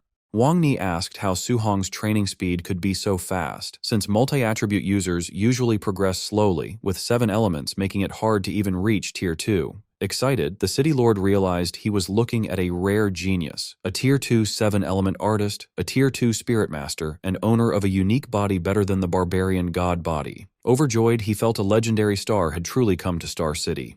With a sigh, Wang Ni said he felt useless as Su Hong's Uncle Wang. Su Hong asked the city lord what was wrong. Wang Ni explained that multi-attribute weapons were very rare and his armory only had a few dual-attribute pieces. He showed the only 3-attribute weapon in his collection, a B-grade dark gold meteorite iron spearhead. The city lord offered to break down an A-grade alloy shaft so Su Hong could temporarily make a whole weapon, but Su Hong declined, explaining that he could just attach the new spearhead to his Thunderfire spear. He noted that a 3-element spearhead was plenty for now. Handing over the prized spearhead, Wang Ni mentioned that strange phenomena had recently started near Star City, with rumors of multi-attribute beasts appearing. He promised to have his men keep an eye out for them, making Su Hong ask what had happened. The city lord explained that while trainees were at camp, strange phenomena began appearing globally, creating both multi-attribute beasts and rare treasures. He shared a report of an eyewitness who saw a lightning beast touch a strange fragment, gaining the power to spit both lightning and fire. Wang Ni warned that one of these beasts had been seen at Star Viewing Lake, located just outside Star City. However, he warned Su Hong that the lake was too dangerous, advising him not to risk his life since he could find better weapons at the Martial Dao University. Su Hong thanked the city lord for the advice. A few hours later, a sleek luxury car pulled up outside Su Hong's apartment, drawing a crowd. Recognizing the government license plate, the neighbors murmured in shock, wondering what brought such a powerful figure to their old neighborhood. Standing in the crowd was their landlady, Sister Hong, who jealously thought she could die happy if her own son ever got a luxury car like this. She resentfully remembered how she had threatened to raise the Su family's rent and evict them because Su Hong refused to give his training camp spot to her son, believing her own child deserved success more. The car door opened, and Su Hong, along with his aunt and his uncle, Su Guoming, stepped out. The neighbors realized Su Hong's success at camp had won him the city lord's favor, declaring the family rich, while Sister Hong stared in horror and disbelief. Su Guoming cheerfully walked over to greet Sister Hong, saying he had news. He announced that Su Hong took first place, and the city lord gave them a luxury villa, so they were moving tomorrow. Shocked, Sister Hong stammered. When Su Guoming asked for a refund of their remaining rent, his wife stopped him, saying they were rich now and should let Sister Hong keep the leftover rent as a parting gift. As they walked upstairs, Su Guoming asked if they should pack up their old tables and chairs. His wife scolded him for being stingy, warning him not to embarrass their nephew now that he was an important figure. Su Hong laughed, assuring them he did not care about looks and just wanted them happy. Later night, Su Hong stood alone on the rooftop of his old apartment, looking over the quiet city. He realized this would be his last time training here, feeling a quiet sense of nostalgia. He then reviewed his status screen, seeing his recent success at the camp left him with exactly 1,944 points after upgrading his spiritual power. His stats showed a vitality of 506.9, a spiritual power of 500, and his overlord body at 1.1% progress. Deciding to upgrade his core stats, Su Hong sat cross-legged and poured his remaining points directly into his vitality. Notifications flashed as his vitality rose to 701.3, triggering a wave of energy that expanded his muscles as he broke through to the mid-stage of Tier 2. As his body returned to normal, Su Hong took out his phone to search for more info on the global events in Star Viewing Lake. But as he held the device, the screen cracked under his hand. He realized his body had not yet adapted to his mid-stage Tier 2 strength, but felt glad he did not break the phone completely. Sitting on the roof, Su Hong scrolled through global news, finding that a rare spiritual medicine found abroad had caused a bloody fight among Grandmaster-level experts. He also read about a flame beast that touched a strange fragment to gain thunder and earth attributes, noting with concern that every martial artist who saw it had died under mysterious circumstances. Locally, the Tier 2 multi-attribute beast at Star Viewing Lake had attracted many Tier 3 and Tier 4 hunters. Though he could not beat a Tier 4 fighter in a direct fight, he felt sure his speed would let him escape easily, resolving to head to the lake right after moving tomorrow. The next day, Su Hong and his family moved into their massive new villa in the prestigious Star City area. Their new home was already filled with luxury gifts from wealthy neighbors. Overwhelmed by this high society lifestyle, Su Guoming and his wife promised never to embarrass their genius nephew. At the same time, a crowd of wealthy socialites eagerly invited Su Hong to their homes, offering rare treasures just to get on his good side. Su Hong could only offer a strained, awkward smile as he politely tried to wave off the relentless crowd of social climbers. Collapsing onto his couch, Su Hong sighed that dealing with people was more exhausting than fighting monsters, but he could not relax as he needed to head to Star Viewing Lake that afternoon.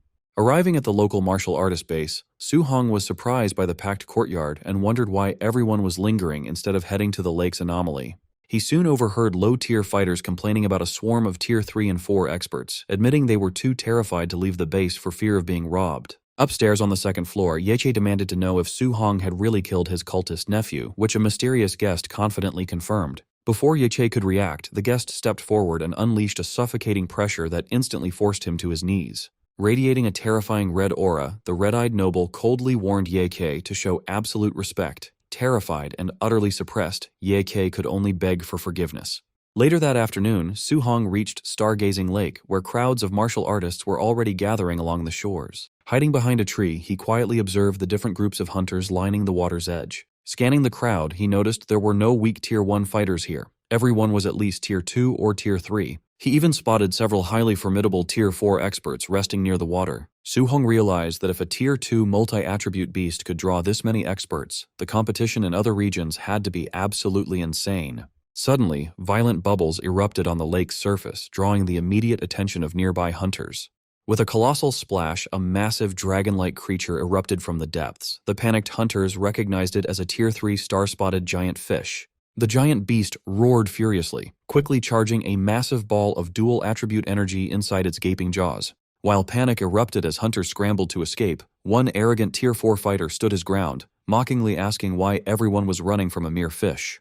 Confident in his strength, the martial artist built a massive earth barrier to block the strike, but the beast's devastating beam obliterated his defense and sent him flying. Watching from the sidelines, Su Hong was stunned because the beast's dual-element attack had not just shattered a Tier 4 defense but had completely crippled the fighter in one shot. However, another powerful, aura-covered expert excitedly charged straight at the monster, thrilled that his half-month wait for a dual-attribute beast was finally over. With a single devastating punch, the expert forced the giant beast onto the shore. Once the monster was grounded, the greedy crowd immediately swarmed it in a chaotic free-for-all. Just a minute later, the mighty Tier 3 beast was sliced to pieces, but the greedy hunters were left swearing in frustration when they found no treasure inside its stomach. After watching this brutal display, Su Hong decided to slip away, realizing that staying with those savage Tier 4 experts would only leave him empty-handed. As he retreated into the woods, Su Hong's heightened senses suddenly screamed in warning just as a masked assassin dropped from the trees to launch a lethal sneak attack. But before the blade could land, Su Hong activated his telekinesis, freezing the shocked assassin completely midair. As the assassin broke free and swung his sword, Su Hong quickly leaped away to evade the strike. The assassin realized he was facing a rare spirit master, and Su Hong gritted his teeth upon recognizing his attacker was a formidable Tier 4 martial artist. Using his flying swan movement technique, Su Hong dashed away, knowing that without his telekinesis, that Tier 4 sneak attack would have killed him instantly. Just when he thought he was clear, 6 more masked thugs emerged from the woods to back up their boss. Su Hong quickly noted they were all highly trained Tier 3 fighters. The boss angrily ordered them to be quiet, warning them that their target was a dangerous spirit master. To make matters worse, 7 more Tier 3 fighters closed in, completely surrounding Su Hong. He realized the gravity of his situation. His enemy had deployed over a dozen Tier 3 assassins and a Tier 4 expert just to take down a Tier 2 fighter. Since deploying that level of force was something even the Star City Lord would have struggled to do on short notice, he wondered when he could have offended such a powerful faction. The assassins struggled to keep pace, shocked by his speed before recognizing his A-rank movement technique. The boss ordered them to keep up the chase, confident that Su Hong's Tier 2 stamina would run out first. But Su Hong just smirked, having no intention of playing their game as he readied his telekinetic powers. Combining his movement technique with telekinetic flight, he suddenly launched himself into the sky, soaring high above the forest. Below, the masked assassins were left dumbfounded, muttering in humiliation about how a mere Tier 2 target was somehow capable of actual flight. Dozens of kilometers away, a fatigued Su Hong landed back on the forest floor, his spiritual energy completely drained. He decided to rely on his overlord body's physical stamina to put more distance between them. Piecing the puzzle together, he suspected Ye Kei, the uncle of the cultist he had killed, was behind this. Even though Ye Kei was only Tier 3, his wealthy family had the resources to hire that many elite killers. Su Hong analyzed his combat options, confident he could take out the dozen Tier 3 grunts. The real problem was their formidable Tier 4 leader. If he focused on the grunts first, the boss would easily sneak attack him. But if he went after the boss, he would likely be overwhelmed by the grunts. There was only one viable strategy left. He had to wipe out the Tier 3 grunts with extreme speed. Once those minor threats were gone, he could concentrate fully on crushing the Tier 4 boss. Meanwhile, the furious assassin boss sliced a boulder in half, cursing the terrible intel that had failed to mention Su Hong's Spirit Master powers. His men warned that if the boy escaped back to Star City, they were all in deep trouble. They knew their powerful benefactor would not dare attack Su Hong inside the city. If that lord found out they had failed this simple mission, they were as good as dead. The boss snapped at them to shut up, coldly declaring that escaping to Star City would only make the boy's death faster and more painful. Their argument was interrupted by a group of robed elites, whose leader calmly explained that Su Hong had only revealed his Spirit Master status the day before, so the intel was simply outdated. He reassured them that his organization had operatives at every anomaly. He promised to lock down the area, but warned the boss that failing to kill Su Hong that time meant they would not survive his wrath. Grateful for the help, the assassin boss promised a favor and demanded a tight perimeter lockdown, furiously vowing to personally tear Su Hong to pieces. The robed leader looked down at his spinning divination plate and, seeing no response from the device, decided to move on and search the next sector. The next day, the relentless hunt continued. While Su Hong was resting on a slain beast, a group of assassins spotted him and charged forward, demanding that he stop running. By the 4th day, the cat-and-mouse game reached a fever pitch, forcing Su Hong to constantly leap to safety as deadly attacks shattered the terrain around him. By the 7th day of non-stop evasion, Su Hong was running on fumes, yet his pursuers were still hot on his trail, with scouts constantly shouting his location from the cliffs. When one scout tried to call for backup, an annoyed Su Hong shut him down instantly with a flying kick to the face. Standing over the unconscious scout, a drained Su Hong gasped for breath, as 7 straight days of running had pushed even his legendary overlord body to its absolute limits. Desperate for safety, Su Hong decided to head to the Star City official supply stronghold. He figured that despite the risk of exposure, the assassins would not dare attack highly protected government territory. But the moment he stepped inside, the intense glares from the guards confirmed his worst fears. Gritting his teeth, Su Hong realized that the mastermind orchestrating this relentless manhunt was indeed Ye Kei. After his exhausting escape, Su Hong checks into a hotel inside a temporary supply stronghold to recover. Checking his stats, he calculates that his current vitality of 705 is still far below the 900 needed to break through to high stage Tier 2, and the martial value he grinded over the last week won't bridge the gap. Knowing a minor vitality increase won't help much right now, he shifts strategy. Instead, he decides to dump his points into his rare overlord body to instantly boost his raw combat power and endurance.